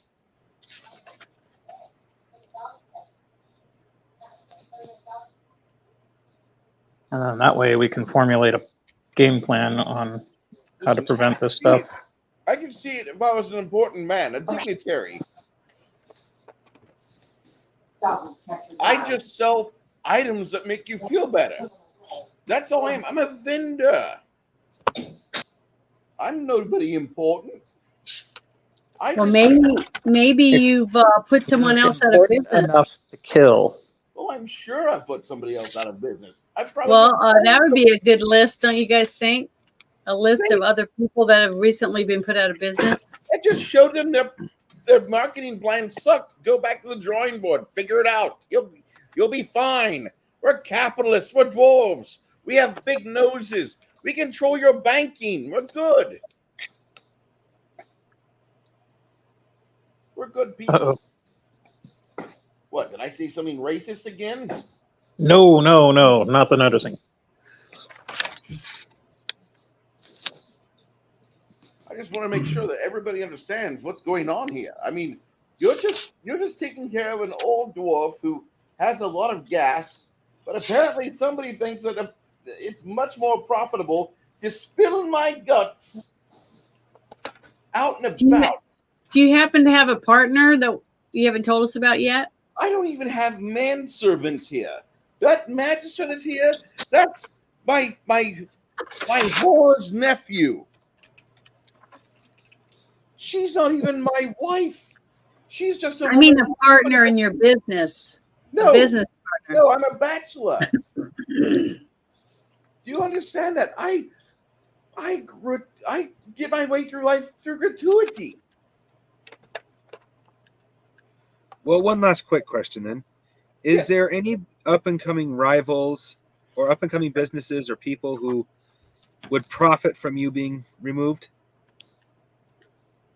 Well, anybody who owns a business that does the same thing as him, as a vendor, would profit off of him being gone. Not necessarily. Because they Some come people, to if them. no, if people are small enough, they are capable of surviving on their own, because you'd be amazed how many people will go for the small business as well as the big. He should be large enough to be, well, I believe he is anyway, large enough to supply businesses, in which case a small business would be not threatened by him. That's what I mean. No, I'm But talking to about serve the individual.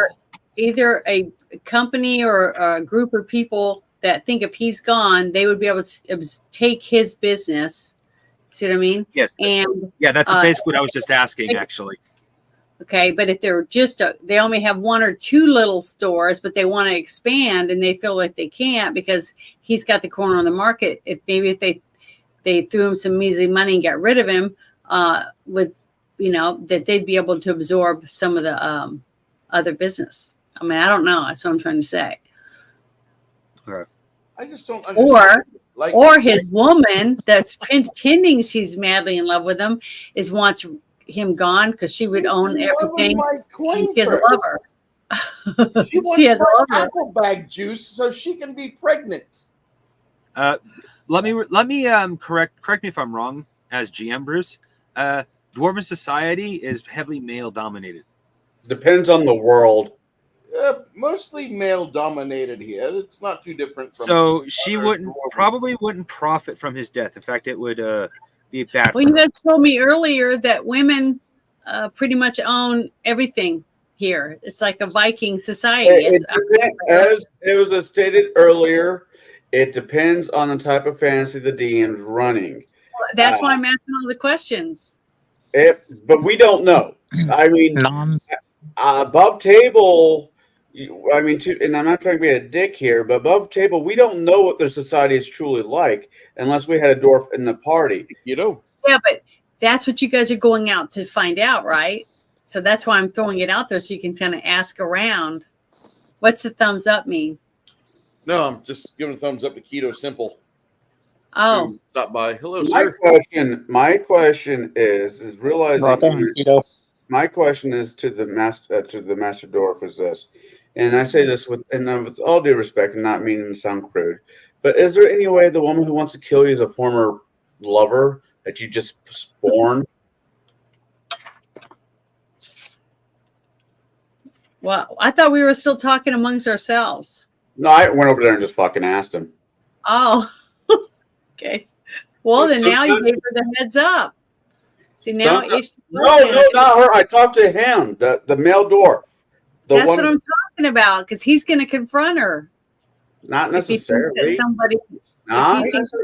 These are assumptions. Ask former lover, not current lover. Right.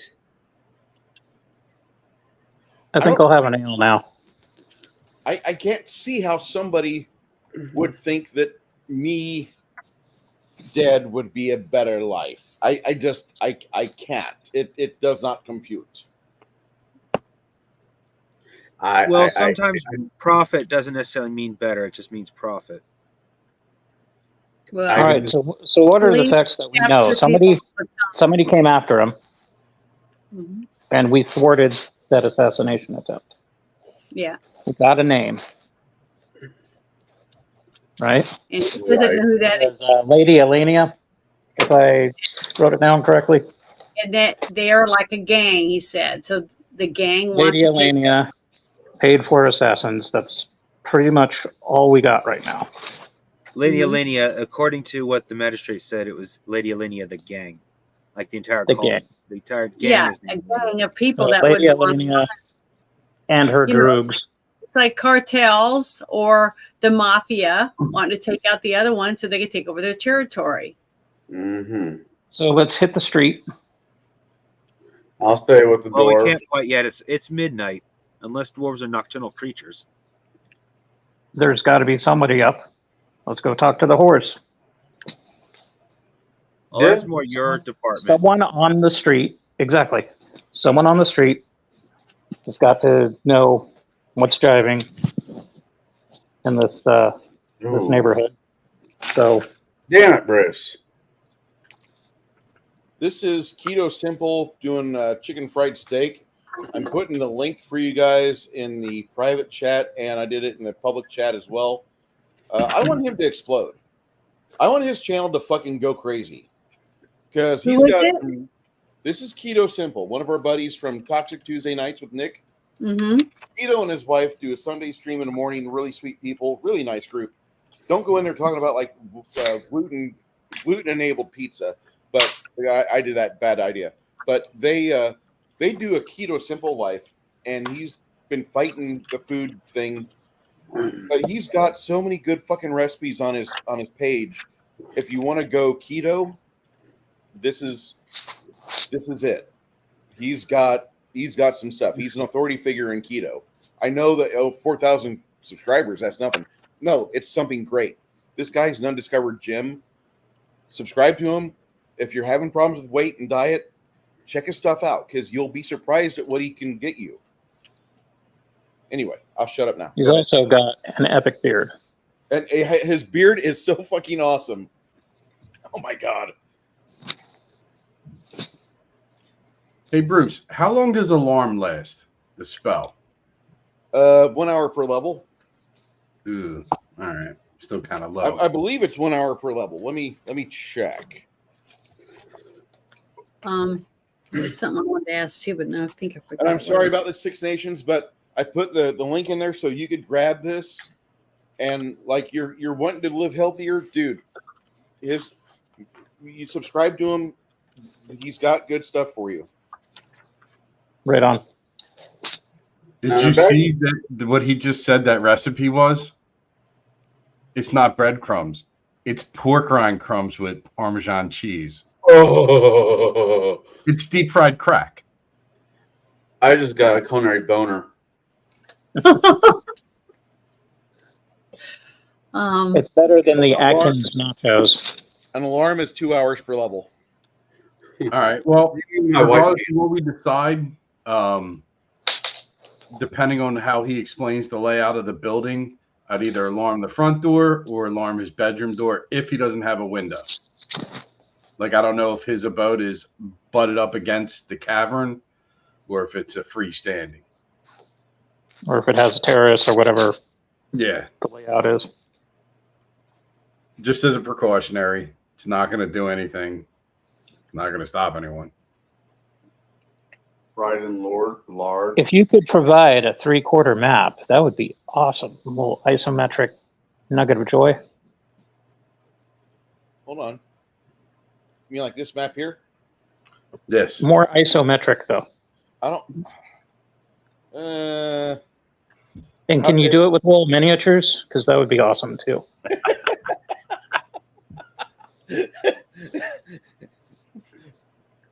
My question is, do you get more shit with gaming with this group or the other servers? I actually get the most shit from my other group because I have this group. I don't understand that. Chris and Greg don't get it, but like everybody else is like, you chat with your chat channel people. That's what you get for playing with bots. Yeah. Yeah. They mean, choose everybody to be bots. And I'm like, they're not bots, but whatever. Well, how can he? Why does he think that when you have interaction back and forth and you see their face and stuff? How can they be a bot? I don't understand that. Deepfakes and AI. Yeah, he thinks everything's deepfakes and AI, and that if that's how he wants to play, go ahead. But that's the campaign you're in on the other Saturdays, Janet, is the last campaign I'll be running with that rule set. I like this rule set a lot better. I like the initiative system. I like how I'm doing spells. I like how I'm doing everything with this better. It's literally my own system. It's compiled from every other system I've liked, and there's something in there I can take a little piece out of, and it works. It works so well for me. So That other system, I take it as like more Pathfinder. It's Pathfinder. Okay. And it ties my hands because it forces everything into the player's hands, and the DM just has to take it. And I don't like playing with that. I like a system where there's more rulings, not rule sets. Hey, Bruce, I hate to be that guy, but I just got a code red from my daughter, which means I need to be a dad. Go. Be safe, man. Go. Yep. We'll talk to you later. Yeah. He's invited back. But you've got, if you guys want, I'll take you through a full layout of my home. Like I said, I have this woman. She's here for the night. She's got her nephew with her, and he's a fairly nice man. He's a magister like you, and he looks right at Mongoose. Yeah. And I think Chris doesn't like the fact that I'm built a system that you can't put together with Hero Labs. Dwarven magic? What? Yeah. I'm not gonna lie. I do like Hero Labs, especially when setting up for a con. It has its purposes. It's hard to improvise. And Oh, absolutely, yeah. No, there's no on the fly winging it with that. I mean, at least from my interaction with it. I don't know. I'm still having a problem with the bot thing. I mean, this doesn't make I sense. explained to Chris, like, Then I'm a bot because yeah, I just showed up one and day in your Ronald chat. So and- how am I a bot? And the thing is that if I really wanted to be in the bot land, I would have 13,000 new subscribers every day, because I would just invent new bots. That's just how I do it. But I know, get but upset. how does he explain that I'm a bot? He doesn't understand it. He thinks that everybody in the chat's a bot. And I'm like, dude, we got Optimus from the chat, Janet, Connell, Travis, and all 3 out of 4 of those I had at my table before I ever got on the internet with this game. Travis seems like good peeps. One of those Travis bots that is sent great. them items too. Yeah, that's We're the all thing. living in the Matrix. It's all a holographic universe. I don't understand it. Neither do I. But Is that your I- Ponce de Leon hat? When Bruce and I first started, every single time we did a show, their sex bots would show up, and they're real colorful, pink and neon green colors and all that. And then you would set the whatever it was you'd set, and they would go away. That's a bot. That's done by robots and stuff. I get that every other day on X. I know, but any person that you can, yeah, I do too. I get bots. I know a difference between a bot and a real person on X. So, I just don't know. I just don't understand how he can, an actual bot cannot interact. They can only say certain things, and they say it in certain ways. They don't have conversations. It's just, They don't interact with memes. No. yeah, they just don't and they don't go on camera. Stuff like that. I don't know. I just don't get it. But oh well, I guess It's Chris and Greg, and I love them to pieces, but like they really want me to not be on the web pressing the live button. They hate that, and I'm like, dude, we had a group that was in person. And it was wonderful. That time's over. I can't get that group back together. More so, I can get a full table by pressing live. Now, the chat interacting with us, that's the icing on the cake. That's great. I love having guys like Keto come in and everyone else that wants to come in and check up on us and make sure we're doing great. Oh, you're just chatting right now, or you're just game, or you're in full game mode right now, whatever. Mm-hmm. That's great. But for me, be able to have this over the web and still get a table full of 7 players or 8 players or less, I'm happy. That's what I want. I want a table of 6 to 8 people, and I get that damn near every game I run. And I need that for the type of game I want to run. For this system, I think this game is going to shine this way. Now, it might not be for everybody, and that's all right. My game is very technical. It's written more like a skirmish game than anything else, which is what Pathfinder was written like, which is what 3.5 and 3.0 was written like. But I'm trying to write the player's book to be very, very small and the DM's guide to be very, very big, because the DM is the one that's got to keep the table together. If the DM sucks, the table's going to fall apart. Mm-hmm. It's a credit to me that I've been able to keep the other group together for 4 years. Not that they don't deserve credit, the players, but it's hard to keep a table together for over a year. And to keep it for 4 years, that's like damn near impossible. I'm happy with that. I could be to use the tools in your toolbox. Yeah, I could be a better GM, and I should be. But I'm not really worried about it. I take things like, there are certain days where I'm on and my players are off. There's certain days where my players are just hitting and I'm fatigued. I get it. But I'm doing my best to make sure my campaigns are fun. And I want to make sure I get every week that I run, I have those same players back in the seats again. That's what I want. The fact that I can also stream on the web and do this and have like a small audience, that's great.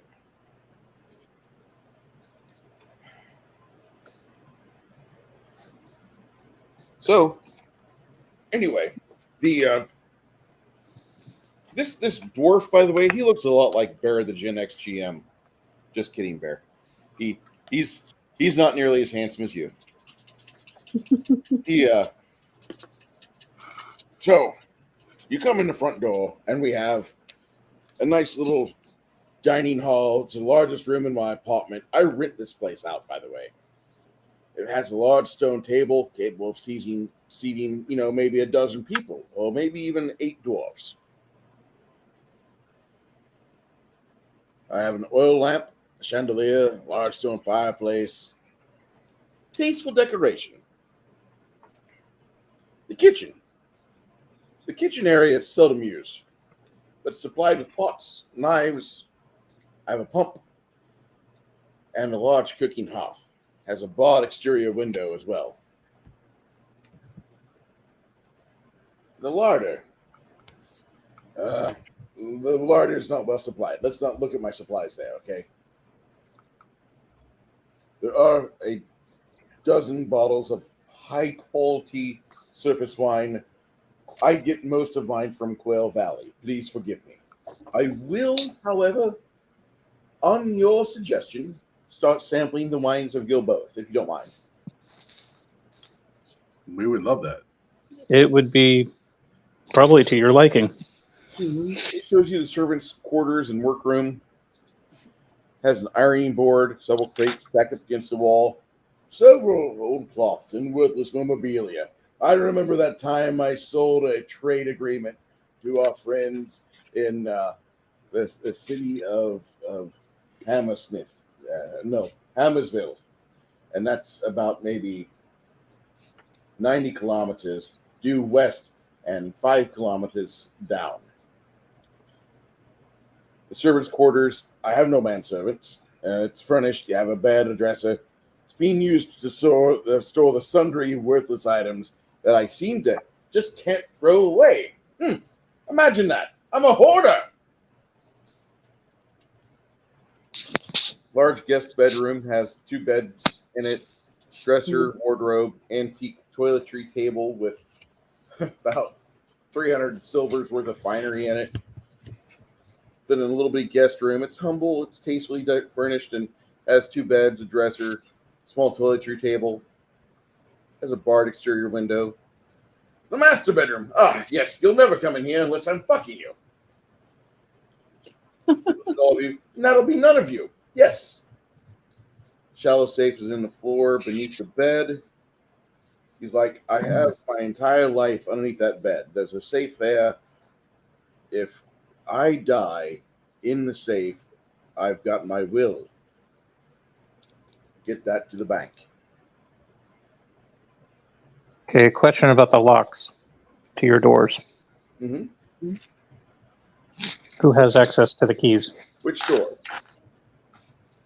Front door, back Me? door, bedroom door. Myself and the landlord.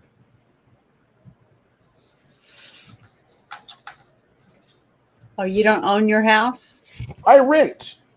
Okay. Have you seen the prices lately? It's a seller's dream market. I was thinking more like the Philippines. Well, what if the guy he's renting from wants him out, and because he wants to sell the property, and he can't get him to leave because he's got I some kind of suspect in the Dwarven contract. society that wouldn't be a problem. It would be just a matter of give the guy the boot. Is this under New York could be where wrong, they're rent protected? I'm saying I don't know. That's what I'm saying. I don't. I'm just trying to think of all the different angles. Are we going to want him dead? delve into rent control and turn this into Dungeons and Texas? Dungeons in Texas sounds fun. Yes. Well, since it's late and we can see the basic layout, I'll put this out to the crowd so that we can minimize the use of spells. Where would be the best for a magical alarm? The bedroom door or the front door? I would say bedroom door, front door.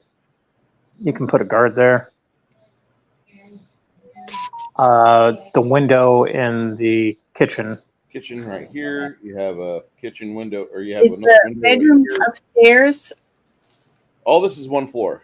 Okay, well then we definitely need alarm on the window to the master bedroom too. There's only one window to the master bedroom. Okay, well we need a window alarm on there, and then definitely some type of alarm, like going down the hallway towards the master bedroom, wherever, that type of thing, or even on the front door. What do you guys think? Because he already Well, said he doesn't want us in his It's- room, so we The have to do kitchen it. isn't being utilized, right? There's pots and pans and clanky metal things that we could string up all Yeah. over the damn place Mm-hmm. and Bells, even bells. home alone the shit out of it. Janet, just so you know, you basically repeated what Flatey said about setting up Oh. alarms. So, Okay, I thought he said so there's alarm two on in the door. agreement, and I agree. So there's 3 in agreement. Okay, that's good. I forgot about the window. Just trying to think. I don't think I can do it all. That's why I'm suggesting we improvise some stuff. Utilize some of these skills I got with the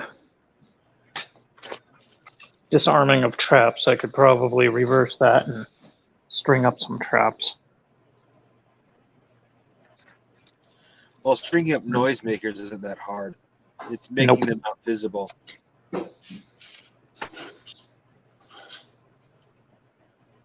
Putting them at dwarf ankle height below their knee, which I'm assuming would be halfway down our shin or something. Normal Mhm. human size. Well, all we'd have to do is measure his wife or him, and we'd know the best heights Yeah. for the traps, or the So, bells or clanking noises or cowbells or whatever. it's unlikely that anything will happen tonight since it was foiled. Not to say that we don't do anything security wise, but tomorrow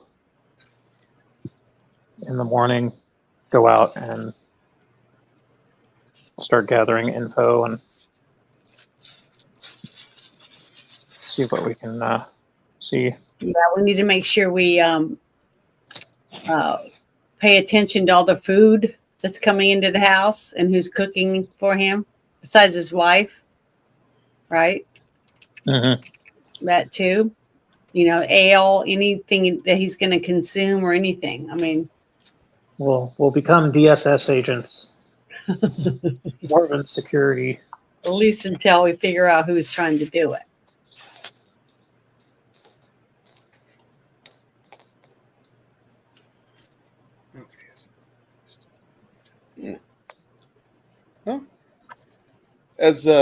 As he shows you around, you notice the thin dwarf.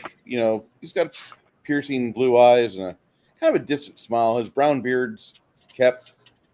His expensive dress. He's for being a dwarf. He's got the most expensive style that you could have in this area. And Starkert, he's a logistician, but he works in the funerary departments of numerous parts of the city, the funeral parlors. He's one of the city officials for the dead, Mm-hmm. and responsible for maintenance, the upkeep, expansion.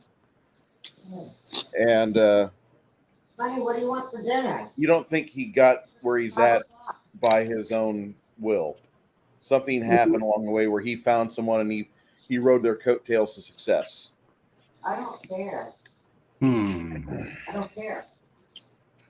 You good with anything.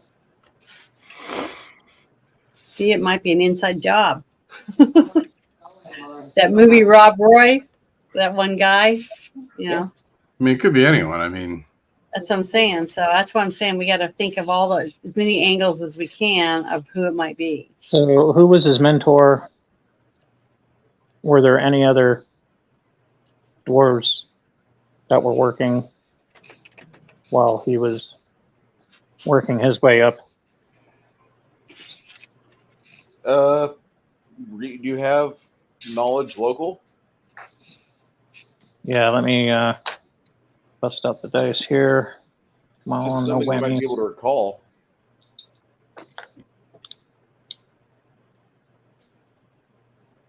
What is that? 70.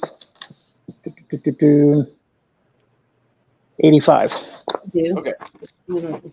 You're thinking that this guy and Stawn Deepencut were two peas in a pod during their childhood. And one rode the other's coattails of success. Deepencut is a businessman. This guy is a flamboyant actor. That's what you're thinking. Hmm.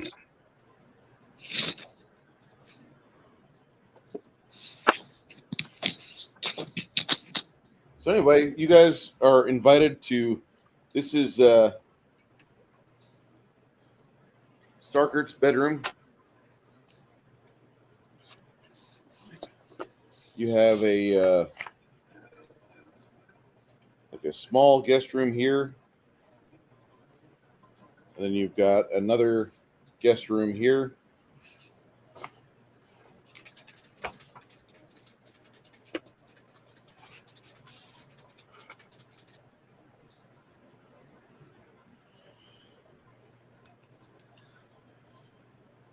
That's a larder. It's a storeroom. That's a storeroom. How do you want to set up your lodging? Oh, and this is a library.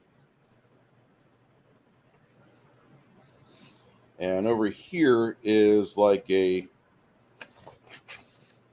study.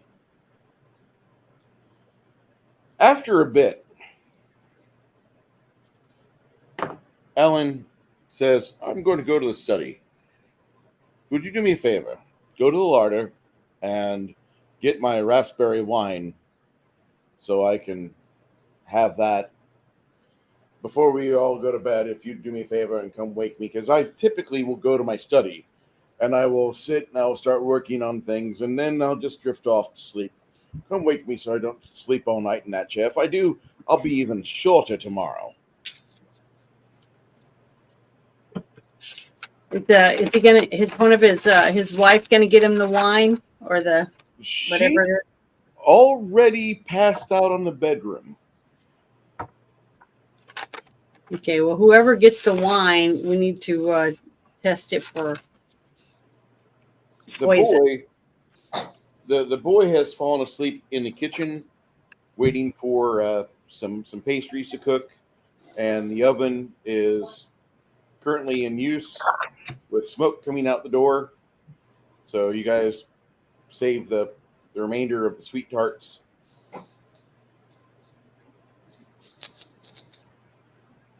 Yep. She's passed out. Okay. So he fell asleep in the kitchen, Yeah. or he died in the kitchen. Janet, you go in there and make your heel check on him. Okay. I want to check on him, see if he's okay. Try to Yeah. wake him up. Roll a heel. Yeah. If you don't want to disturb him, just roll a heel check. Okay. Hold on. Let me in. If you don't that's mind disturbing him, And that's the skill. oh, I know, but that's the D8 I roll. These two right here. Both of them? Yep. Okay, I thought it was just one. I've got a 4 and a 50, so 54. You do just a cursory glance on him, and you can see his chest rising and falling. If you want to wake him up and say he can go grab a cat nap now, he can. Or if you just want to let him sleep there, he can. It doesn't matter. This guy is he's a young buck, probably about 35 years old for a dwarf, which is like an older teenager for a human. Mm-hmm. But he's passed out, and you can see that he's got like at the sides of his mouth, there's like some stains where the beard's starting to grow in. Like you see his hair streaked like a dark green, Mhm. and he you recognize that in the dwarven community that there's a group of young dwarven types that they've gotten a hold of this above ground plant called cot. And what they do is they jam the cot in the corners of their mouth and they suck on it, and it gives them like a real severe sugar rush. But then the Mhm. crash happens and they'll be out for 12 hours. Okay, so the staining is from him gnawing on those pieces It's of like grass. on coca leaves or what have you, or Okay. actual cot. Okay, well, I'm gonna let him lay there and sleep, and then I'm gonna go open the oven and take that stuff out, since it won't start a fire or fill the house with smoke. That's appreciative. Thank you. And then I want to find the wine. I guess I'll dig around till I can find it, and then I want to use my detect poison on it before I take him any of it. Okay. You head over to Larder and you find a raspberry wine. It's labeled raspberry wine. Okay. You take a pull off of it, and it's really Mhm. sweet. Like Janet wants another pull. Sweet. This is really good stuff. Some of that raspberry ripple. Yeah, I'm sure it's good stuff. You put the cork back on it, and as you make your way through the dining room where everybody else is, he's already settled in the study, and you can see that he's got a book open. Do you read Dwarven? Let's see. It says that I have.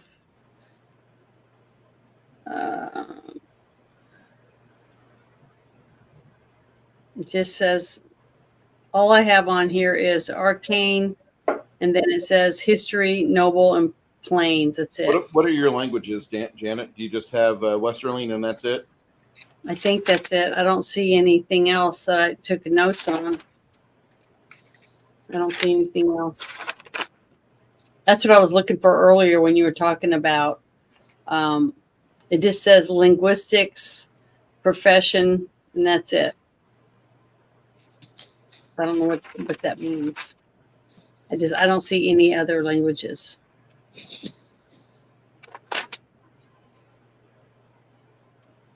Okay.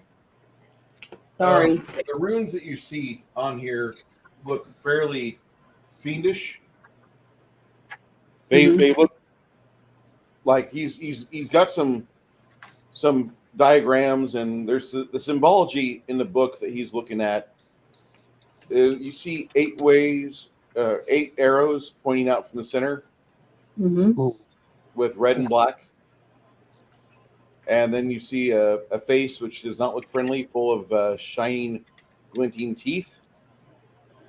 Hey, Bruce, I have spellcraft. Would that help me recognize? So does she, but that's all you're going to be able to render from it, from just spellcraft. If she doesn't have the actual language that it's written in, she's not going to know. On the opposite page, she sees what appears to be a bloated woman who has got some little winged cherubim types with little tails coming up there right above their coccyx, and the tails are forked, and each of the little babies, she cradles one in each arm, and she's holding them so they can suckle on her ginormous veiny breasts, and you see her smiling with her needle-like teeth, and it's a disturbing sight. It's a book he's looking at? Yeah, he's looking at this book in the study. Okay. He's asleep already. You can just set the wine there at the table. What do you wish to do? What do you wish to do, Isabel? I guess I could nudge him on the shoulder and tell him I brought him his what he asked for. And then if he does what, and I give it to him, I'd say, "Well, what are you reading?" I would ask him. It looks interesting. Thank you for waking me up. Oh, my book. Yes.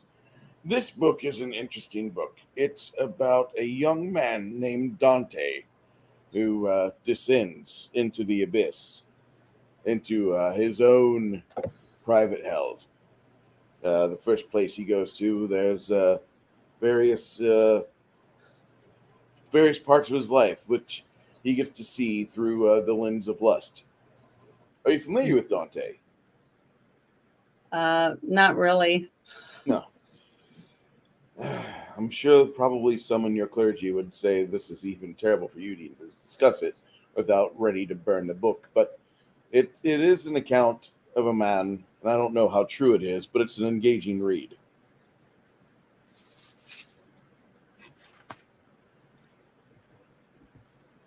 Okay. Why you wanting to read that book? If you don't mind me asking. Well, I found this book. We were going into parts of the city which had been walled up for centuries. And when the city was first founded, the city was founded upon the Deep Thunder Clan. And they had an exorbitant lifestyle before they made it here. They get here, takes a pull. When they arrived here, their silversmiths went into action, and they immediately began tunneling down. Once they started feeling that they were on the route to some success, members of their family that were not adept with a pickaxe, they began to pray for assistance. Well, supposedly Dissipator heard their cries for help, and he offered them aid. He said, "You make me part of your city worship, and I'll make your city rich." And so that's how the city was for hundreds of years. Things have changed a little bit. Now, any open display of demonology, demonology, or devil worship, any of that gets you sent to City Square. We get to watch you die. But now, we've turned over a new leaf, and we worship Dwarfarta, and he's a very, very kind, loving God, and he loves us all deeply and wants us to succeed. He wants to see us succeed, I say. And it's just a shame that some people don't understand that some tools are best used as tools, and once you're done with the tool, you put it away and lock it away and banish it from your tool shed so it doesn't infect your other tools. But you can still stand on the success that tool brought you.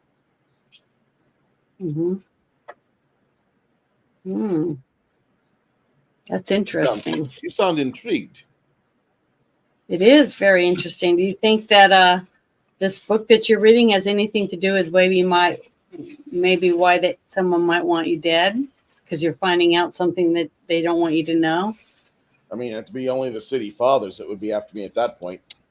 Yeah. And even they would be fools to come after me because, for crying out loud, I'm the one who takes care of all the funeral expenses. I'm the one who takes care of all the funeral logistics. I'm the one who helps get the bodies to where they need to go and not upset the populace at large. Well, have you buried anybody pretty prominent recently? A few, yeah.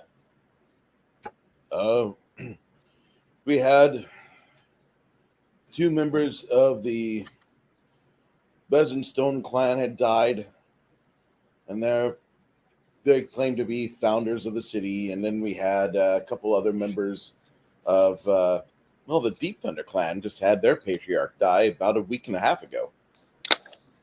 It's weird because in the center of the city we have these terrorist attacks where like things get dark very fast, and then when the darkness goes away, It's amazing that there's some people that are now dead. Dwarves, our countrymen, they're dead now. Because of this clan? I don't know. I couldn't tell you. Okay. I wish I could, yes or no. I don't. Well, tomorrow morning, after we've had a good night's rest, would you be interested in telling this story about this book to the rest of my group? As long as your group doesn't try to kill me. I mean, for crying out loud, this is just a piece of history. If you can't understand Yeah, no, I don't think they would. I'm talking about the information about who recently passed away. That information. I don't see that being a problem. Okay. Well, I really appreciate it. Well, you have a good evening. What do you think of raspberry wine, Esboo? I haven't had any before. Oh, I've never tasted it. I don't know, but I would say that you're lying to me. Your eyes just shifted a bit whenever you said that. Well, I haven't had it before, You but I know, would like to taste it. be honest with me, Esboo. Before you put the bottle on the table, did you sample? No. I have no reason to not tell you the truth. Okay. He grabs But I another would like wine to glass.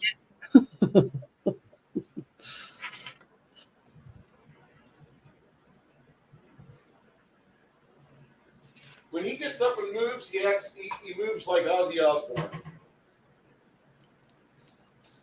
Okay. Before or after his, I don't know what that means, but smoothie? okay. Does Ozzy Osbourne have trouble walking and stuff? Well, 20 years ago, he was still pretty okay, but now, not really. I haven't seen him recently, so I don't He's know. always That's why I had asked, soup. before or He's always after his smoothie. He seems to be more lively when he has his juice. Oh. So he poured me a little bit and didn't let me taste it? Yep. Good. I'll take a taste. Hopefully I like it. Since I don't really have anything to taste, I don't know how to react to it. But I think it would taste pretty good. It's like a sweet red with almost a Lambrusco. If you're familiar with the bursts in medium, your mouth. yeah, it has that little taste explosion. You're would like, like wow, it, that's really good. Mm-hmm. Where have you been all my life? I would think if you drank too much of it, though, you get a headache. Mm-hmm. Yeah, it probably give me a headache. But yeah, I probably would like it in a very small amount of it. It'd be pretty good. And it would help me sleep. So I thank him for letting me try it. He says it's not a problem. If you could come back in here in about an hour, I'm going to read the rest of this chapter and think about it, and then afterwards I might just fall asleep. Okay. Well, you enjoy the rest of your book. Thank you. You're welcome. You depart from him. Mm-hmm. When you walk away, that wine has a punch to it. Okay. I'm just saying it's got a punch. You managed to keep your feet, but wow. Yeah. I need to go lay down. No, not yet. You spent almost of the entire day seated. You can stand up around the table and tell them what you saw. Okay. 3 glasses in, maybe. Well, I think it's interesting when he told me about the funeral of that one lady that you guys were talking about. The same name, right? Same group, people. Deep Thunder? Yeah, the gang. Oh, no, that was Lady Elena. No, the other name. Basically, we were talking about. feminist Cobra. Trying to remember. The group that he was talking about, or that Lady Elena group came from, wasn't that? Didn't that name sound like they came from the same group of people? It does. It did to me. I can't remember exactly which word it was, but it made me think of them. Was it the So Ripping Cut? I don't remember. I'll have to listen to him say it again. But the thing is, he said something. It made me think of that gang.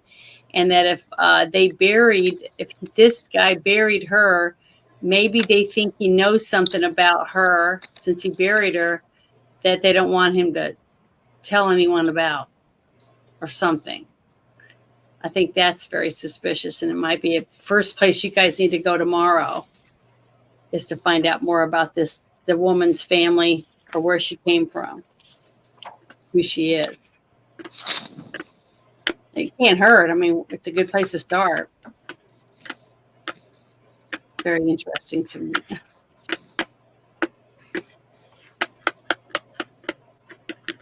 And he said he would be happy to talk to you about it tomorrow after everybody's had a good night's rest before you guys leave.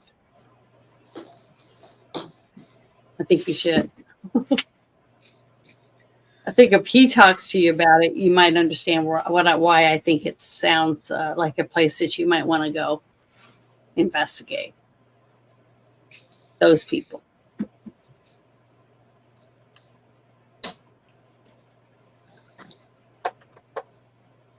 So do we know where we're going to sleep? I'm going to set up a chair. Okay. Basically, where the kitchen and the bedroom is, Mm-hmm. assuming that they're both going to be sleeping in the same room. If not, if he's going to be crashed out in the study, I'll just set up a chair up against the wall. Well, he Yeah, did the, tell Jen to come back for him an hour later so he'd go to bed. Yeah. So I was just going to sit at the table and like rest my head on the table for a little bit, and then hopefully I'll be able to not, be too far asleep where I can't wake up and go back in there where he's at. But I think I'll hear him if he opens the door if I'm sitting right here. I hope, because I've never had that wine before. So we could all just sit at the table and wait if you want. Well, I mean, some of us will need to get some sleep. Well, okay, then us two can sit at the table, and then the rest can go lay down, get some rest. And in an hour, we'll wake him up and make sure he goes to bed. Then we can rotate. Then we can go to bed. Do a cat nap. Yeah. Try to get a little power nap in while we're waiting on him. Because he's probably going to doze off anyways in there. Well, if I'm going to get my spell count back, I'm going to need a full sleep. So, Yeah. Same Me here. too. correct? How much is Yeah. that going to deplete you? I've already put it away like 3 spells today. Okay. So I could Oh, just yeah. run the battery dry. I've only used 2 spells, but if I can get some sleep, I can get that back at least.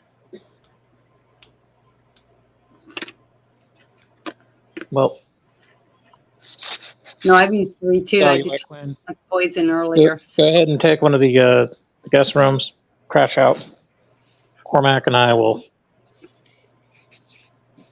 Okay, because he asked me to wake him up in an hour. Yeah, so take a nap in an hour, wake him up, get him to bed. Once we get everything settled, spellcasters can crash out. Okay. All right. I'll wait till the last minute to cast off. I can do 3 alarms unless you can only have 1 active at a time.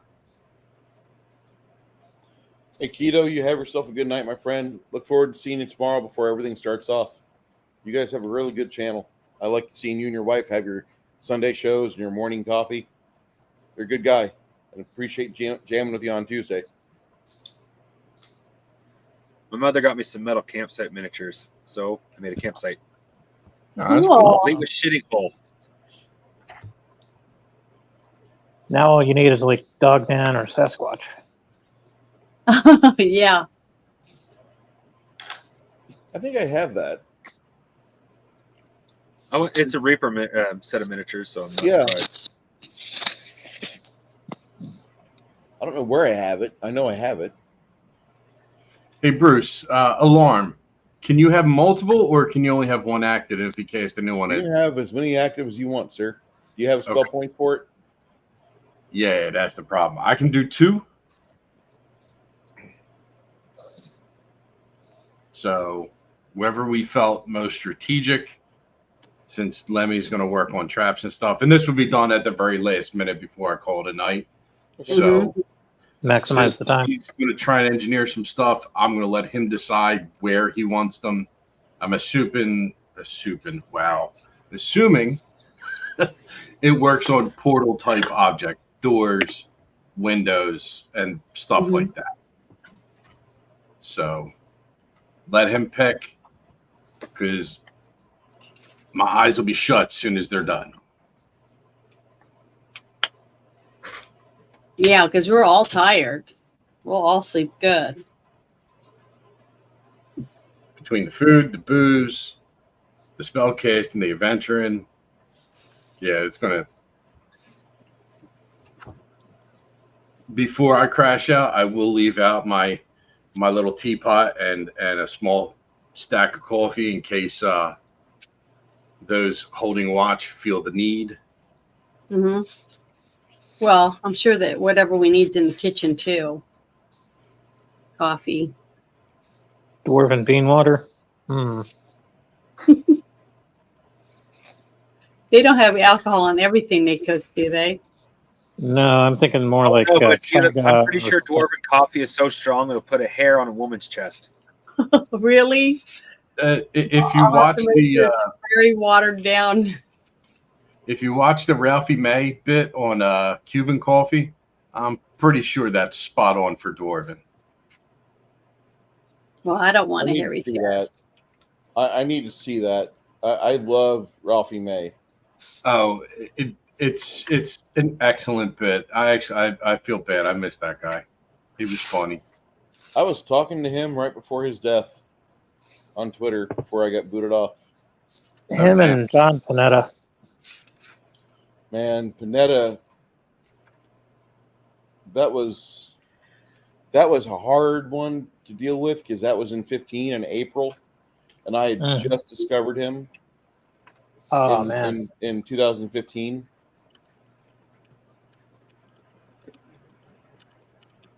I think that was the worst it got for me because I used to listen to a lot of Robert Schimmel and Greg Girardo, and here I have a live comic I like, and his name's John Panette. He's a funny little Italian man. And he's just great. And then I turn around and wait. What do you mean he died from going under the knife? Wait, what?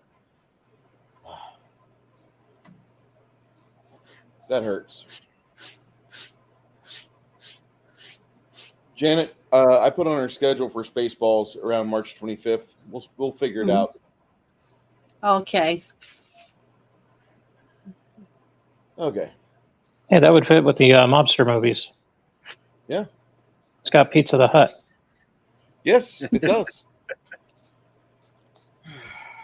Okay. So I have my blueprint there. Let me grab some utensils to draw this map out with.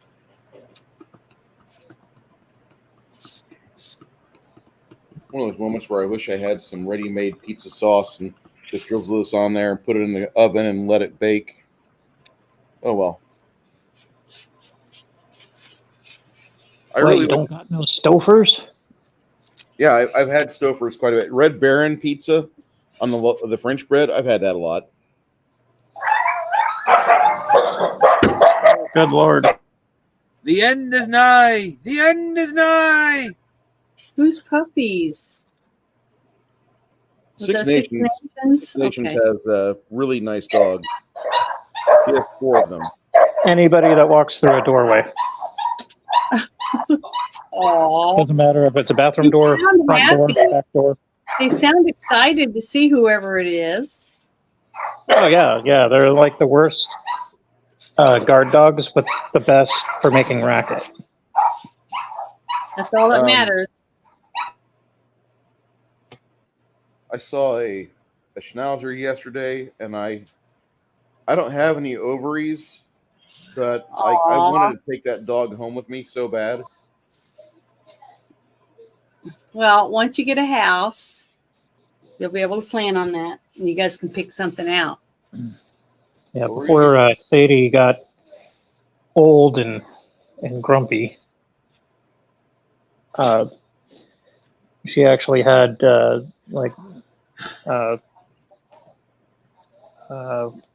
what is it? The medical dogs, the technical term for them. I can't think of the name. Bernards. Therapy dog? Kind of like a therapy dog. Like if you were to play dead on the carpet or like groan, like you passed out, she would Mhm. go over and paw at you and sniff you and make sure that you're still kicking. Yeah. Basically lick you till you wake up. So that was kind of cool. When I worked at Terminex, we had a dog in the office that was trained to smell termites. That's cool. Yeah, I miss my two dogs. They died within a little over a month apart. They were best friends. They were both blind and deaf and had hardly any teeth left when they finally died.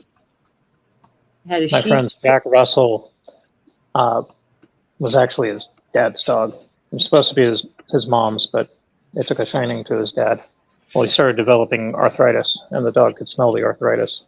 And so one day he's wondering what the hell it's smelling his hand for. And then he started getting the pain, so he went to his doctor, and they're like, oh, yeah, this is the early stages of arthritis. And he's like, oh, wow. My dog pointed it out before I even realized I had it. I know, they're amazing. It's trippy that they can smell inflation and inflammation and everything else. Their sense of smell is like 20 times better than humans.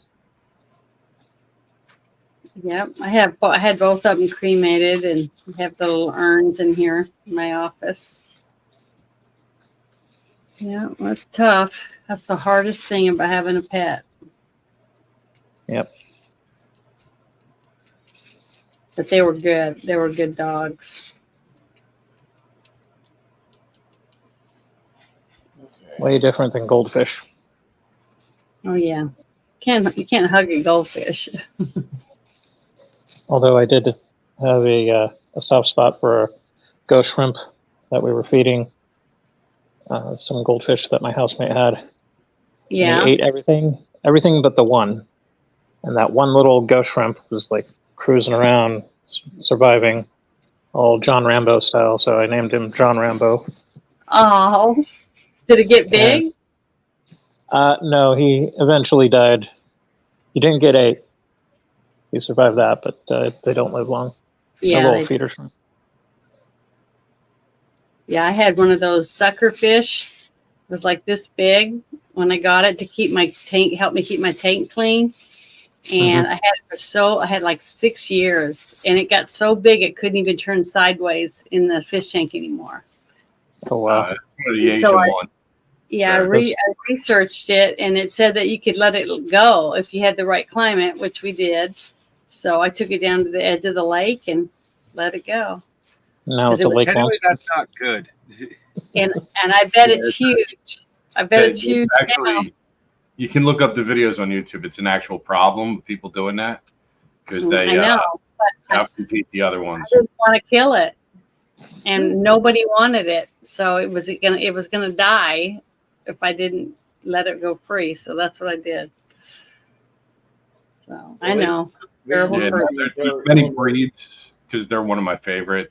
You just got to be really careful because some of them look so similar, but their growth size is so different.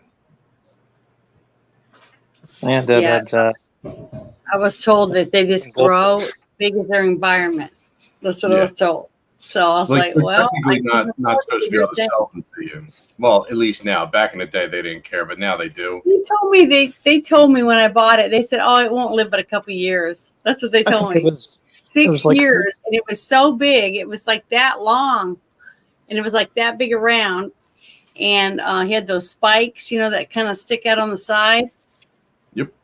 And it was huge. But I was like, I can't afford $500 for a fish tank. It was either 10 or 13 years, I think, that she had the goldfish, and they were the size of pork chops. Yeah, They my went goldfish. from little itty bitty, you know, you could fit like a dozen in your hand, to these monstrous fish that didn't quite fit the tank. Yeah, my goldfish got big too. They were almost as big as my hand. They were lion heads, Hmm. goldfish, and oh, they were beautiful and beautiful giant tails and everything. Those were easy to get rid of. Everybody wanted them, but they didn't want I can't remember what it was called. I just called it suckerfish. Yeah, that's what most people call it. It's some form of pleco. But nobody wanted it. They said it was too big. They didn't have, room for it or whatever. Well, it And wouldn't matter. I mean, they could have got a 100-gallon tank. In another 5 years, they would have outgrown that. yeah, I know. But I just didn't have the heart to, chop its head off like everybody kept saying. They just said, just throw it out in the woods. That's what, stuff like that. I was like, no, I can't do that. Just like that stupid dog that I paid, $1,200 for to get her fixed and bought a house for and all that. And then finally she got loose without her collar. Somebody picked her up. I know. Suckerfish would turn into the fluke man. They told me that she got, it was on Facebook and that somebody kept wanting to keep her. They knew she was already fixed and everything. So she found a home. They still have her. But I spent a lot of money on a dog I didn't even want. That killed half my chickens because I just can't get rid of it that way. Everybody say, oh, it costs 22 cents to get rid of it. Couldn't do it. Well, 22 cents and then whatever else you need to make broccoli beef. Mm-hmm. What's he drawing out? Hard to buy. Cartoon? You don't put this kind of drawing into a role play session. No. The thing is that I knew as soon as we went to someone's home, there had to be something going on at the home or something. Something's going to happen there. I know. Oh my God. Is it really going to be 3/4 isometric map? I'm DM Scotty? I'm not doing a 3/4 isometric map. I'm sorry. I don't have the drawing acumen to do that. Well, given the way that Bruce talking about that one book, we're going to have a combination of Call of Cthulhu and Warhammer 40K.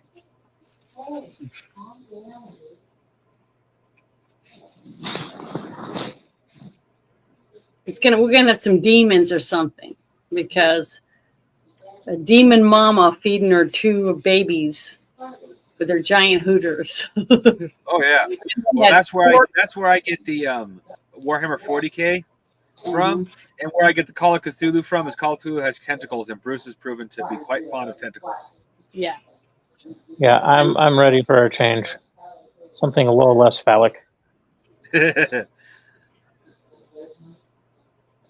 Well, some people just like penises.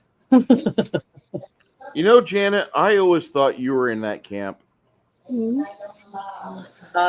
but not ones that want to eat me alive and turn me into a worm. I can thankfully say that my mom was one. Otherwise, I wouldn't be here. Thanks, Mom. Janet gives me hope in humanity. Here too. And my dad liked girls, or he wouldn't have 5 daughters. I love the fact that Janet's got 4 adorable sisters. I'm still waiting for the one day that they all show up on a live stream on YouTube. Well, he's gotten to meet 2 of them on a live stream, and then another one in the chat. She's been coming more and more. So I just got almost one. got that 7th scroll broken. I got to get one more to come on her own, though. I can't drag her. It won't be fun that way.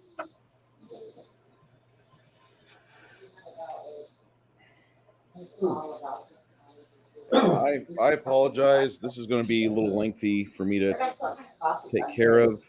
You guys are doing great, though, talking amongst yourselves. Yeah, I never had that problem. I could talk. Take all the time you need. It's keeping me awake and my brain functioning. And for those who want to know what I mean by Bruce only has an hour, at 6 o'clock is about the time Bruce likes to wrap up, so he has time to move his computer. Well, don't you have For the something Kai else you're supposed to do too tonight? Yeah, the Kai Me and stream. Kai. Oh, that's right. Okay. Oh, I felt so bad for Kai the other night when I was in your chat. Why?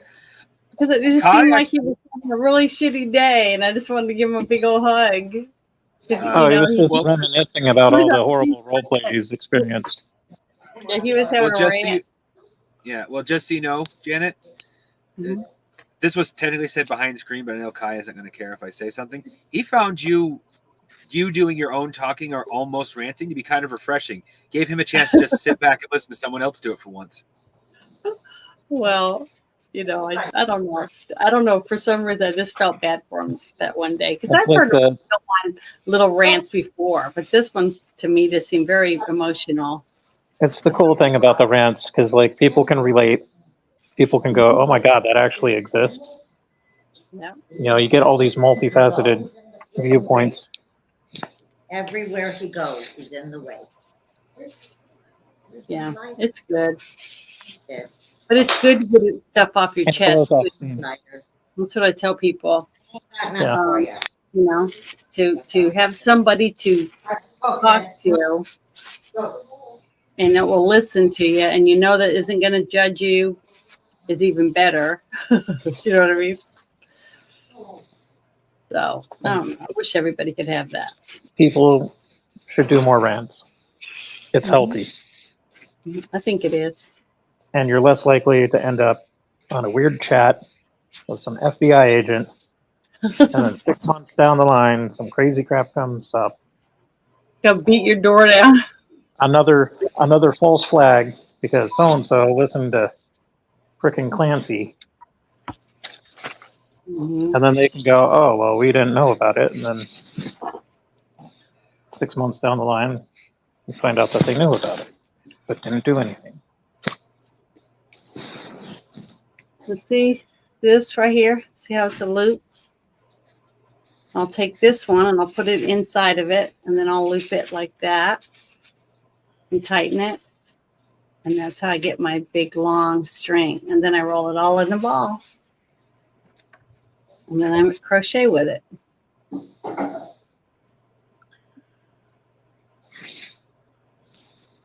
Yeah, my aunt wants to get a bunch of old sweaters and do a You quilt. can do this with t-shirts too.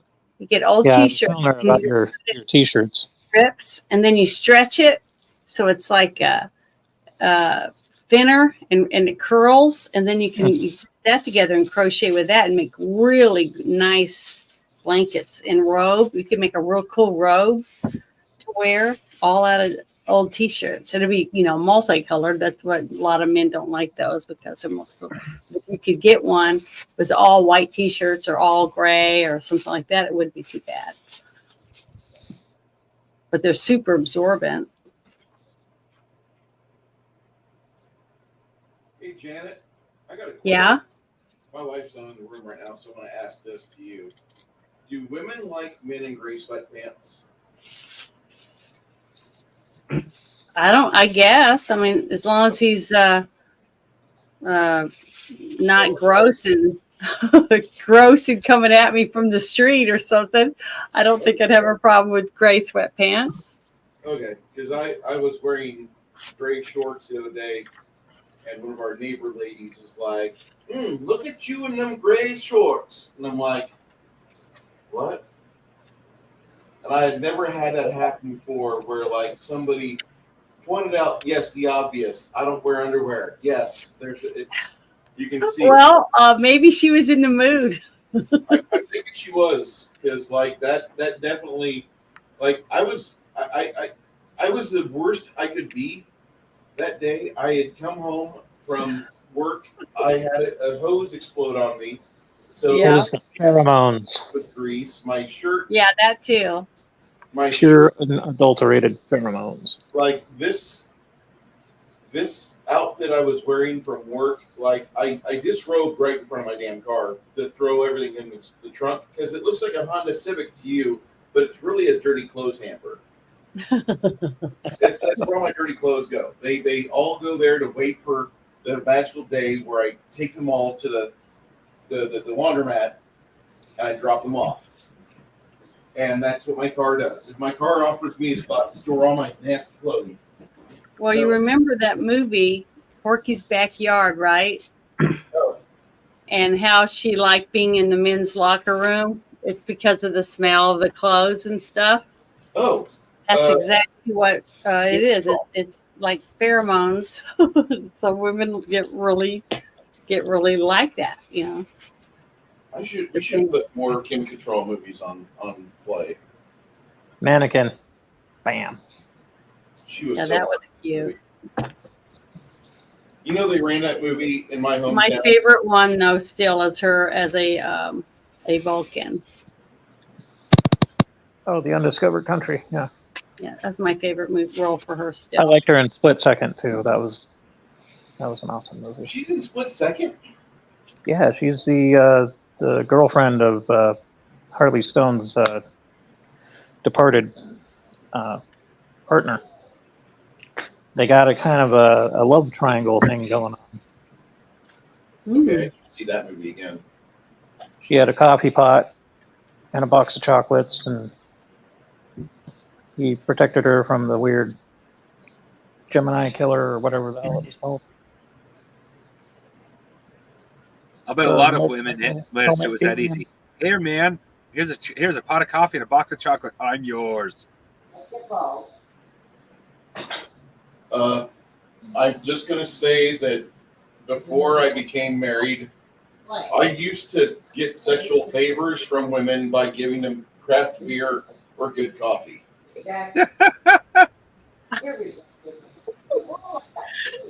Okay, so Well, now I I just- understand why you like Connell's Sorry. Connell talking about coffee dates. Yeah.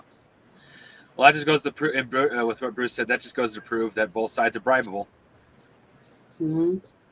Yeah, for sure. We're not that much different, believe me. I've been in groups of women talking about guys, and I've been in groups of guys talking about women, and I don't see that much difference. You're either in the mood or you're not. You know, that's just the way it is. When I was in my 20s, there was a pretty communal group we had where, like, we didn't, like, fuck everybody in that group, but there was multiple times where I would be playing a game and Yana or Sarah would come over and be like, Bruce, can you just lay down for a moment? I need to grind one out. And you're used like a body pillow because of some stupid horny college girl. And I'm like, Hey, I bet you didn't gripe about it. I never complained.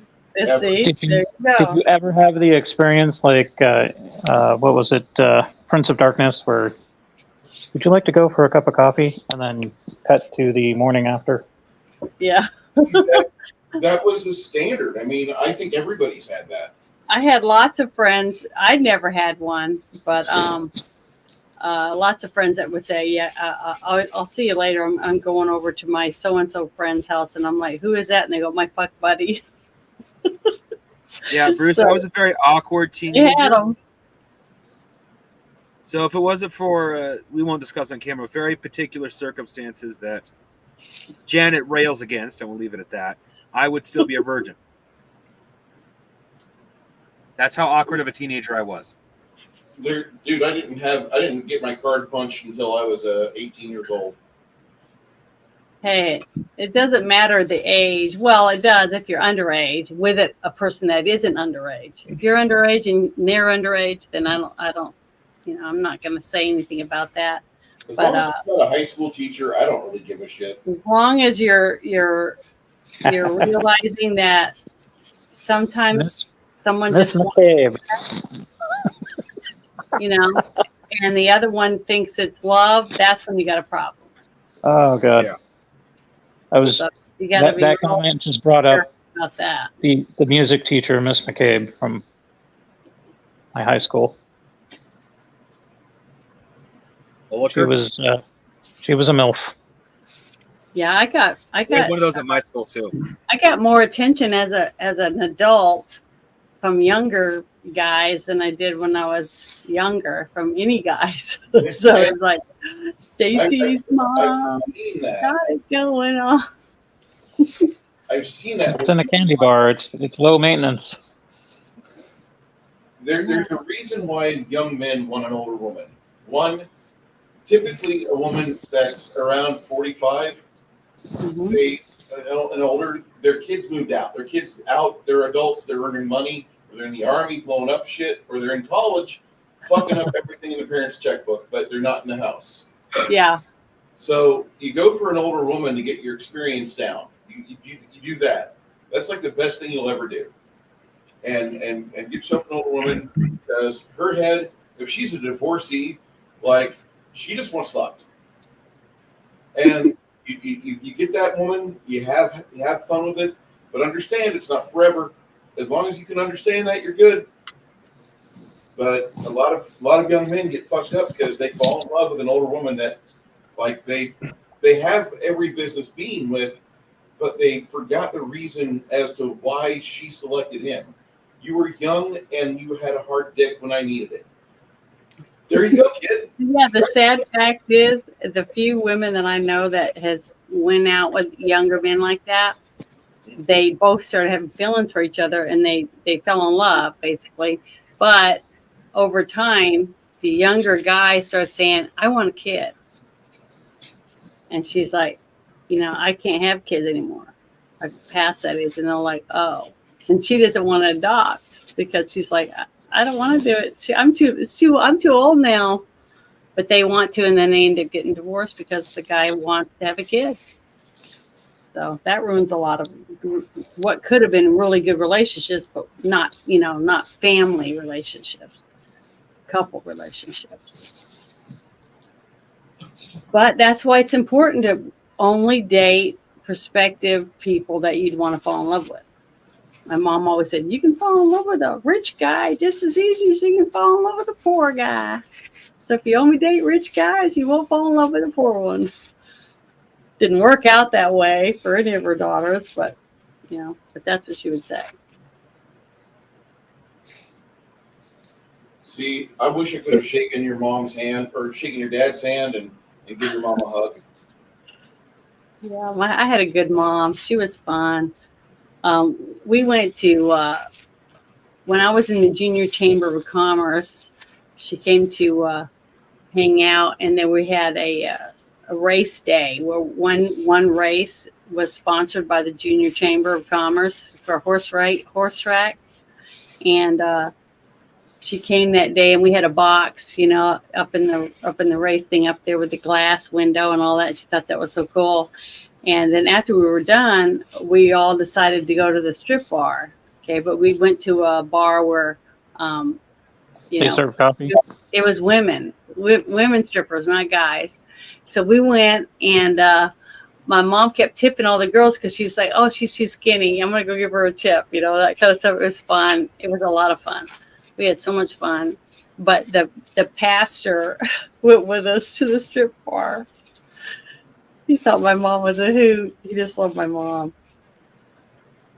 He was the person that said all the prayers and everything for us in our chapter. It was great. But see, I got great memories like that with my mom. Getting to take her to Mount Rushmore, going to Hawaii with her, getting to do all kinds of fun things. I'm so glad. That's what I tell people. If you have to put it on a credit card and go do something special with one of your parents, like taking them to a Final Four game or some other place that they've never gotten to go to. And I go, it's just money, and you can pay it back because the memory you're going to always have that you can't buy. You can't buy that memory for millions of dollars. So it's worth it. The only problem is you have to qualify for a credit card. Well, even if you don't put on a credit, if you just borrow the money or sell your car or an old vehicle that you have or some of your knickknacks like I've got around my office. If I had to sell a few things just so I'd have the money to take my mother or my dad on a special trip, it was worth it to me to do it. And now that she's not here, I'm thankful that I did. Yeah, well, then in that case, I have to submit. I come to the problem of you wasted all your money on a grand trip when you know for a fact I would rather sit on my ass and stay home than go anywhere near a whole group of people. How dare you waste your Well, I took my mom to see. I took her to see Rodney Carrington. You know who that is? money? No. He's a stand-up comedian, but he sings country western songs. Like there was a song he had was on the radio. It was "Show Them to Me," and he'd sing it, and all the women would be flashing their boobs during the show. Great live show. Best Do you know live what I'm show talking ever. about? I've been to a Rodney Carrington concert. Okay, I took my mom. Carlos, Agent of Love. And then I think, she said, she called me and said, I won tickets. And I said, oh, to what? Because she goes to the casino a lot, lots of different casinos. She goes, I want tickets to see Damon Wayans. And I went, oh, like that. And she goes, I love him on My Wife and Kids, that show.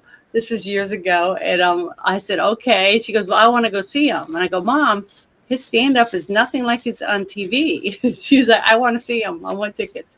And I got a suite. So she wanted to take her best friend. So I went and got her and took her to Shreveport, Louisiana, to the casino. And I remember we're going in and we're sitting down. And his son comes out and he opens for him. Lots of dirty, F words and dirty words and stuff. And then Damon Wayans comes out and she's all excited, to see him. And he's just real friendly. We have pretty good seats too. And all of a sudden he starts his show and she just looks at me like, this is really raunchy. And I said, I told you. She's going, la, la, la, la, la, plugging her ear. So I missed half the thing because she That's couldn't. literally like my. Sorry. It was hilarious. So me and her That was best literally like my grandmother. My grandmother got a hold. No, it was a friend of ours who got a hold of a Robin Williams live and Oh yeah. unclosed, and she was like, "Robin Williams makes these jokes? What the? This is not Robin Williams." It's like there is a difference between stand-up comedy and movie comedy, Grandma. 90% of stand-up comedy is raunchy, because that's what people want in their stand-up comedy. I kind of embarrassed my folks back in the day. This was pre-internet. Mhm. Had a little Fisher Price record player and a bunch of storybook albums and whatnot. And then I would go through my parents' albums, so like Molly Hatchet or Charlie Musselwhite, or some new wave, Ultravox, classic rock, you name it. They had some adult comedy albums. Then I had spirited up to my room. Then I had all my friends come over. We were hanging out listening to all the comedy. Well, I didn't realize that they would go and repeat that to the parents. And then we got like 8 phone calls from my various friends' parents going, did you teach my son or my daughter to say this about the other? And then I got busted for it, grounded for a week. Yeah. Well, I've been grounded many times. Parents did the best they could. I was banned from playing Conker's Bad Fur Day till I was 18 for calling my sister a little prick. Well, that game is so good though. Yeah, it is. Well, I got a prick from Conker's Bad Fur Day, so I wasn't allowed to touch it. From the age of 13 till 18. 5 years. well, it's only because your parents care about you. Sort They of. didn't love you. If they didn't love you, they wouldn't care. I had lots of friends who had parents that didn't give a crap. Yeah, And they well, the still thing is, They're not in good shape. I guess with my parents is it was, if you don't know it, you shouldn't cuss it. So, and I didn't know what prick was. So, like, my parents, interesting enough, if I had known what prick was, wouldn't have given a shit about my sister calling my sister a prick. It was the fact I didn't know what a prick was. You just knew you weren't supposed to say it. Robin Williams. Yeah. Where he's holding up the rose and he pricks his finger. And he says, I wish my prick had so much sting. Something to that effect. So now Bruce has the whole house drawn on that. That's what it looks like. The same piece thing that I was think, on that piece. I don't think he's quite done yet. Okay, so I have something to present, and I hope you guys are adult enough to understand this joy. Okay. I hope so. So, hold on. Present, share screen, entire screen. There we Oh, wow, go. there's like a 10-second delay on my TV. That's so odd. Oh, yes. Yes, Let's see. I absolutely posted yes. that underneath the chainmaw outfit from Parrot Head. Yeah, I see that. That's just an incidental. YouTube mods, don't look at that. Don't look at that, YouTube. Don't look at the ginormous humunga bungas that are just there in the 100% light armor. Curvy So lady yeah, but wearing chainmail wouldn't bikini. that be a great way to? Wouldn't that be a great way to fill the canals down there? I don't know why I'm we just haven't thinking of done that boobs, yet. Shannon, I'm sorry. Hold on. Oh, you were talking about the boobs? Okay. Yeah. Yes. Alligators are awesome. I agree. Yeah, I think we should do it. I'm concerned for that lady though. She's not wearing any panties underneath her chainmail bikini, What type and her of woman pubes would are wear going to get that ripped without out. having it chafe? That looks terrible. Like she would shift a bit, and you can see the treasure trail. So the moment she starts like shifting or doing the hip shakes, like some of those hairs are going to go in that chainmail, and yoink, Mhm. yoink, Yep. yoink. Yeah, but honestly, that wouldn't protect her from shit. Yeah.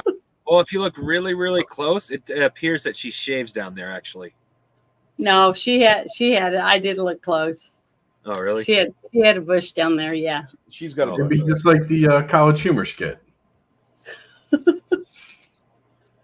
It's Yeah. cute. I mean, I could see why you'd want to wear it and have a sword and everything for role playing. But As long as honestly, it was like for a 80 real degrees fight, out. she'd get her ass chopped to bits. She was. She tried to Doing, wear that. doing cosplay in 45-degree weather, no. No. Indoors, maybe. Oh man, that would hurt. I wonder where she got it because I wouldn't mind having some. I thought it was pretty nice. There's a lot of places that sell it. Actually. Like where? Well, I couldn't name it off Yeah, I the top actually of my just head. got rid of one of mine. I mean, would I you can't- have to? Would you Oh. have to go to like a lingerie store to buy it, or do they have specialty places? That's what I'm at. There's cosplay places, Amazon. There's like hundreds of different places. But Oh, if Amazon. you want actual mail, riveted, it's going to be a pretty penny. I Most saw of a it's about cute one made out of the little tops that you pop off like the Red Bulls, Oh yeah, the and it looked pretty good. And it was made like that, and it'd be real beer can lightweight armor. to wear. It wouldn't, and plus it wouldn't scratch you up and stuff because it's real soft aluminum. Pretty nice. You can get some cute ones that way.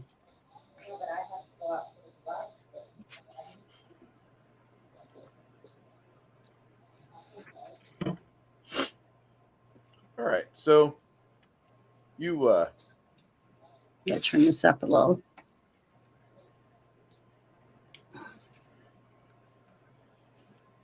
bedrooms over here, guest rooms, kind of extended living area.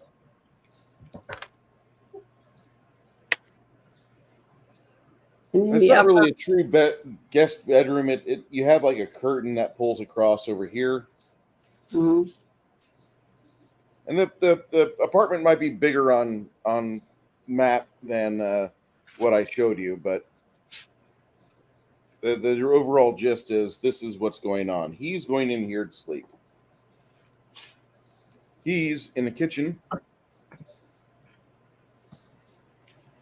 She's in here to sleep. He's in study.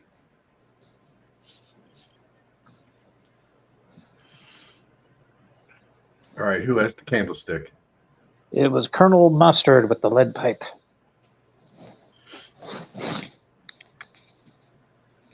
I think it was Revolver and Professor Plum. Now, which one of these is wearing a rubber mask? Why are all the pets dead in this dwarven home? Because They didn't have any pets. I don't think they had any pets. I didn't hear any dogs or anything.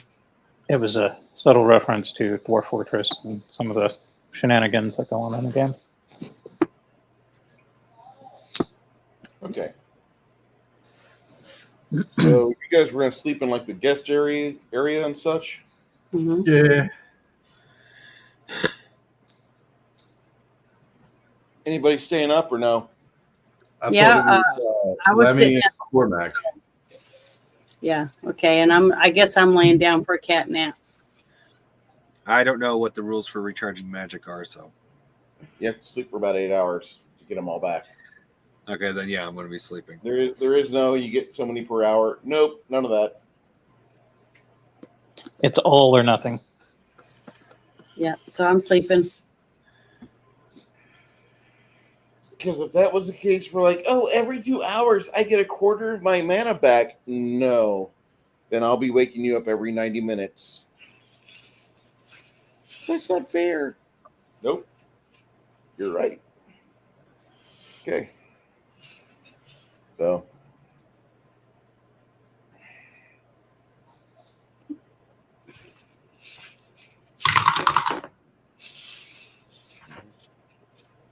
Who was So up? the only ones left is Cormac? Lemmy and Cormac then? Lemmy and Cormac were up. Oh, and Lemmy, what two portals did you want me to alarm before I went to go to bed? It was the bedroom door and the window to the kitchen, the outer window. It's the best I could do. I ran out of juice. Yeah. Okay.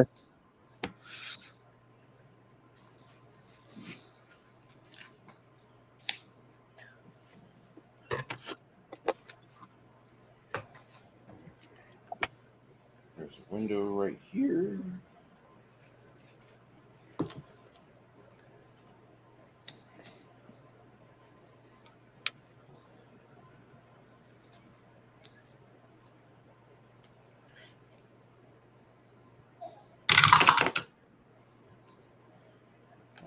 While you two are in here, make a perception check, and I'll roll for Connell. All of us seem to roll. Nope, not just Lemmy and DM rolling for Connell. Connell rolled 71.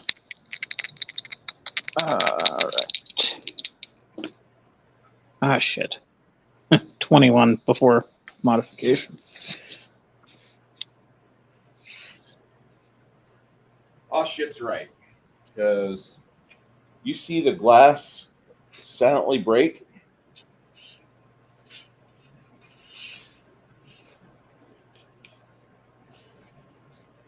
He's resting. Connell doesn't notice it. What'd you roll? I rolled a 21 unmodified. 21 unmodified. Oh, God. Yeah. You don't have a good perception? It's going to be a 41. So, like, Okay. it's still going to suck. Yeah.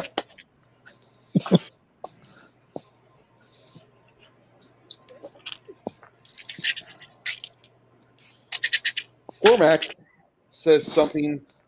Oh, shit. And you see 3 of these angry dobbies over here by the wizard.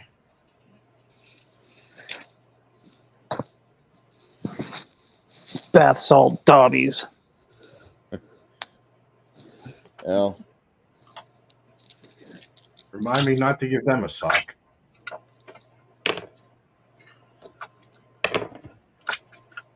Especially your own.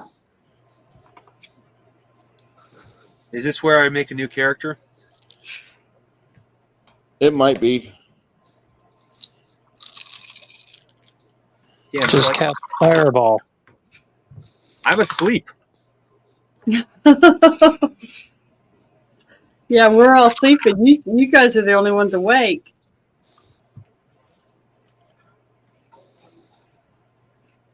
They waited for us to go to bed and have a drink. Sometimes the real world affects your dreams. Maybe he'll cast a fireball in his sleep that will magically work in the real world. Talks in his sleep. Yeah, that would Start be great. mumbling stuff, and next thing you know, the house is on fire. That would suck. Okay. As you watch the three of them bring their saps down on the head of Mongoose. Mongoose, 34 hit points. I'm dead. How far dead? You said 34? 34. Minus 8. Okay. You're not quote unquote dead. Mostly dead. You're mostly dead from non-lethal and precision damage. That would be a headache in the morning. Uh-huh. I'll Maybe a be speech fine with impediment. Speech impediment. Lemmy, you and Connell get to roll your initiative. He rolls a D8, you roll a D6. Come on, no whammies. 5. All right. On 2, Connell decides what's going on.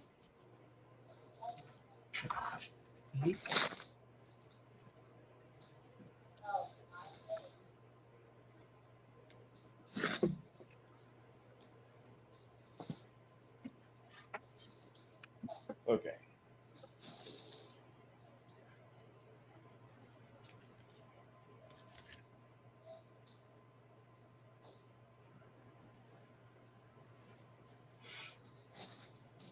It's a hell of a way to wake up. Yep. Oh, given Yeah, that conquer, I don't think I'm going to be awake. I'm pretty sure Yeah, I'm he out. didn't even wake up. He was slaughtered in his sleep. He couldn't slaughtered. react. They used non-lethal means to dispatch him.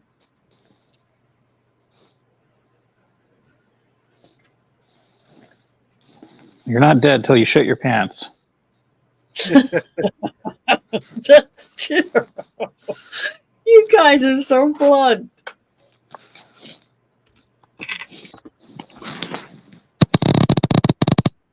The three of them advance toward you, or towards Cormac.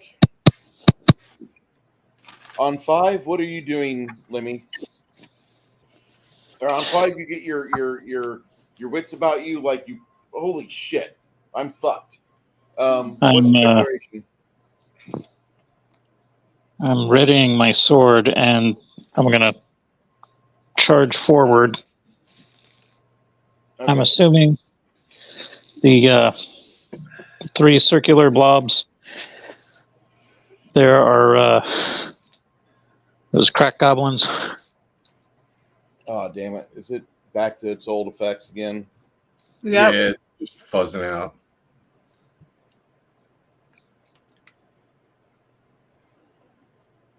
Yay. Oh, that worked. Gooder. Yep. I'm going to have Better. to use the toe cam. All right. So you're going to charge, and that'll be on 13. Okay. These 3. Nope. Cormac will get his whip, and he will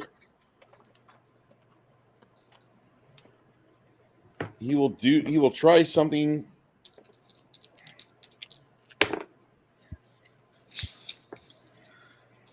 Oh, Janet. If you get waken up, I would know for a fact I'd definitely keep you guys informed. I have a couple scrolls of sleep, and you can use scrolls.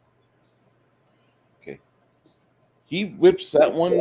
And they're on your corpse. Yeah. The first thing But I I'd gotta want to do is try to bring you to life.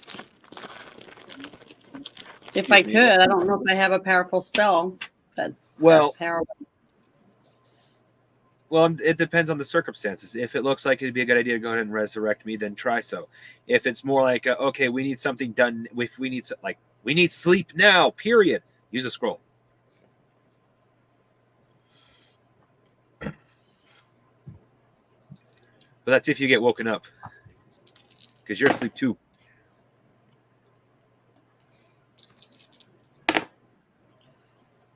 Okay. Did he actually do something with his whip? Yeah, he did. He actually tripped one of them with his whip. Holy crap. Good job, Connell.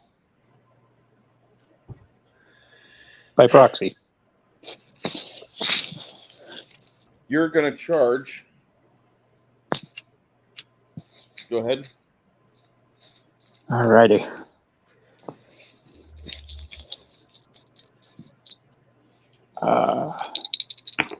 Here we go.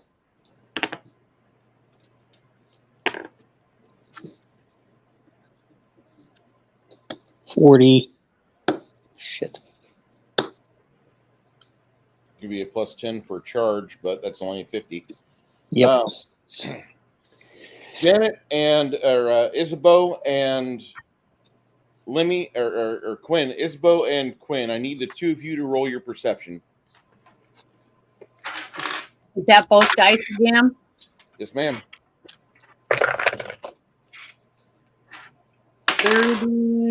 31. That's all I rolled. I did not roll well. Give me a second. Where's it at? Actually not too bad. 78.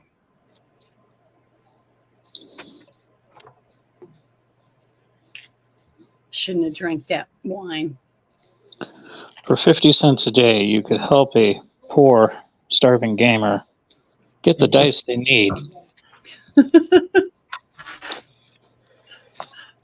Loaded dice is what we need.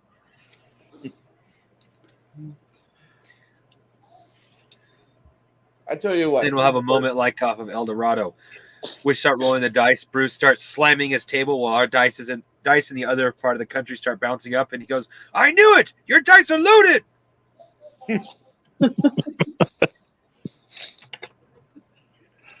That would be good if we had them, but we don't.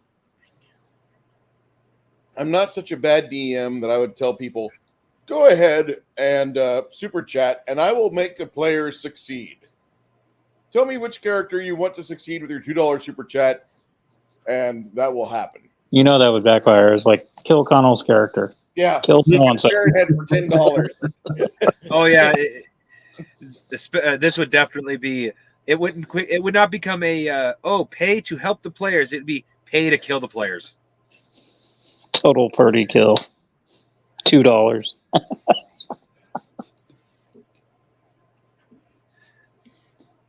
Chat, don't remember this next week. Do not remember this next week.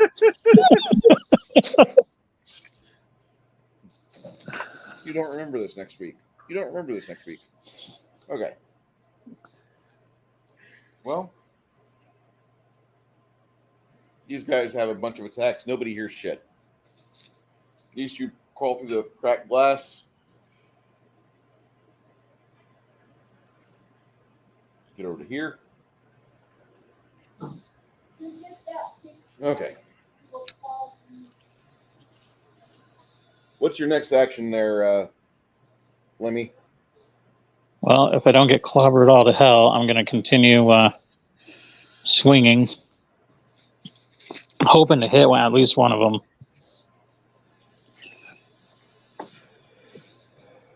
Okay.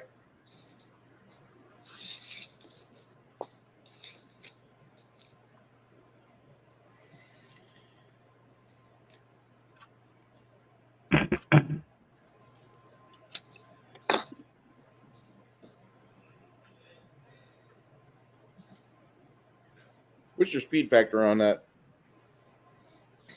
Short sword is 7. Okay.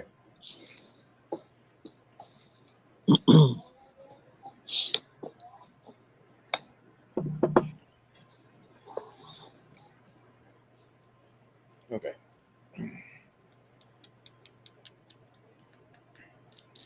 This one will attack Cormac, missing horribly at a 0-6.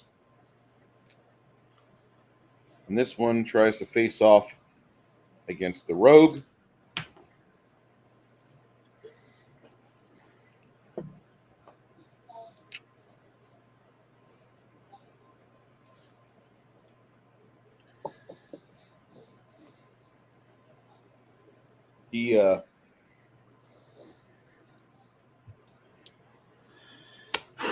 He manages to get an attack in. You have leather armor, right, Lemmy? Yeah. Okay. Mhm. He I like the leather. he jabs your armor a little bit, but nothing much else happens to you. You pivot around and get a flanking established. Woot woot. Get a +10 to your attack. All right. Come on. No whammies. Oh my God. 12.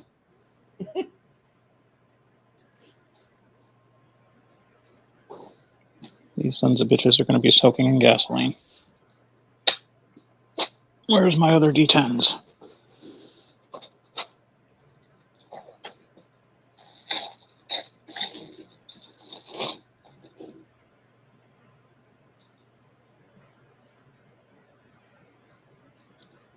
I'm very disappointed in the way you guys are rolling today.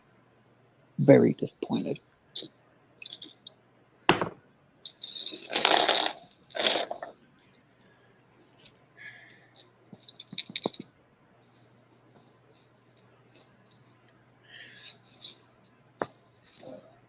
You know what I need? An auto stem injector. Every time my health drops below a certain level, I get injected with a healing potion.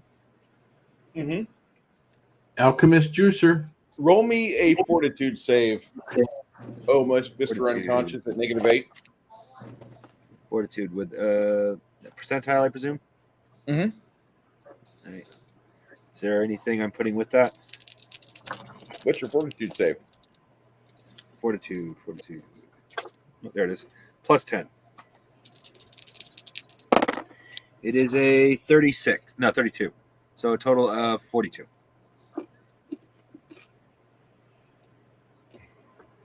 You're not feeling too good. Roll it again.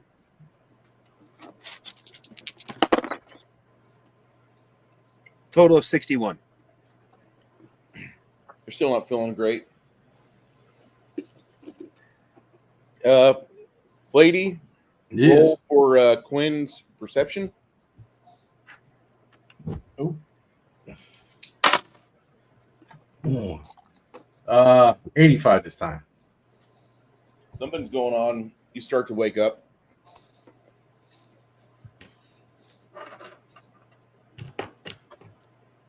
Making the assumption if I woke up, I could hear the sounds of battle and figure it's not great. You can definitely tell there's a fight going on, but you don't have the wherewithal as to what the fuck you're doing laying down right now. You're kind of All right. confused. You'll be confused try and- next 5 seconds. All right. Janet, roll me your perception check. Same 2 dice again, right? Yes, ma'am. Okay. 42. I'm pretty sure you have a bonus to that. I'm pretty certain she does too. What's your perception skill? Let's see. Next to my perception is just a 1 beside it. So 5. Remember, I What's your said that wisdom? before. Okay. Next to your perception had 5. What's your wisdom? 18. Right, 25 next to perception. Okay.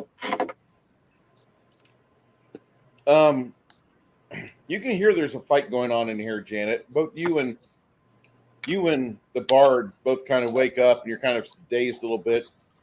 Okay.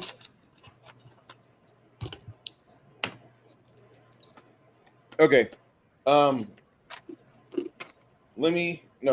Quinn first. Quinn, you hear them fighting in the other room. What are you doing? What do you want to do? Me, when I get the cobwebs knocked out of my brain and get on my feet, grab my mace and at least be able to get like a visual of what's happening. Okay.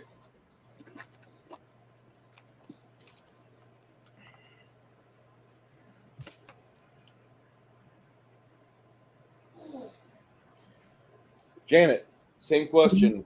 You've got the cobwebs knocked out of your head. What do you want to do? You hear both Cormac and I would get my sword, my long sword, and run towards the door to run out there to help them. all right. Now keep in mind you've got no armor on. Okay. Okay. I'm still gonna do it. Gotcha. How long? It'll be in What 5 number do I have before You'll be on 30. For the moment, I'm on 28 right now. Okay. Let me roll these dice and see if these dark folk can get things taken care of. Okay, this door gets opened, and they sneak, or they get inside. There's no C. It says that door had alarm on it. What? That was one of the doors Freddy put alarm on. All right. As soon as they start fucking with it, like Flady, you get an alarm now. All right. So it's a metal alarm. It's nothing like ghost sound that's audible. I just know. Oh, that's too bad. That'd have been nice. Yeah, I was gonna have it be like the dive alarm on a sub.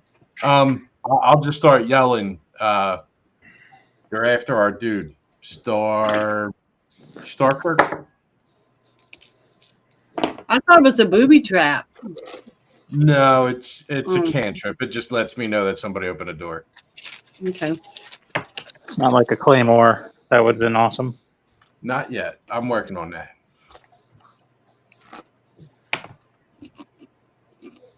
But I would try to make my voice heard loud enough for the whole floor, if not the building.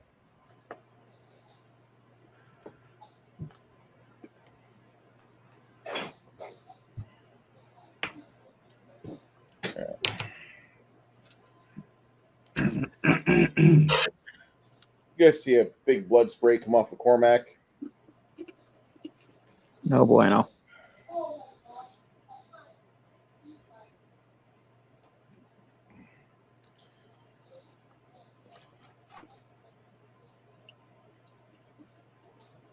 Lemmy, you want to get a backstab on this guy?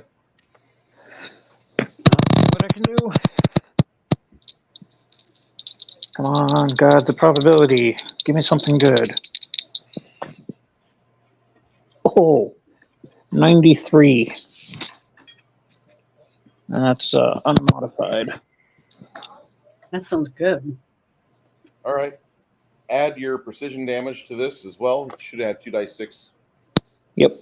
Plus your Alrighty. damage.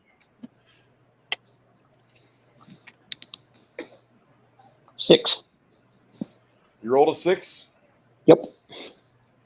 And rolling again, 3. -1, so that would be 8 plus 2d6. That'd be another 8. I rolled 2 4s. All right.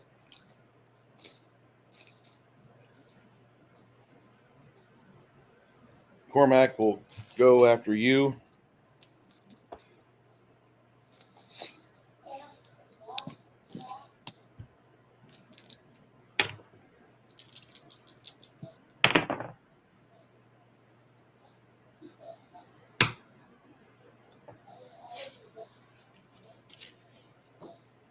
Wish I had these rolls earlier. Damn. All right.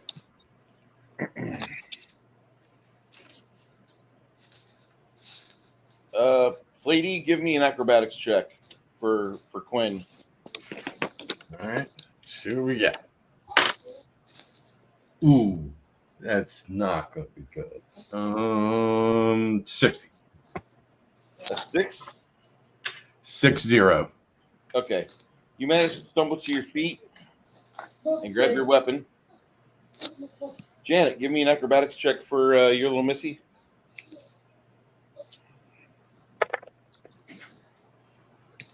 24.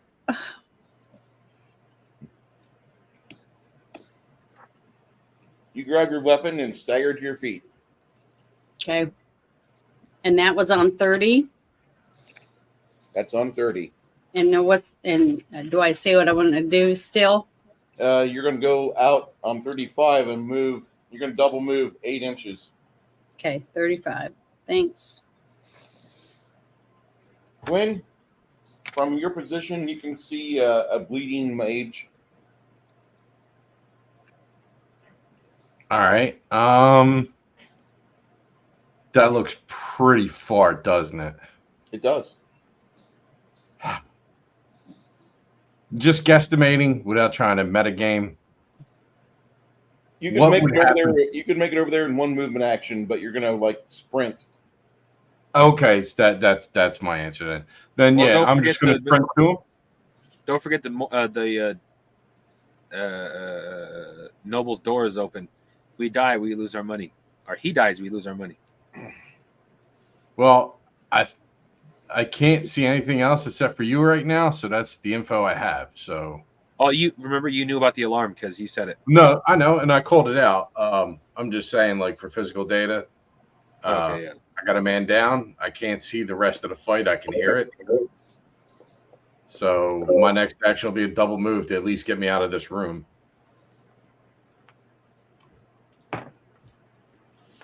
Okay. While all that's going on,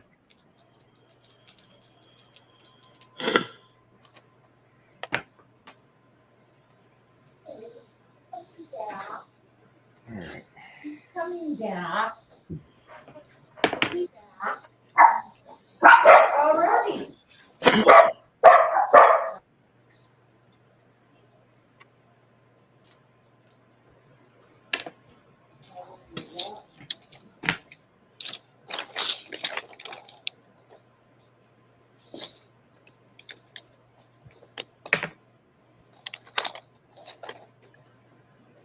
How do you guys like the dynamics of the wild dice, the exploding dice?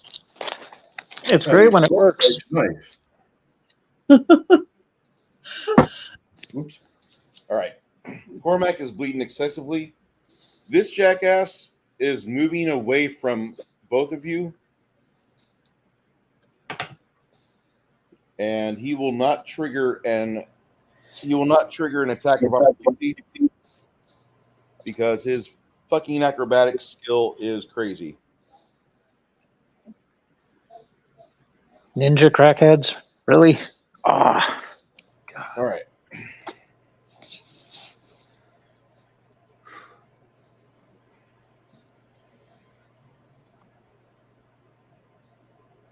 Why can't they be fentanyl zombies? He sprints over to here, focusing on the situation at hand. As he gets over to Mongoose, make another fortitude save. 13. Okay, that's Well, total of 23, excuse me. okay. Quinn, you make it over there, and he's still bleeding from a fresh wound. He looks really bad. If you can staunch him, or if you can heal him up, that'd be good. I have healing potions in my bag. Well, I got healing potions too. I'm assuming his are out or closer. I'll grab one and just jam it down his throat. It's either that or I start stripping naked. It'll take you 5 seconds to find it and another 5 seconds to apply it. So, if that's the case, then I'll just cast the spell. Okay. Oh wait, I can't. Never mind. I have to do that. I have no spells left. You have no mana? Not enough for a heal. All right. What about yeah, okay. Fair enough.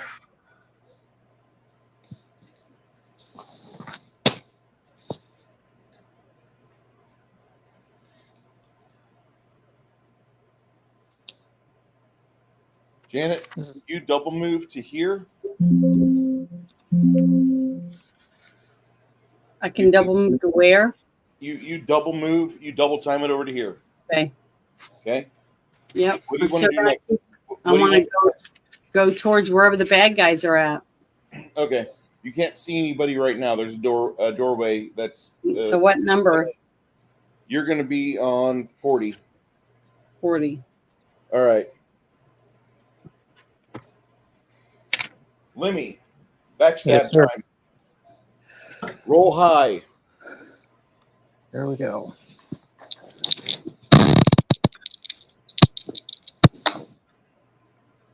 $74. Roll my damage. All right, here we go. 5. And then 2 dice 6. 6 and 4, so that would be 10.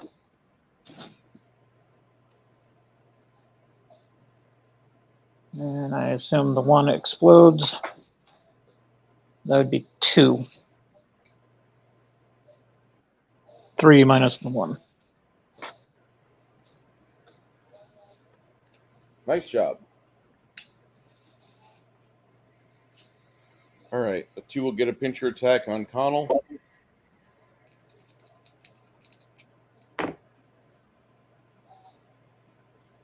Connell flounders with a short sword. Another one manages to evade him. He misses Connell, or he misses. The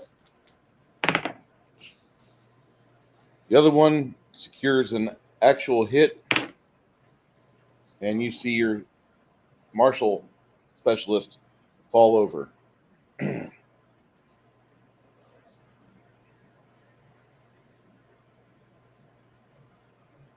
At that time, Janet, you see a little shit run to the window. As you start to bolt out, do you want to chase after him, or do you want to go over here? No, I want to. If I can get to him, if I feel like I can get to him before he actually gets out the window, or I can chop off his leg or something. Go ahead, roll Then we- your to hit.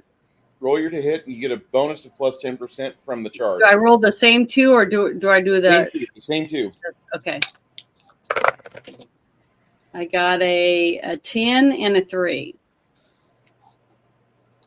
You know, a 1 and 0, and then a regular flat 3. You swing your weapon pretty valiantly, but the little dark folk is very dexterous, and it's bleeding all over the place too, I might add.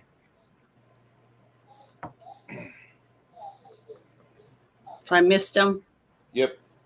Fuck. Quinn, go ahead and do your cure on the wizard. They're his potions. I'm assuming they're D8s. Yes. 4. All right. Actually, total of 7. 7 to Woohoo, the minus magician. 1. So, magician, you were at a -12. So now you're at -5, and you're no longer bleeding. I was at -8, unless I lost health 3.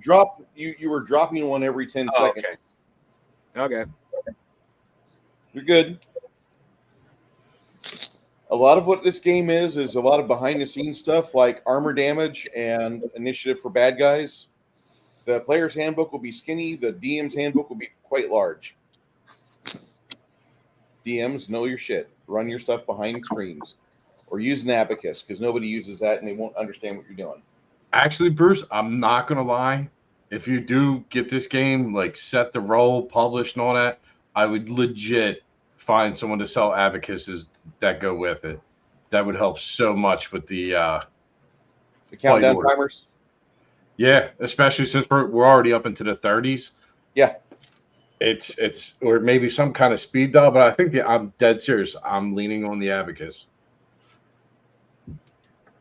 Yeah, Russian shopkeepers still use an abacus today. Like, there's a market for it. There's guys here in town.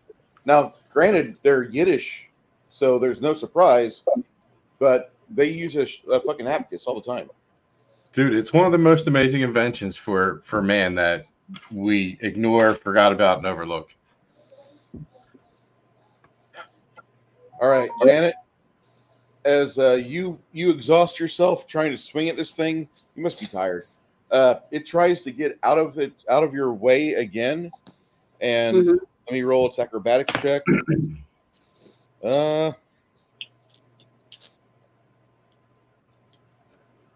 Go ahead, botch it, baby. Fall back in the window. He doesn't botch. He leaps out he flips out the window without getting into danger from Janet's possible backswing. Janet doesn't even have Isabeau doesn't even have a chance to get another swing on him as he leaves. Shit. Yeah, they're skilled. They're fucking ninjas. Mm-hmm. Not really. Okay, well then I'm gonna run, I guess, towards the other bad guys Okay. because I can't wait around and let somebody kill me while I'm trying to heal somebody else. Fair enough. So I got to fight.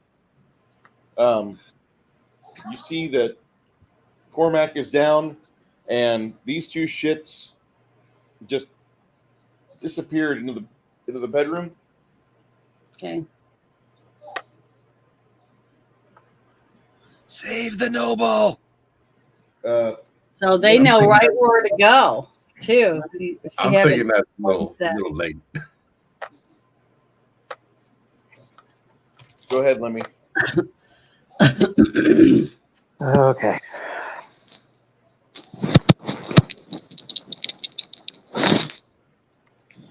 $96.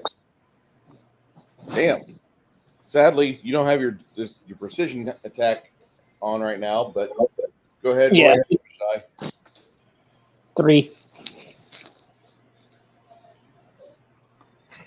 All right. This shithead is going to try to do something to him. Make an attack of opportunity as you see his body trying to get in position to do an unarmed attack on you. Roll again, Lemmy. Come on. Don't fail me. 76. That's with all your bonuses or no? Yeah, that's with all my bonuses. Okay. You miss him, and he misses you with this kick. Then he steps away. What are you doing next? I'm swinging for his head. Okay. Isabeau, you want to run over here and do a cure or what? Actually, Well, if you where- run over here, if you Mhm. run right to my finger is your next action, you can get yourself set up for a channeling positive. Okay, well I'll do that since I'll be trying to heal them. They'll come running back out and kill me, and then I can't help anybody unless I can kill one of them or get rid of them. Your party members are bleeding out right now. All right, well go ahead and put me right there. I me right can here. tell you this, that Isabeau sees like there was a potion applied to the bard or to the magician, and the magician still looks like he's ready to be put in hospice care. Okay.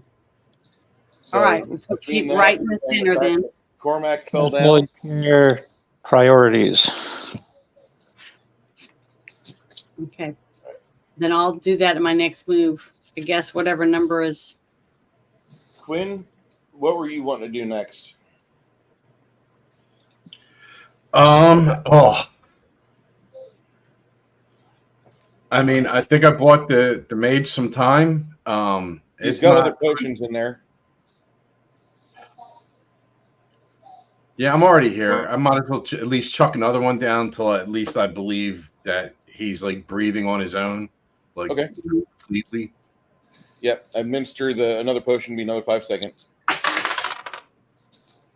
Okay. Janet, you run over here. I'm assuming that your maximum effectiveness for the party would be to channel positive from this position. That'll go Yeah. off in 6 seconds. As she does that, go ahead, Quinn. Apply your curing potion, D8 plus 3. All right. Do D8s explode on this or no? They absolutely do. All right. So 17. No, wait, no, 15. I got an 8, then a 4, and you're plus 3. So wait, no.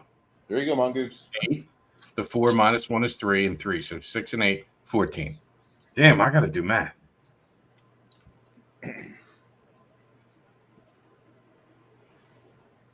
Do regular math, not that Common Core stuff.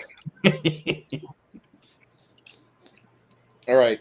What are you doing next, Quinn? Does it look like the wizard may live again? It looks like his chest is falling and rising as it should. Like a normal rhythm? All right. I'll leave him on his own and move forward with my mace. All right. Go Close ahead. this bad guy. Crush this guy. Let me. All right, here we go.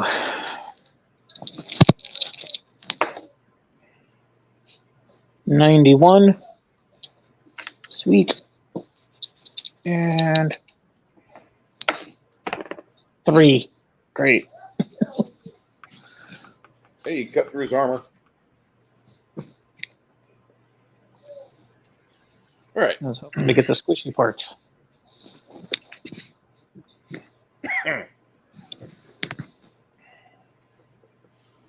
What are you doing next, Lemmy? Probably looking for employment in another kingdom. I'm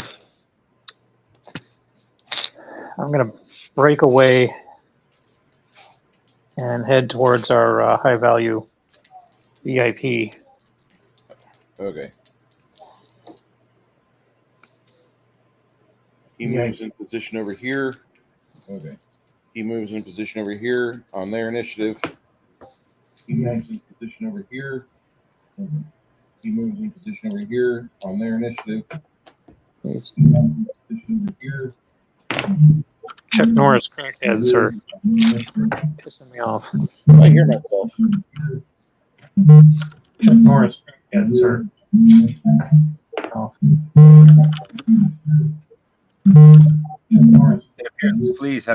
It appeared Flaney's having a feedback loop of some kind. Or That was me, my bad. Okay.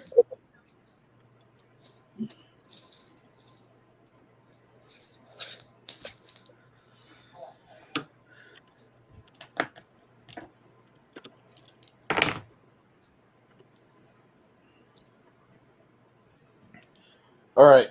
This is where you guys witness your rogue get pinchered by these two very skilled assassins for 28 damage total. Holy crap. Isabu, roll your channel positive 2 dice 6. Okay, 2 dice 6. Hold on. You said that was 28? Yes, sir. 4 and 4. So that's an 8. All right. Down to 11 hit points. You did you figure in the 8 hit points she just basked you in? Oh. Well, then I'm up to 19. Okay. As they drop you, these two come out. The dwarven nephew steps out. Isabu, what are you doing next? I guess I would gonna do. Can I do another channel positive? You can. Okay, well then That'll happen in 6 seconds. I'll do another one. All right. These guys start making their way double speed over to the bedroom. And that's about the time that the nephew stumbles out, rubbing his eyes, hearing sounds of battle.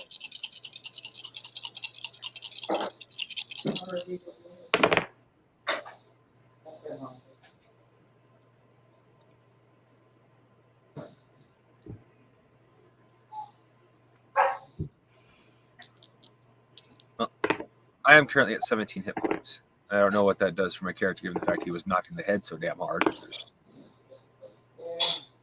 Okay. The evoker belts out a lightning bolt, which splits the dining room table and you see gibs of one of the dark folk splatter all over the floor. He explodes like a convection oven at a Boston Marathon. Wait, too soon? My bad.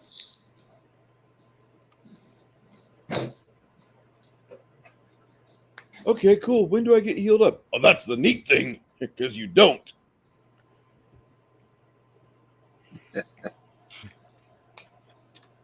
These three see him, and they look like they're going to continue doing that. He continues to keep an eyeball on them. Isabu, go ahead and trigger off your channel positive. Okay, so that's 2 die 6. Yes, ma'am. See, I got a 1 and a 2, so that's 3. Sorry. Hey, that's the dice. I know. I'd say that's 2. I've done 2 of them, so I only get what? What is it? 6? How many do I get? It depends on how much mana you have. What's no. Oh, What's your charisma? You do. come on. My charisma is 13. All right, so you have 4 a day you can do. Oh, I get 2 I keep more. forgetting she's a cleric, not a wizard. Sorry. Yeah, You're good. it's all right. I can do it twice more. Hopefully, you guys pray that I get a decent roll. As they get to the door to try to get out, the dwarven evoker, after seeing his mother murdered on the bed, lets fly with a spell, and you see embers and body parts rain down as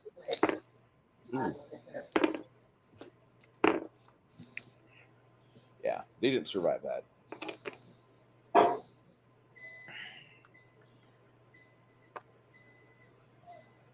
You guys see these 3 get butchered beyond belief by evoker magic, and after he gets done with that fireball spell while you're curing up your allies,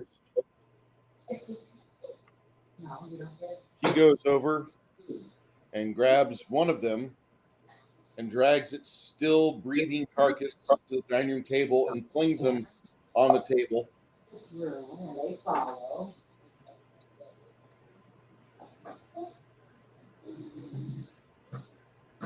After casting a spell with black and purplish motes on it, he asks it, "Where can I find your purveyor?"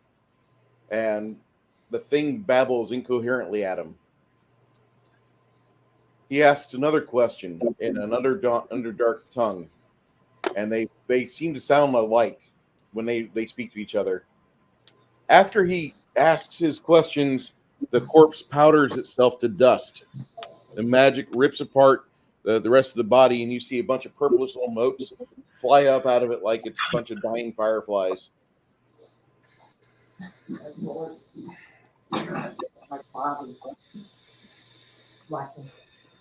are you supposed to do? I did not expect the battle to go like that, by the way. Dice are dice, man. Yeah, they are. Hey, I got the short end of the stick in that battle and didn't hear me complain once. No.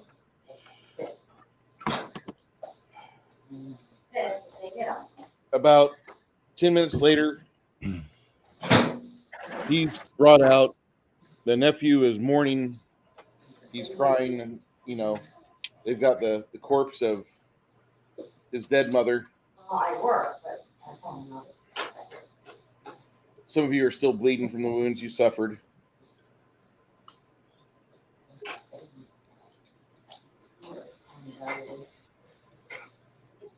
He says, "Well, I don't know if that's the end of it or not. We should put these 4 outside. Granted, if you want to steal anything from them or have anything of theirs, you may completely take it."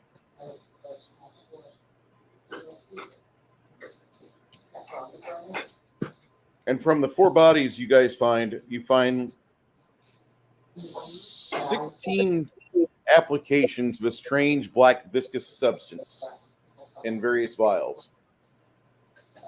You find about 1.5 ounces of cot on each of them. What is that? It's that shit that they were chewing on to make themselves more hyper. Okay. Go leaves, Janet. Do what? It's It's alienation. go leaves. Oh, cocoa leaves. Okay. They do have potions, and they do have some sort of beneficial healing qualities, from what you can tell, Janet. Okay. Probably like those goblin things. Goblin health potions are gonna taste nasty. Well, so are we gonna leave the house now? I Well, would this isn't prefer over you yet. not. I would Okay, prefer you not. Well, as I'm saying, the guy's dead. No, his I'm not. concubine is. Oh, his girlfriend, his wife is dead. Okay, I thought both of them were in there sleeping. I fell asleep. No, this in was the before study. we went to wake him up. Okay. So he was Thank still in the goodness. library. Yeah. The dwarves are pretty impressed. They're talking with the young nephew. One of them makes mention, you ought to talk to Kurt, our shift watch captain. We could use an invoker on the night shift. He says, I would be honored, but let me have some time to mourn the loss of my mother. Sure. Take all the time you need. Can we have you on Wednesday? Their food is $60-something. Typical recruiters. Their food has Blizzards going on outside. 3 inches of fucking ice on the road. 2 feet of snow drifts everywhere. Your boss is on the phone. So can you make it in by 10?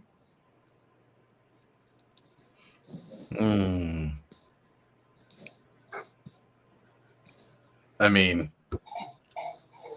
I guess. Not long afterwards, the shift sergeant comes in and he talks to you for a brief amount of time, but listens to you more importantly. Says they entered through a non-warded zone, you think? Either that or they have the skill to bypass everything. I mean, there's too many variables they If could these have are had. if these are like the last ones that attacked you, there's a gathering, or there's a nest of dark folk somewhere, and they really like you.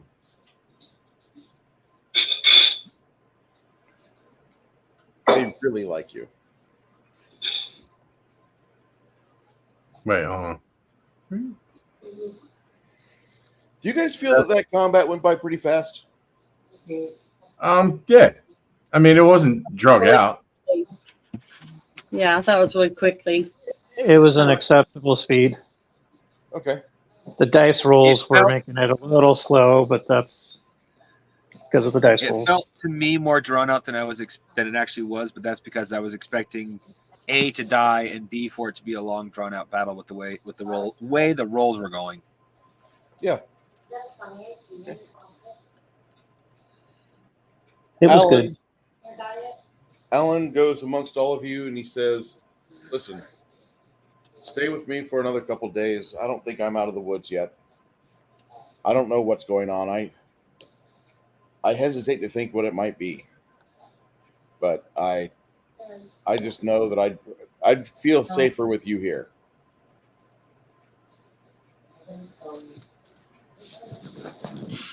Well, thanks for the vote of confidence. The nephew gets over to the group of you after he loads his mother up on a wagon outside. He says, listen, I know you guys couldn't do much for my mother, but I have to appreciate you and your valiant effort for that's what gave me time to wake up and get my head straight so I could get into action. I'm sorry I wasn't a better help earlier. maybe she'd still be alive. And with that, he silently walks out of the door.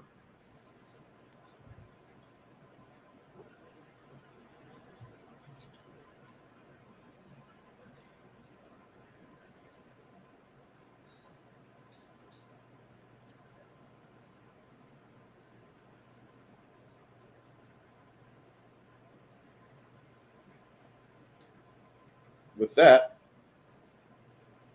it's 8:20, and I do want to be a little bit ready for whenever me and Chimerian start. Are you guys still there? Yeah. Oh yeah.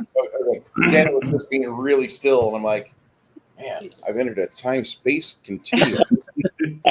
I'm just thinking of Dark Ones and how shitty they are to fight at 3rd level, but they got all the cool roguish abilities I want at higher level. They're nasty. They're just fucking They're- statistical nightmares. Yeah, Yeah, they they've suck. never been fun to fight. I don't like them. Well, if you rip out their hearts and drink their heart blood, you should gain their powers. Give it a try. No, I couldn't get close enough to any of them. At the end of tonight, I want to say thank you to everybody that was part of my panel, including Connell, who had to take off for dad duty. Appreciate everyone being here for this. I've been running this system, and I'm asking questions, making sure my players are feeling that the combat's good, fluid. It makes sense. I need them to be able to understand what's going on, and I'm doing my best as a GM. Maybe I should be doing better. Maybe I should publish the fucking rules for this, right? Anyway, with everything that I said just now, I want to say thank you to everybody in the chat that showed up tonight, including Keto Simple, Barry the Gen X GM, and the tens of others that showed up as well. It means a lot to me, and I hope you guys found yourselves entertained. For all of you that are out there in YouTube land, I appreciate you. Tomorrow in Discord, we're going to be watching the movie Romeo and Juliet from 1968, the Olivia Hussey version. So Ooh. if you're a man or if you're a boy, come and enjoy puberty once again.